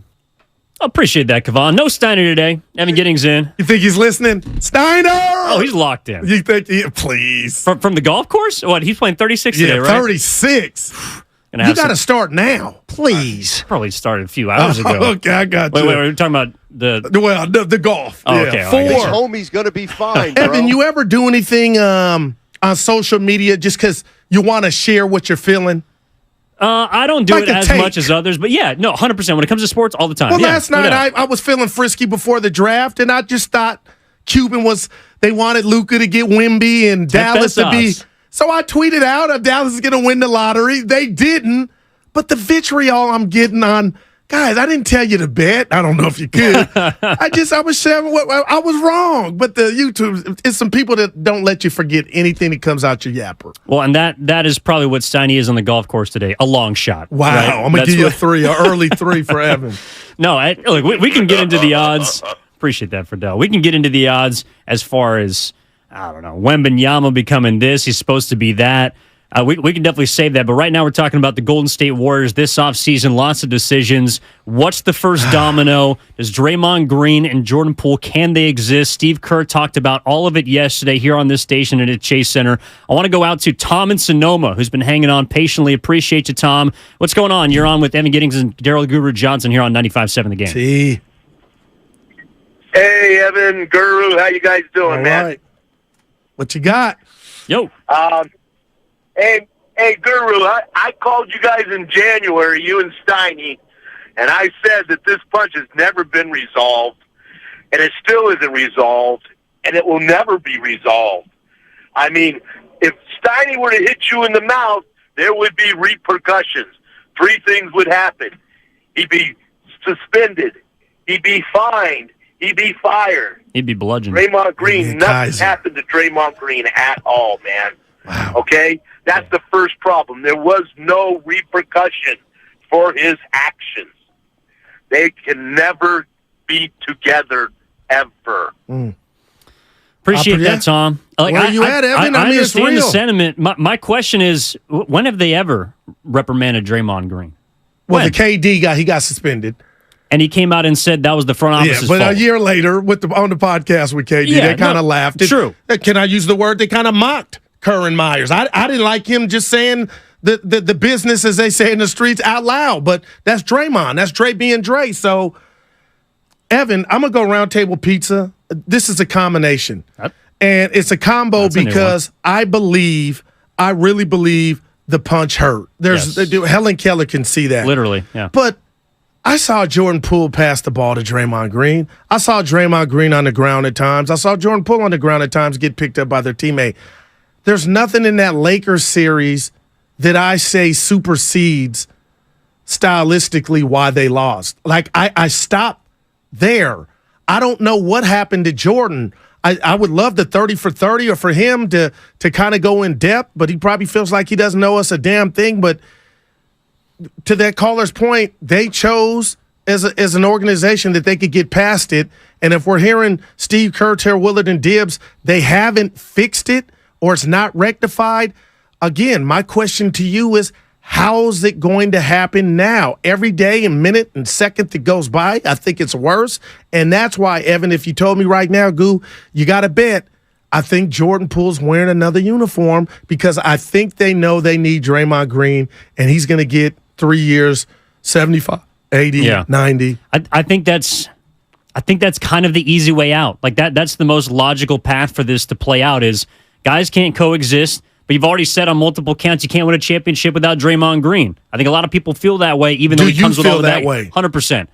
This team. Now, if you were able to magically go out and upgrade Draymond Green, if you're able to upgrade other parts of the roster, yes. But we've gone through the finances of this thing.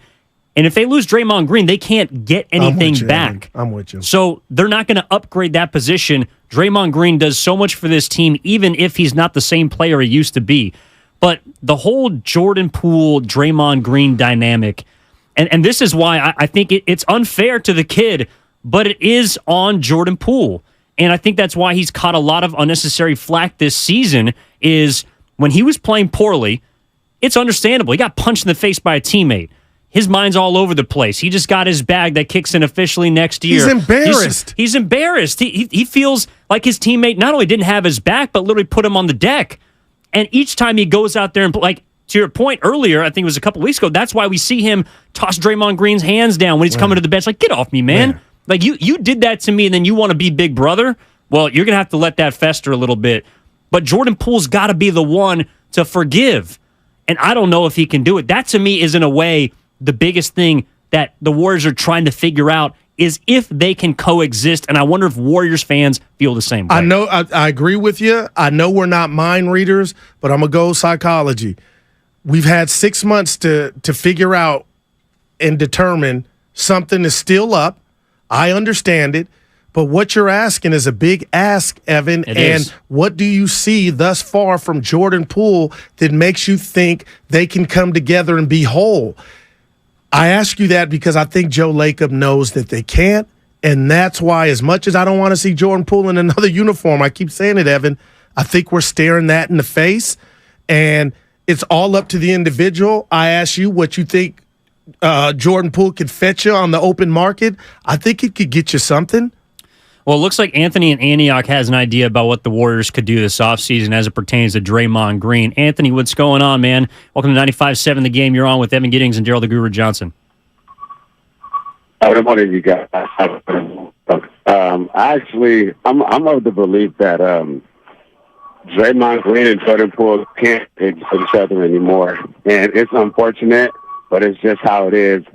You guys, everybody knows that the Warriors don't want to get rid of Draymond. They believe that they can't win without him, but I don't believe that at all. I believe that us as fans, that's all we know is winning with Draymond, so that's what we believe. But you can retool. But, Evan, you raised a good point. You can't just let Draymond go. And if you let Draymond go, you won't get anything back. So I won't even do the imagination thing. I just know that there are other basketball players out there that can give you some things offensively and defensively in a combination to where they would fit the slot if Draymond wasn't here. But as far as the Jordan Poole situation goes, Draymond is never going to get his voice back with him. The situation is done. It's almost like a woman scorned. You have to give that time and distance. And if it didn't happen in 6 months, it's not going to happen in one offseason.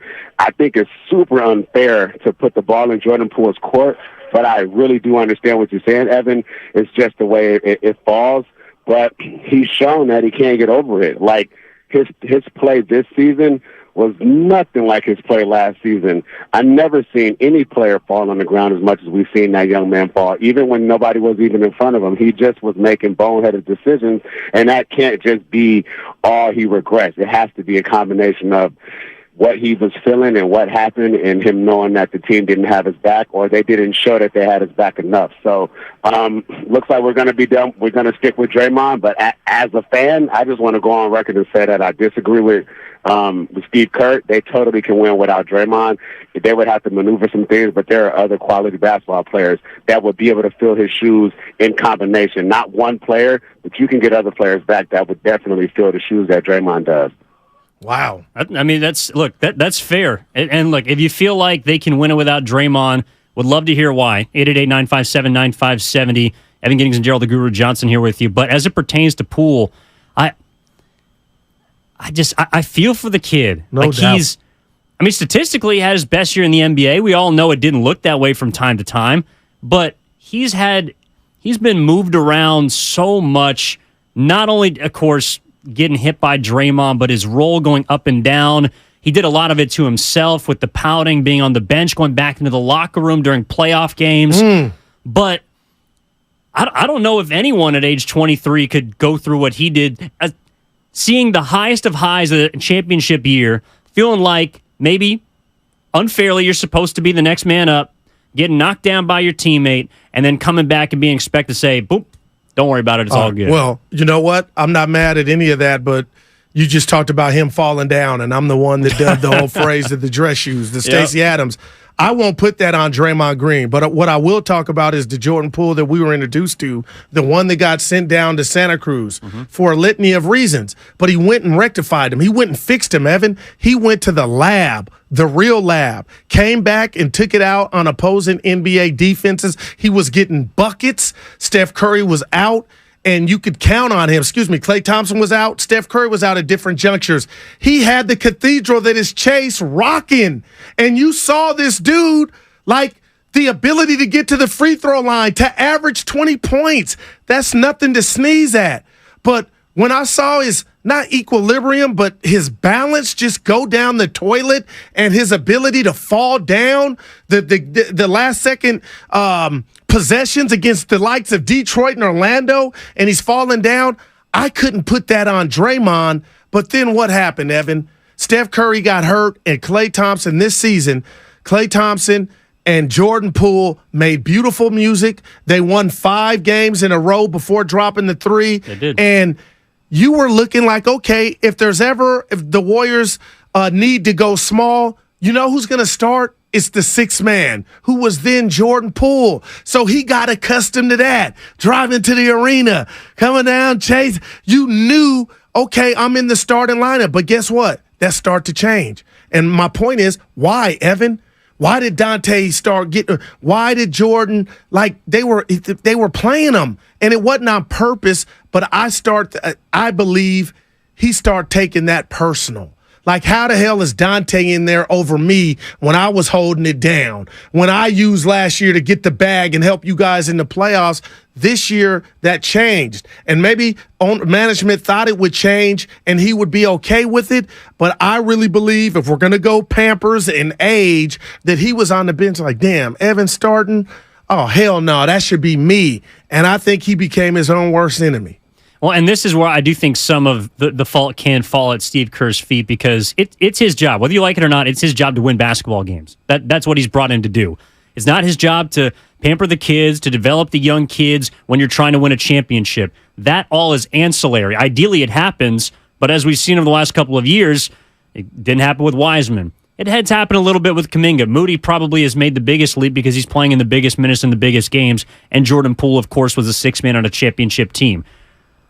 But if you're Steve Kerr, there is a falling out from approaching it that way, in my opinion. When you approach each and every game like it is your job to win, and it's your job to have your established hierarchy of the big 3, Wiggins, Looney, well, then everyone else is not going to get their minutes. And if everyone's not happy with that and it affects their play, then at some point, don't you have to figure out a different way to do things? I'm not saying you got to remake the wheel, but if you're going to lose Jordan Poole because he's not starting, if you're going to lose the production of Jonathan Kuminga because he's not getting minutes, don't you have to find a way to try to throw him a bone? Like, try and find a middle ground. Yeah, and you know what? Steiny would say, that's a scholarship guru. Yeah. Nah, that's not how it works, man. That's why I keep going to that. You know, when I'm down, Evan, pick me up. Good leaders do that. And there was a reason management went that route and invested in Jonathan Kuminga and invested in the big man, the big fella James Wiseman. But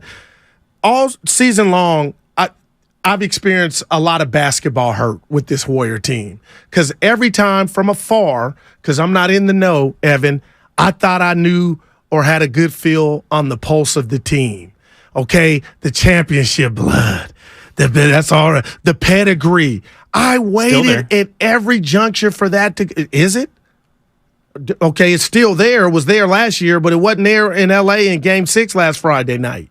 Well, everyone's still bleeding red, but you wonder how much of that championship confetti is still left. Okay, and the reason I bring that up, John, play Steve Kerr from yesterday. I want you guys to hear this cut about when he knew that they weren't going to be champs. Maybe when we went 11-30 on the road.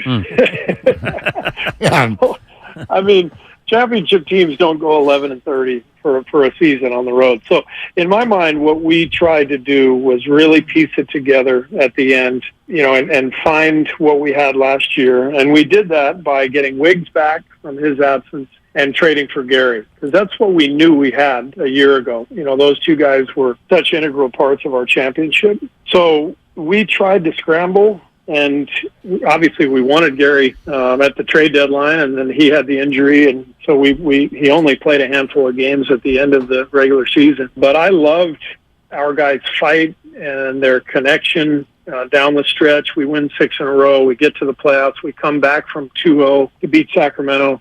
We did a lot of great things, and I'm proud of the guys for that. But again, to expect to win 4 rounds in the playoffs under those circumstances, where we really didn't earn, a whole season worth of chemistry and connection, I don't think championship teams are made out of that type of situation. So make that make sense. Sounds like you knew it pretty early on. But then how can you say we didn't? Him and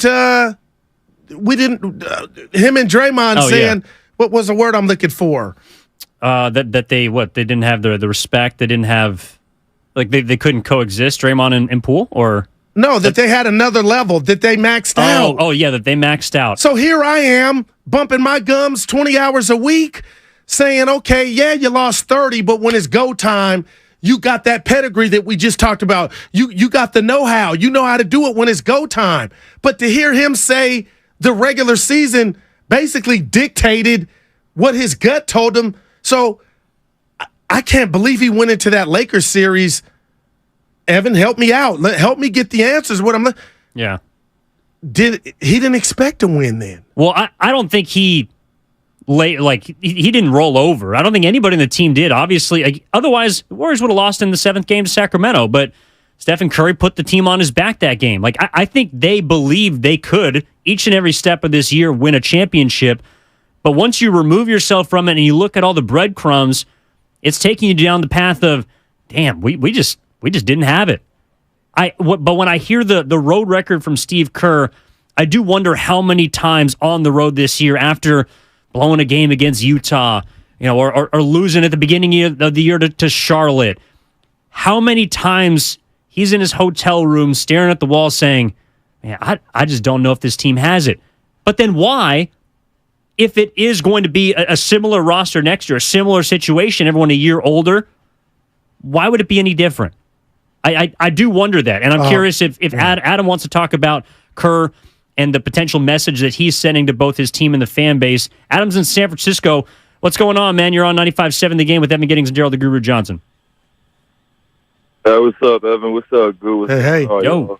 Man, I think Steve Kerr said a lot in his interview yesterday, honestly. First and foremost, before I get into that, man, you guys keep talking about Jordan Poole. I just want to say this about Jordan Poole. Let's not forget that the Warriors didn't give him $140 million until after he got punched. We don't know that before the previous season, if it was going to be a proven year for Jordan Poole. But until he got punched, the Warriors were like, nah, we can't afford to have him ball out this year and decide to leave us next year. So I think that's the main reason why he got paid. But to move on to the next point, I think what Steve Kerr said yesterday was just kind of, he kind of contradicted himself, because he mentioned having a dinner with Steph Curry and Draymond Green and asking them when they felt like they were able to contribute to a winning basketball team, and they both said around 3 to 4 years. And you guys mentioned that they were 4-year college players, very well-established college players. So how come that didn't apply to James Wiseman? Why wasn't he patient with James Wiseman? James Wiseman, if anything, was the least established player on the roster. Why wasn't he established? Why wasn't he patient with him? We saw in the Lakers series that we needed a big man, not just in the Lakers series, but also, Kevon is a great center, don't get me wrong, but we could have used another center throughout the entire season in general. And I hate to say it, but how would y'all feel about a whole KD and Boogie Cousins reunion with the Warriors? I know they're given the situation with Draymond and Jordan Poole and everything, but could y'all see that as a possibility? I've seen Boogie balling out recently, so yeah, that's all I got for you guys, man. And Goo, man, you on point today. Thanks for taking my call, guys. Thanks, Adam. KD that's over. Yeah, no chance. There's no chance. But I'm gonna leave Cousins to you, because I know that's been your guy. Like, you could have got him basketball version of Walmart. You could have got him for much of nothing. And listen, I'm looking at you right now in your black T-shirt. Looney's coming back, and I honestly believe Draymond Green's coming back. Evan, you still need another big.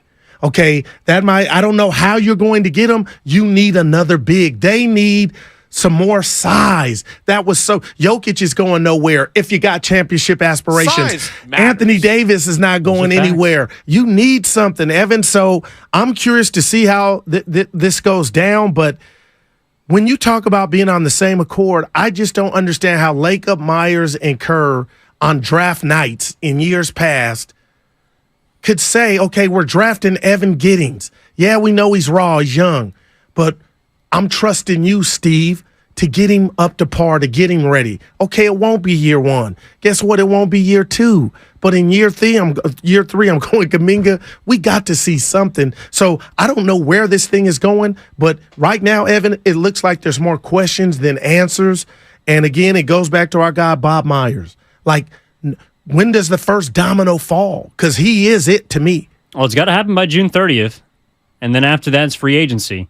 So, I think we're going to find out in the next couple of weeks what Bob Myers is going to do.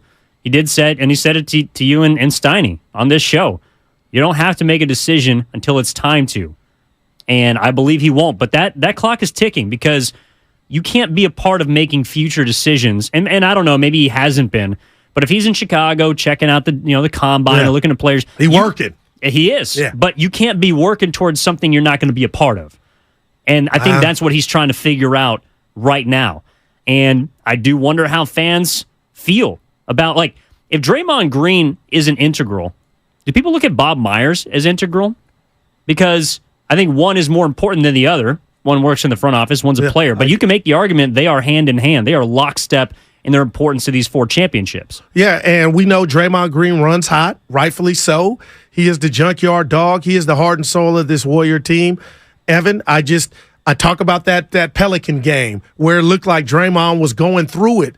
But when it was all said and done, he was in his element. He single-handedly punked the whole basketball team of the New Orleans Pelicans. So when it was all said and done, you're like, damn. But I just think about, and why I bring that up is, what if Bob wasn't there? I'm not saying malice in the palace. Where was that thing headed? Where was Draymond headed? So to answer your question, yeah, it is twofold, man. I really do think one of the most positive attributes of Bob Myers is his handling and the respect that Dre has for Bob Myers. So what if that's some new booty? What if that's a new guy? And what if, Dre has episodes and it's just, it's a spectacle all year. You know what I mean? Like, you can't tell me, okay, there's not a % of that could possibly happen. People go, Guru, you're thinking negative, but it's real because we know now what went into keeping Draymond from going over the edge. I need a guru in my life. I'm available. We all do. Yeah. We all do, Bob. Well, you got one till 2. Till 2 o'clock. That's a fact. I don't see it, Bob. And this is, okay, so is Steiny talking about Bob coming back? Is he talking about the Warriors not winning a championship? Is he talking about Draymond Green and Jordan Poole not being able to coexist? Is he talking about Jonathan Kuminga not liking his role for the future, maybe asking out? There's so many questions that have to do with the Golden State Warriors and their future. It's almost, in a way, more interesting than the season itself because of how many downfalls and the ups and downs on the roller coaster that we saw this year, and especially where it landed, came to a skidding halt in 6 games against the Lakers. I do wonder if people are more interested in what the offseason is going to bring for Golden State than the basketball that we saw for 82 games. Yeah, you know what? And I'll go back to the 4th of July when Kevin Durant was being courted. That was exciting. That was, they had lost in the finals, but it was the best cologne ever to make the stench from Christmas that 3-1 collapse go away. This is different, Evan. This is like when we come back from the break, I want you to be Evan Lacob, and you got the power of Joe. What would be your first piece of business? What would your number one priority? And I'll tell you mine because I got it. Yeah, we got 3 things that we would do this offseason, 3 things we think will happen this offseason. 888-957-9570. We got full lines. Keep the calls coming in. We're taking you up until 2 o'clock. We got CJ Holmes from the San Francisco Chronicle in an hour. We got Jason Tim from Volume Sports in 90 minutes, 12 and 12:30. That's a guest hour, but we're taking your calls up until then here on 95.7 The Game. Evan Giddings in for Matt Steinmetz with Daryl the Guru Johnson. We're back after this. Okay, bro. I hear you. Big bones, big bones, big.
This is Moses Moody, and you're listening to Steiny and Guru on 95.7 The Game.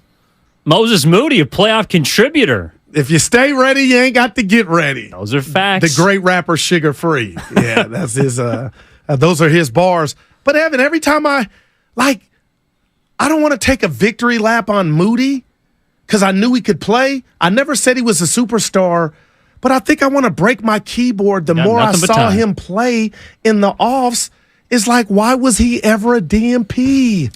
Well, and the rebuttal. That's what I don't get. And this is where it's real quick. It's the coaching version of front running. But I could come down your road and say, well, that's why he was ready. Because a lot of guys, when they come off the bench first time in the playoffs, contributing big. I know he played last year in the conference finals. That he did. But he wasn't playing the type of minutes he was playing this year. I could argue Steve Kerr handled him exactly the way you should have. Because he was ready for the moment when it mattered most. I know we didn't see him a whole lot during the year, but clearly Moses Moody, and I think that's more on him. You a bit shocked at how the power plug got pulled on the JK project. A little bit, but also I saw him in the playoffs fail immediately after coming off the bench. And if you want to say he should have had a longer now, leash. When you say fail immediately, can I ask you to elaborate? I can remember him. We all make mistakes, Evan. 100%. I made a couple already during the first hour of the show. I don't know. But if Jonathan Kuminga comes in against Sacramento and his job is supposed to be on-ball defense and rebounding, and Malik Monk puts three threes on his head and he can't grab a rebound, then to me that's an immediate failure. Now, maybe that's harsh, and I know he's 21 and he's going to get better, but if it went to 7 games, you got a thin margin for error, and you almost lost that series. Yeah. So I can't necessarily fault the way he was handled in the playoffs because he wasn't as ready as Moses Moody was. Moody came off the bench, and it was immediate impact. JK, unfortunately, was not. Evan Giddings in for Matt Steinmetz today with Daryl the Guru Johnson. I want to get to the phones, Goo, because we got an hour here before CJ Holmes comes up at 12 from the San Francisco Chronicle. Jason Timpf at 12:30 from the Volume Sports. I see Steffi's been hanging on very patiently. Appreciate you out in Emeryville. Wants to talk about Jordan Poole. What's going on, Steffi? You're on with Evan and Guru here on 95.7 The Game. So much, guys. Hey. First of all, boy, did y'all say a mouthful when you said you can't work towards something you're not going to be a part of. That applies not only to Bob Myers, but to the entire bench.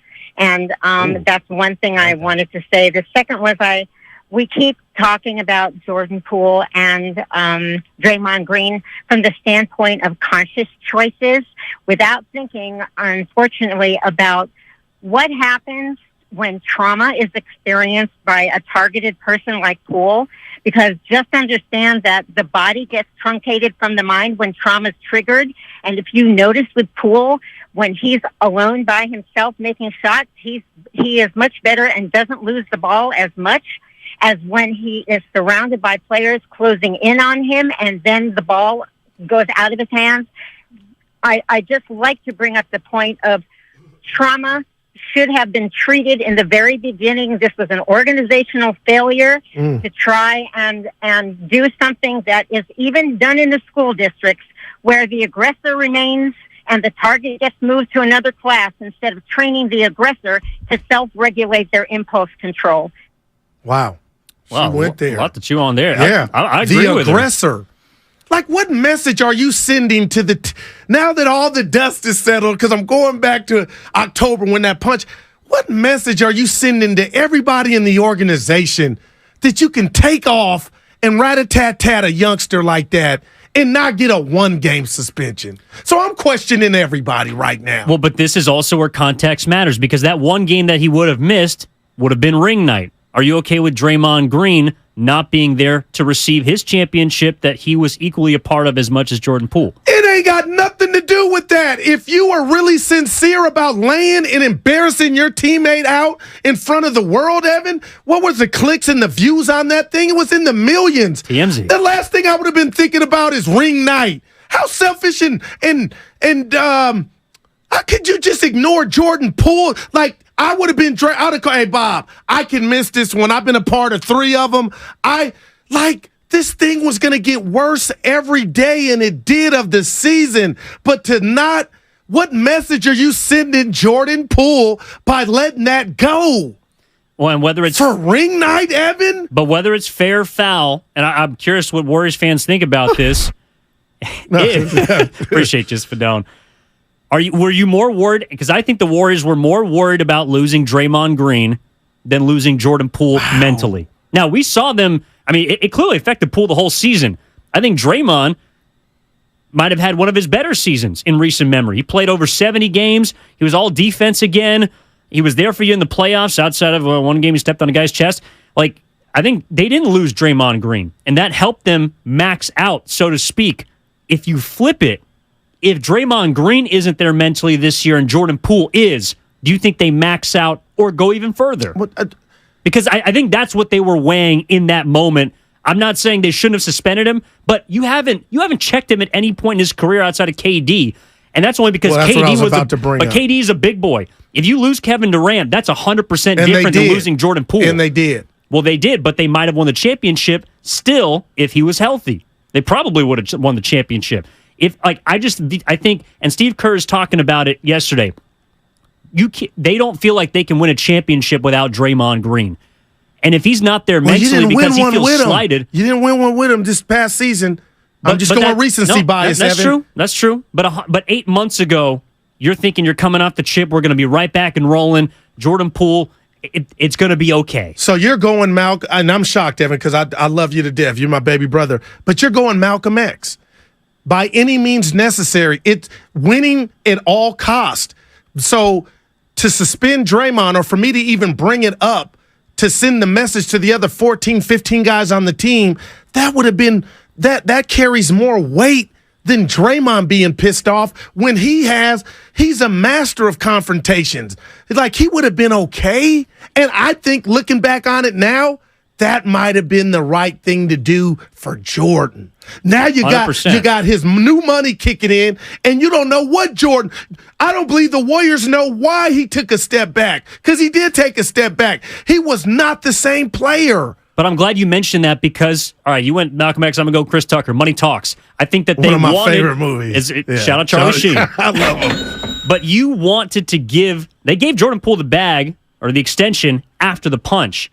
I think they felt like, hey. That was a reward almost. If we could risk losing Draymond Green mentally in a potential contract year, mind you, as opposed to Jordan Poole, who we can extend. We can give him money and kind of smooth things over. Now, it didn't work out that way, and I'm not saying you're not.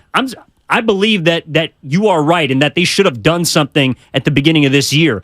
But I'm just trying to put myself in the shoes of how they're going to figure this thing out as it started, as it happened. And if the Warriors say, we don't want to piss Draymond Green off coming into a contract year because he might leave, and then we're going to be lost looking at a tax bill that's $400 million. Who knows if Draymond Green's going to be around for this year? Wow. Who knows if we could win the championship? Meanwhile, Jordan Poole is a sixth man. We say, we're going to give you your money. We're going to make you our future, but you got to be cool for this year. And obviously, he couldn't do it. Man. And now you don't know what he is or what his value is. And if I'm Joe Lacob, the first thing is I'm calling him in my office to say, young man, can you do this? Yeah. Do you want to do it? And then I'm looking at the betterment of my basketball team, and can Evan get his groove back like Stella? Because Jordan's going to have to get his groove back. And if he can't do it here, Evan, I firmly believe there are GMs and owners that are looking at this last season that Jordan Poole put on the books, and they're going to judge it with a curve. They're going to grade it on a curve and say he was not himself, i.e., here goes the video, and look at the good Jordan Poole that he was last season. And I think he could get you something, Evan. I really do. For the 415, the Comcast Business Text Line. So you sell your soul for a chance at a ring. I mean, I know that sounds strong, but if you're right, Evan. But if it gets you the ring, I know they didn't get it this year, but if they won the championship, you'd say that was the exact right thing to do. But they didn't. That's true. So for now, the people like myself were right. Yep. And who's to say this season wasn't karma?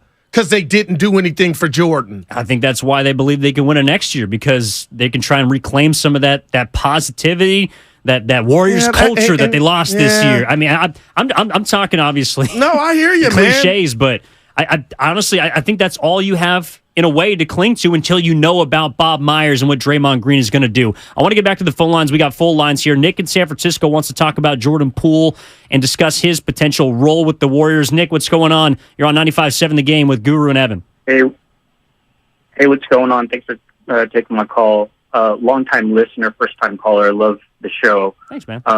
SF kid, born and raised, but wanted to just talk about Jordan Poole and his development from him being in the G League, going back to the lab, being, a guy that, puts his hat on and pretty much goes to work and becomes this phenomenal offensive player. But now that there's this full scouting report on him, did he really add much to his game this year? We talk about the Draymond punch and how that's affected his game, and I don't have any doubts that played a role in his regression this year. But at some point in time, I think there is the hard truth that Jordan Poole does need to reflect a little bit and say, where did I get better this year? And if there's a full scouting report, where are my counters? Did I get better defensively? Because that's what the Warriors organization hangs their hat on. I'm not surprised that DiVincenzo and GP2, forced a little bit more than Jordan Poole in the playoffs. But at some point, are we betting Jordan Poole off the hook by not getting better, either offensively to counter these scouting reports, or even better defensively? I would like to hear your thoughts on that. Thanks for taking my call. I mean, he took steps as far as points per game, regressed as far as efficiency. I think Jordan Poole, look, he also started at 53, 54 games last year. And became unplayable in the in the championship year. I'm saying this year he did start. He earned the bag. He earned the contract. Do you think the Warriors have second thoughts of that now, Evan? You think Joe Lacob is like, holy mackerel? I don't think you expected him to be a no-show in the playoffs like he was this year. Because that's what he was, man. And I don't have the answers. Look, he had a good game one against the Lakers. I know he missed the shot to potentially tie it, but he had a good game one. And after that, it was all downhill. All right, P in Washington, D.C. wants to talk about the Warriors offseason. What's going on, P? You're on 95.7 The Game. What's up? What it is, Mr. Goo and Evan. I'm here listening to you guys talking, and I just wanted to voice my opinion a little bit on the Warriors season. Talk to us. First of all, I have no idea what Kerr was talking about yesterday. If he knows that there was a problem with the roster or within the season, why is it that he didn't advocate for Myers or the ownership to bring in some fresh blood to try to revamp things a little bit before the trade deadline? That's number one. Number two, I have no idea why you keep arguing over, or better yet, you're trying to make excuses for Poole. This dude is what it is, man. He's a mediocre player. Wow. I mean, yes, I understand that he can score a little bit, but he's one of the worst players within the Warriors system. He turns the Warriors into what inconsistent team that it is right now. I would rather die with Draymond. I don't condone what he did to Poole, but I'm telling you right now, if there's a player that has to go, it has to be Poole. No, I ain't mad at you. You can disagree with me, but man, Evan, do you think he would have picked that phone up and called us last year at this time?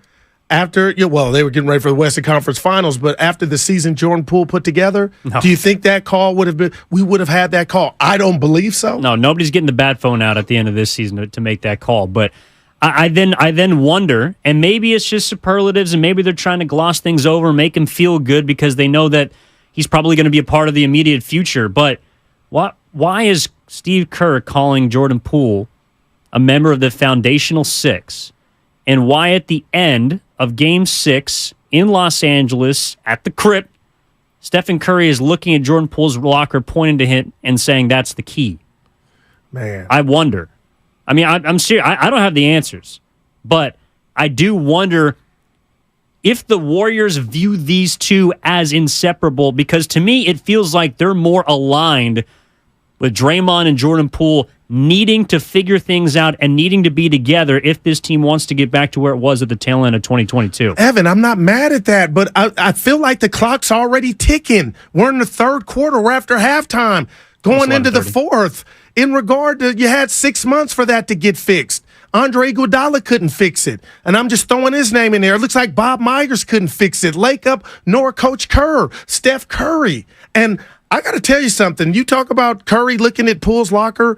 Curry has said some things, and I don't even want to say under his breath, but he says some things from a big brother standpoint about Poole. Like he almost not sides with him, Evan, but he feels his pain. Yeah. He knows he could just imagine what he's dealing with. But my question to you is, if it hasn't manifested in 6 months, man, that leads me to believe it ain't never going to pop off. But I'm asking you, you seem to think, okay, maybe next month, meet me in Cabo or Mexico, Jordan, and they'll fix it. I think it's getting worse by the minute. Well, we're going to figure out if time heals all. Like that's the only thing you can hope for at this point. The organization looks to move Poole.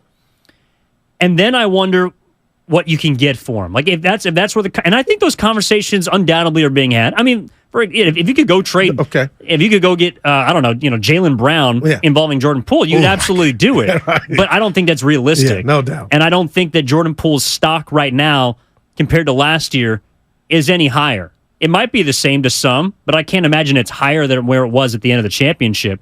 I want to get to Rob out, and Sam Bruno has been waiting. Wants to talk about Draymond potentially. Sounds like moving on, Rob. What's going on? You're on 95.7 The Game with Guru and Evan. What's up? What's going on, fellas? Talk to us. I'm like my guy Guru right here. See, when I hoop, I get buckets. That's all I'm concerned about. Buckets and defense. Love it. Draymond don't get enough buckets for the leeway that he gets. If you watch that game yesterday, it was Draymond keep up with that? So why are we keep putting his stat like he's a king? If I didn't know basketball, if I just came from Saturn somewhere, and the way the Bay Area fans talk about Draymond Green like he's Hakeem Olajuwon is crazy. Look, man, I just rewatched him when he hit Jordan Poole. Man, people done got whacked for stuff like that before. And we talking about Poole got to forgive that. If he was on the street, Draymond might not be here no more. So at the end of the day, you can't have that in the locker room. He already pushed KD away. He didn't argue with the coach. He done been kicked out of playoff games. But if he was Hakeem Olajuwon's skill set, I understand it. But he ain't. So why are we acting like he's going to make or break the Warriors? Well, Rob, what did you make of Coach Kerr saying they couldn't win a chip without him? That's a lie. You know that's a lie. Come on. Wow. Actually, did you watch that game yesterday? I watched it. Draymond sticking with them two Bulls yesterday? Yeah, I got you. You don't got to say it to me, Evan. Look, I'm with him up until a point. I respect Draymond, but what did we say real quick here? I think the two big lineup has ran its course. That has nothing to do with Jordan Poole. I just feel like in today's basketball, the Warriors have maximized that potential. They have gotten the most out of it, and now you need scoring. We saw Dre relegated to the bench, or Looney. Like he's not Akeem. So when we talk about this leeway, I think it's fair that people like Rob, and I love Draymond Green. He's going to the Hall of Fame, but what are you bringing now? I don't know, Evan, that I agree with Steve Kerr that, if he leaves, it's off the table, we can't win. Because you just had him and you didn't win. Who's the best defensive player on the Golden State Warriors? Draymond Green. You lose that. Not only do you lose your best defender, you lose your defensive identity. Okay, now I'm going to just throw this at you. Roger Clemens. Okay, he's the best defender of a team that doesn't have great defenders. So where's that really getting you? Well, and that's why if you know what I mean, if you're where's evaluating that really Jordan Poole, Jordan Poole's got to look inward on the other side of the court. That doesn't have to do with the. No, you look at you got it. You were on. Go ahead. He's a turnstile on defense. That is a big reason why everything else breaks down, and I think why I was most frustrated watching him this year. I know you call him the Fred Astaire. He's down to the court. He's got his dancing shoes, ballet shoes on. I'm ready to take that, but John Travolta now. Yeah, go because He's not improvising like an all-time jazz musician. He's not doing it. What happened? He's sitting there with 3 strings trying to figure out which one he can play at the right time, and it's just not. He's not making beautiful music. Man. And on defense, that's where I want to see the leap, and where I think the Warriors have to get better if they want to try to compete. I mean, they could score points. They could shoot the hell out of it. They couldn't get stops when they needed to. Okay, so I know the conversation is predicated on Draymond and Jordan Poole, but when you talk about this year's Warriors and their lack of defense, Evan, I just want to tell you, he doesn't start. Now, he started some games. What about Klay Thompson's defense? What about Steph Curry's defense? Not good. So why not are we as just good. so focused on Jordan? I know he's probably looking around like defense. No, and I'm telling you and the listeners, he needs to get better. But Evan, this ain't that wasn't the Isaiah Thomas Pistons around Jordan. No, but that's to me why Draymond Green is even potentially more important.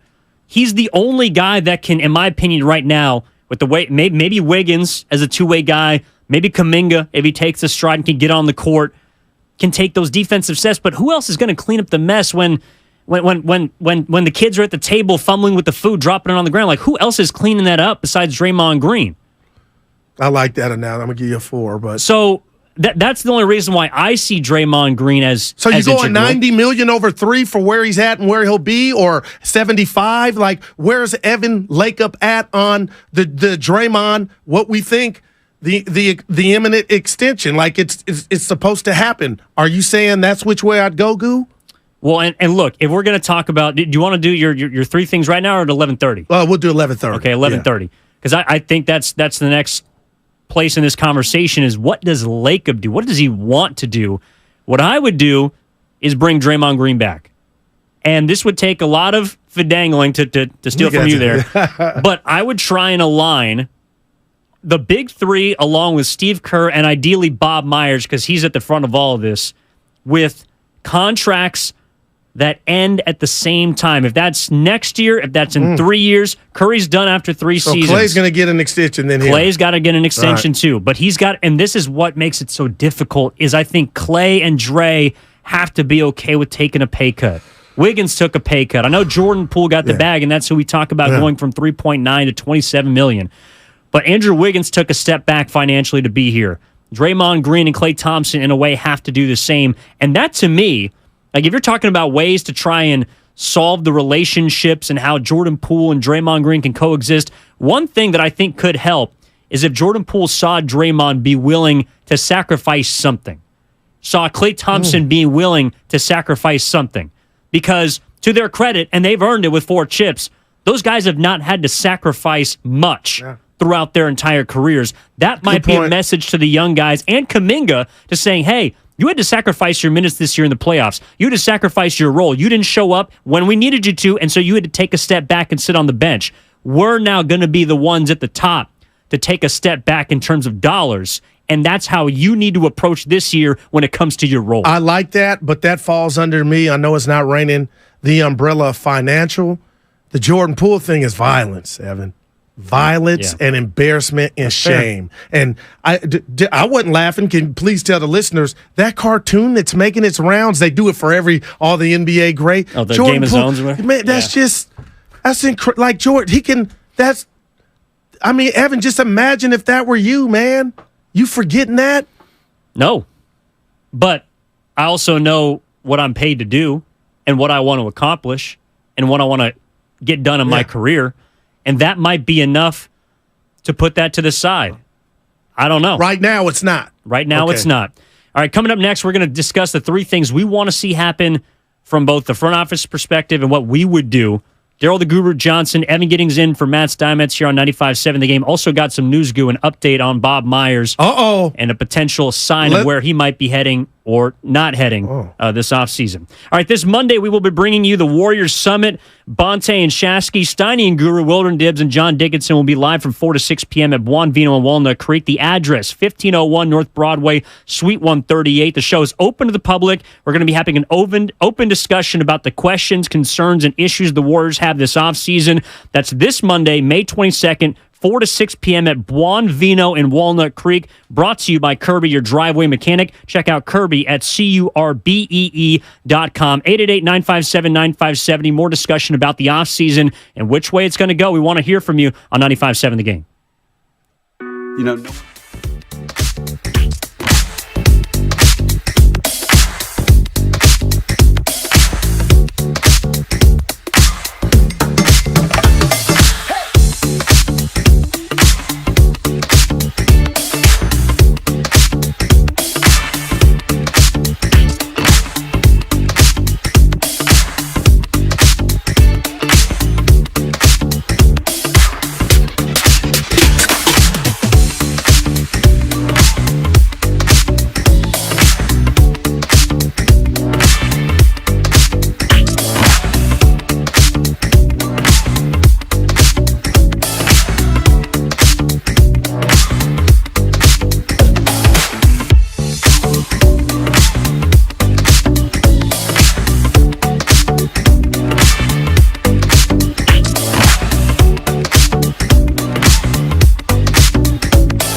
This is Tim Roy, and you're listening to Steiny and Guru on 95.7 The Game.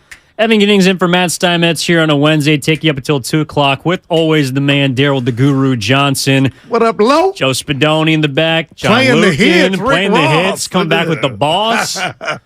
And right now, the boss, Joe Lacob, has some very interesting decisions to make this offseason, Guru. We're going to dig into that in a moment, but I want to get to a tweet from Mark Spears. Give me some update. good news. Okay. Warriors Vice President of Basketball Operations Mike Dunleavy Jr. represented the franchise at the NBA GM meetings yesterday in Chicago. Warriors GM Bob Myers did not attend. Now, we're going to talk to CJ Holmes from the San Francisco Chronicle coming up in 30 minutes. Jason Timpf in an hour at 12:30. I want to hear what they have to say. But before we get to them, of course, how do you read this? Well, I was just happy yesterday when we heard that Myers was in Chicago at the camp, right? Mm-hmm. So I took that as, okay, he's still making up his mind, but that's a good thing because he's still working. Yep. But I would expect him to be here, so. Time's a ticking. Man, Evan. He's got legally until June 30th to either sign a new contract or decide whether he's out. I think that decision is going to be coming much sooner, and I think this tweet, this report from Mark Spears of ESPN and Anscape is a sign of that. But it also does feel kind of like, Goo, that this is who Bob Myers is. If he has 1 foot in, 1 foot out, not necessarily leaning one way or another, I don't know if he would want to involve himself in those kind of conversations. And he told Steiny that when Steiny asked him, point blank, had you made up your mind? And he said he needed to take time, so maybe I'm going to slow down and just put this under. He's doing his due diligence on the bigger picture, which is if I want to continue to do this, and hopefully it's up to him. But just hearing somebody is a substitute or fill-in for him, yeah. Well, and the second part of that is, do people see that as Mike Dunleavy Jr. being the next man up? Because we asked him that VP, when we were all out there. Yeah, you guys talked to him. He talked about, he added coaching. Mm-hmm. Remember, Steiner's like, I can't see you, coach. They got to that. But, I mean, I don't know why. If you told me, Evan, who would take over the reins if Bob were to leave, and we don't obviously want that to happen, I think it's Kirk Lacob. And you could say, Goo, what are you basing that on? The tea leaves. And I went to a Warrior game, the last one I went to, Philly, I believe, me and Lil D. Mm-hmm. And his son was sitting right next to his dad. And I just got the Jerry Jones, Stephen Jones thing, where you keep it in the family. I get it. If I had something to pass down to my son and he wanted to do it, I guess, who am I to? I mean, I'm sure when you have kids, I'm sure you're going to want to pass something down. I hope I don't. Yeah. Well, yet. Yeah. But, yeah. But no, I'm with you. I just feel like logically Mike Dunleavy would be the next guy because I'm kind of with Spadoni. He brought this up during the break. The Warriors, I feel like, want to keep it in-house, and I'm not sure if Kirk Lacob right now has the requisite experience to be the guy making and calling all of the shots team-wise. Now, maybe from a business perspective, he's ready. Like, he's been groomed for this position. But I would want someone like Mike Dunleavy Jr., who's worked with Bob Myers, who's been in lockstep with this organization for a long time, to be the guy.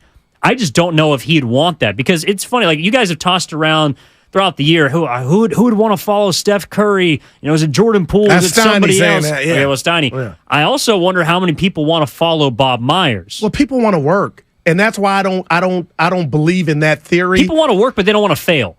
Yeah, but you can't do that until you try. And if Kirk Lacob, I'm looking at his title, Executive Vice President of Basketball Operations. So if he's in it, Evan. And I'm not saying he's as accomplished or he's in the know as much as Dunleavy, but I just got them on equal footing. But hearing Mike Dunleavy Jr. talk to you guys at Chase Center, you can tell he's a bright guy. Yeah, no he's doubt. been around the business, son of a coach. He's been around the league his entire life. Yeah. From Duke, national champion. Even though his career in Golden State was much maligned, perhaps do you think unfairly. that he could get off on the wrong foot from that, where people couldn't separate? I think there's a lot of people that associate Steiny Mike had brought Dunleavy that Jr. with a poor time in Warriors history. Let bygones be. You know what I mean? Like, that was an era. It's over. He's grown now, and now let's judge him on if he were to take over the reins. I remember that year you didn't do this or that. Like, but people, they don't forget. So You guys may be onto something. But also, let's just say the Warriors, even if somehow they win another championship, it's going to be difficult. But let's say they do it. They're on the back end of this dynasty, right? So it's heading downhill compared to the highest of highs that they've experienced. Natural.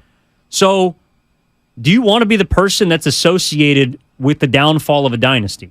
I mean, I think that's a question that a lot of people are asking themselves if Bob Myers is not there. Because you're going to be the person that's the face and answering a lot of the questions about why they're not back in this round, why they're not doing this, why the core can't figure it out, potentially, why Steve Kerr is doing this, doing that.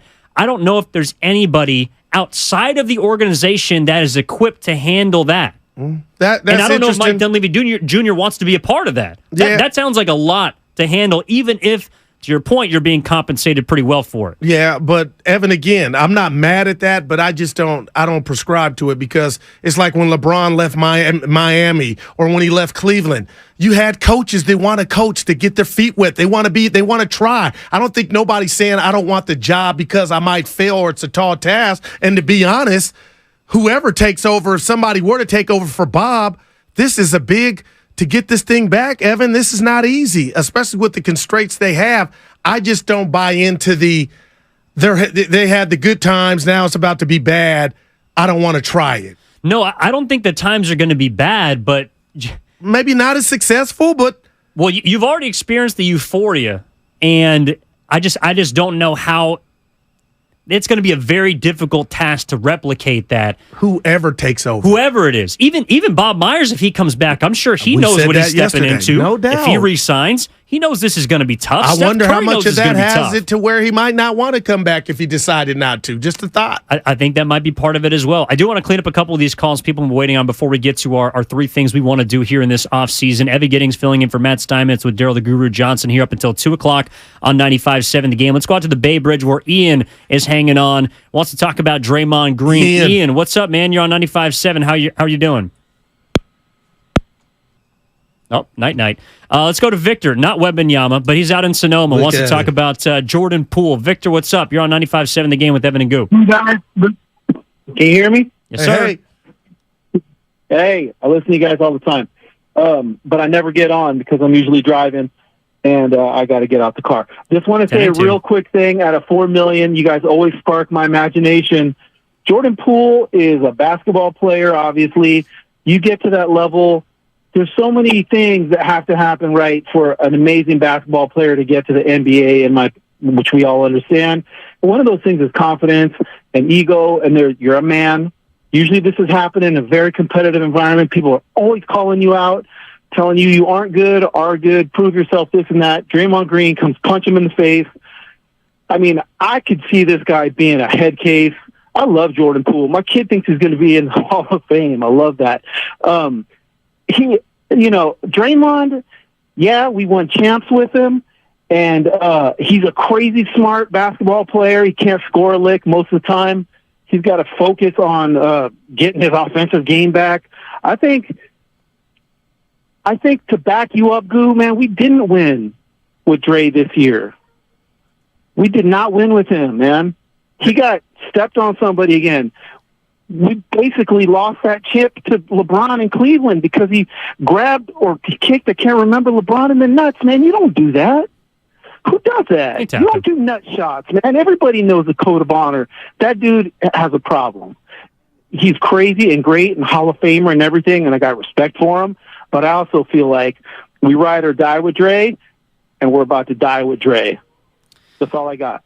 Well, they did this year, and they found out that it got them to the second round. They maxed out this season, but they believe that they can make some internal, potentially external adjustments and be right back there. Goo, I do want to get to our top three, and we'll get to it. Well, no. Yeah. If you're cool jumping into it right now. Oh yeah, I got it. I'm ready for you. So the three things that you believe, Daryl Lakeoff, I love that they need to do this offseason if they want to get back to where they were in 2022, which is on top. Number one to the people, Daryl Lakeoff here. With my boy Evan Giddings, first thing I do is I throw all the money in the world at the feet of Bob Myers and his family. And I go into his living room, I say, hey, look, Bob, maybe some wires got crossed up, communication, but dude, you are a big part of what we've built here. and I don't see us moving forward without you. Here's a blank check, and I want you to be here until you don't want to be here, Bob. So you, the missus, and the kids, put your John Hancock here, and let's go get another chip, number 5. That would be my top priority. That's one. That's one. 2. Number 2. Jordan Poole, I got to trade you. And I feel like you put your best foot forward after the punch. We all did.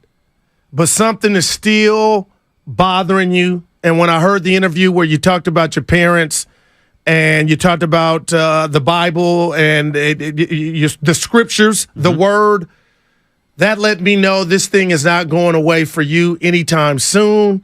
And just being around the guy who's going to still be here because I'm going to exercise, he's going to opt in and I'm going to throw some money at him, Jordan. I owe it to you to get you in a different team. So we're trading you, Jordan. So that would be 2. And 3. Number 3. 3 for 80, 3 for 85, 3 for 90. Draymond Green, here's your money. Yep. Let's do it. So those are my top 3. Well, I'm with you on the first one. Okay, on Bob. And the last one. The second one, I would not do. Wow, tell me why. My first step this offseason is to re-sign Bob Myers. Okay. Lock him up. Gotcha. For the next. We agree. 2 seasons and beyond the next. All right. My second step would be to extend Draymond Green for an additional 2 seasons. Okay.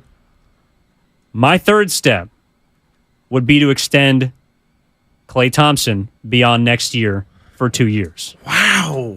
And then you align the big 3 along with Steve Kerr, Bob Myers. We've never seen 5 potentially more integral people from the top to bottom in a dynasty in history. From Bob Myers, Steve Kerr, Stephen Curry, Draymond Green, and Klay Thompson, and you say, we're going to ride this thing till the wheels fall off. Whether we win another one, it's going to be on us. Jordan Poole, he'll stay. We figured that thing out. Andrew Wiggins, you got to be better next year. Klay, you got to be better next year. Draymond, you got to be better next year. Steph, you got to stay healthy. When it gets to the playoffs, we learned what we didn't have this year, and it's all internal, I believe. I think it's up top more so than on the court, and I think they can put that aside and figure this thing out to get back to where they were because the personnel, they still got GP2. They'll have to fill out the rest of the roster. Jonathan Kuminga is going to be better next year. Moses Moody distributed and demonstrated he can play in the playoffs.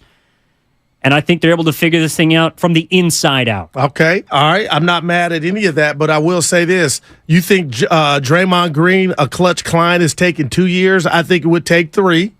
So, that's assuming after the. So he opts out, signs. Gotcha. For 2 years beyond next. Okay, all right, gotcha. Okay. Again, everything falls around 30. When Curry's contract is up. So you're going San Francisco Giants on us? Yes. Everything is up at the end of Stephen Curry's contract. Bob Myers, Steve Kerr, Klay Thompson, Draymond Green. Now, what if Klay, and we talked about it, people laughed, people scoffed, he's not. What if Klay wanted the max? If Klay wanted the max? Because, we're all, he'll get. What if he actually, those words can't, I ain't sacrificing nothing. I wouldn't do it, Evan. I would Kawhi Leonard him. Yeah, all right. You after what you just did in Game 6, you cannot ask for a max contract. And what we did for you, the 2 years you couldn't play. And all those checks cashed. Klay Thompson. I love you, Klay. I hope want him to be here. Yeah. I think he can continue to play and contribute, but he's got to put himself behind, and same with Draymond, same with Poole. You are not the most important person on this team. The Golden State Warriors should come first if they want to win a championship, and that involves Bob, Steve, Steph, Klay, Dre. They this year were disjointed, not connected, and I think if they can figure that out, then they can win the championship. That's obviously easier said than done, but that, again, I said it last hour, I think that if Klay can take a monetary step back, if Draymond can take a financial step back, that shows everyone else around that winning is the most important thing. And it's not like you're not going to be getting paid. You might not be getting $42 million or $43, whatever Klay's owed next year, but you're still going to be paid. You just might not be getting maxed out. Wow. Well, okay, so I'll tell you what. If I'm Klay Thompson and I know more so than anybody else because I know my body and I know I'll never be the player I was. I was. Maybe he's already past that battle and now he's trying to reinvent himself. But I'll tell you what, if he watched that Lakers series or just the playoffs in general, I don't think he's excited about the future. Evan, we've seen athletes to where it's almost not even about their play. Their respect comes from the contract and the money and the news release. So I could see a scenario to where that's his new 40-point game or his 50-point game is max me, pay me my money, and you're going to laugh. I think there's some teams that would pay Klay Thompson top dollar to come be their marksman to where there is no Steph Curry. The New York Knicks, the Miami, well, the Heat got a couple shooters, but they're the Clippers that need marksmen to where your sole job is not to be second fiddle to Steph, even though Klay gets as many shots as he wants. But just to own it and let him fly, and we wouldn't be mad. So I think there is a scenario or scenarios to where Klay could have offers from other teams top dollar. I don't know if you think, am I off base with that? No, I think there are teams that could use Klay Thompson. But again, this is all, and this is why I think that the Warriors will be largely whole and the same next year. But whether they compete for a title or not is completely inside each and every one of them. Klay Thompson specifically. Klay Thompson was more worried, I felt, at the beginning of last year about proving the doubters wrong as opposed to trying to win basketball games. He was busy throwing his 4 rings up in front of Devin Booker and the Memphis Grizzlies. He was busy worried about what Charles Barkley was saying about him, about not being a top 75 player. Yeah, and he's got rabbit ears, and he's been hurt. He ain't been at his best. He has. But you just won the championship now less than a year ago. To me, Klay was a little complacent this year, didn't start off on the right foot, didn't have a great October at all, and was busy trying to he was shooting against himself more than defenders on the other side. He was trying to prove that he still is that guy, that marksman, that second best shooter of all time. That phase is over. It better be. And it has to be. Do we see him pick a basketball up this summer? He has to. Because we saw him shoot 35 and 24 from the field in three-point range at the beginning of last year. Yeah. No doubt. That cannot happen because you can't start 3-7 again. We saw that. If you're asking how to get the young guys more time, if you're asking how to get Kuminga along with Moody, potentially another draft pick, guys coming up through the system more integrated in, well, you have to win. Because Steve Kerr's already showed you he's not going to be playing young guys that can't help you win basketball games if you're playing from behind the 8 ball. They weren't a playoff team 10 games into the year. They won 44 games. But when I hear the term maxed out, I was just going there. What I think of is the Warriors being a 6 seed. A 6 seed typically does not win a round in the playoffs. I know it's a different time. There's more parity in the NBA, but there's a reason why you're playing a road series in the first round. The Warriors were a 3 seed when they won the championship. No one expected Denver to win. They maxed out their year. They were a one and done. I know they had injuries, but teams that are not supposed, like the Warriors as a 6 seed, I do feel like maxed out in a way because they got to the 6th game of a second round series. Oh, well. Now, the champions, if you want to say they're 4-time winners. I was just they're defending champs up until that point. Like, what? So you're saying that meant nothing to you? Like, yeah, they were the 6th seed by default. Wiggins missed 26 games. Curry got hurt. Blah, blah, blah. The punch.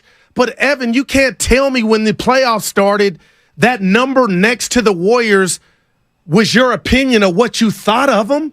They were, to me, I was like, oh, it's go time. And that's where I went wrong. I wish I would have known that Steve Kerr thought that the 30 losses on the road was more of an indictment of who they were and winning the championship was off the table.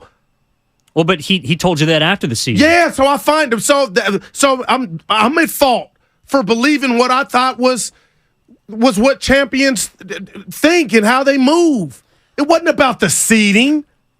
All I know is I'm looking up and down the schedule. I see losses to Charlotte, to Detroit, twice, by the way, at Orlando. I mean, at Minnesota, at Dallas, teams that were not in the playoffs, at Chicago. I know that, like, at Brooklyn. Okay. Evan, I know that in Oakland Looney's like, goo, open your eyes. There's no switch. I get what avenue you're going down. So then how can you look at me now and tell any Warrior fan what Steve Kerr said yesterday about run it back, we got action? If I'm going off of your words right now, they ain't got no action. Well, they ain't got, if everything you just said to me you believe, then I'm just, from your vantage, Evan world, they ain't got no action. But and this is where maybe we're trading caps, we're trading seats, because I do think there is still enough of the championship blood to summon. But this year, it wasn't going to work. At the beginning of the year, pre-punch, I felt they were defending champions. Midway through the year and towards the end, they looked like a 6 seed. And a 6 seed is not supposed to win the championship. It has rarely happened. So yesterday I told Steiny Wiggins is going to be better because he's going to be healthier, mind healthier, and hopefully that whatever was going on with his family, he's past that, and he'll be in better condition. So is that what you're resigning to, that Wiggins will be better? There will be no punch in training camp. It'll be all. So, like, I'm asking you to tell me why do you believe Kerr when he says we can get back? Yes, I do. And maybe that's blind faith. But I believe that, and this is where I'm leaning on Steph. I'm leaning on hopefully Bob Myers being back this year, is they saw everything that happened that went wrong this year. And you got to try to address and correct each and every one of those things. If that can happen, that's a lot to ask. But if that can happen, and I don't think there's another team, another front office, another group more well-equipped to do that because they've seen where they need to be, then I do believe it can happen. That's a long shot, but that to me is the only avenue that they have because of the financial ramifications of what the contracts have been up until. Yeah. This is why I love what we do, man, because I'm hearing you. I don't agree with you, but on one instance, you're saying run it back, and Kerr can't figure out how to bridge the gap or right the wrong between Poole and Draymond. Those are two major parts of your team. So how can Kerr tell Willard and Dibbs we got action next year if you just run it back, if you've shown after 6 months you can't fix it? Just between them two, that's just one iota of what ails them. And then Draymond, I love you to death to tell Stephen A. Smith we would still be playing. See, that's a slap in my face because that is not why you guys lost to the Lakers. You lost because you're undersized. You lost because the Splash Brothers went Clank Brothers. Like, just tip your cap to the other team. And you had no answer for Schroeder and D'Lo. Don't say because the punch, Dre. Because now you're telling Dub Nation the basketball part we still got. It's the people stuff or the teammate stuff we failed at. That's why we went out in 6. That's what I didn't like about that. Well, and we can run that by someone who's been in the locker room the entire year. Coming up next, CJ Holmes of the San Francisco Chronicle, Warriors writer, is going to join us on the other side. Don't go anywhere. Evan Giddings filling in for Matt Steinmetz with Daryl the Guru Johnson. That segment was sponsored by the Department of Healthcare Services. Life is uncertain. It's okay.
Hey, it's Dante DiVincenzo. Now back to Steiny and Guru. Take it away, Steiny.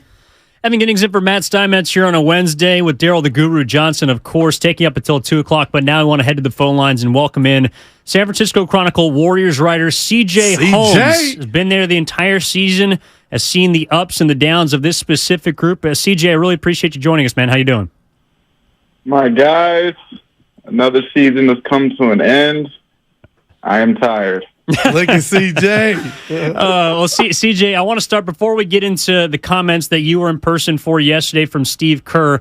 Earlier today, Mark Spears reported that Mike Dunleavy Jr. was representing the Warriors at the NBA GM meetings, not Bob Myers. And I'm curious if you read anything into that, and if you could elaborate kind of what you take away from hearing Dunleavy in Bob Myers, not in Chicago. I'm not reading too much into it personally. Then again, sometimes teams, guys, sources can dress things up, the way they want to push narrative. But, I was told that, there were multiple GMs that were at this meeting yesterday. There are tons of meetings that, front office executives have to attend out there during the draft combine. I was told that, the only reason why Dunleavy was in this specific meeting is because Bob got to Chicago a little late, and that he has every intention on representing the Warriors in, every, other conceivable way during his time in Chicago. And, different guys will take turns at different meetings, right? Dunleavy will be at a meeting. Bob will do some meetings. I think Kent Lacob will do some meetings. It's kind of just like how it goes. So I'm not looking too much into it now. However, obviously more will be revealed in time. CJ, I got so many questions about the season that was, and I was one that was in denial. We did the podcast with your guy Bram, and I got to be honest, man. I'm hearing Steve Kerr, who I love, and he's a made man. But when he says, he was asked yesterday when he thought that this team couldn't be a champion, and he said,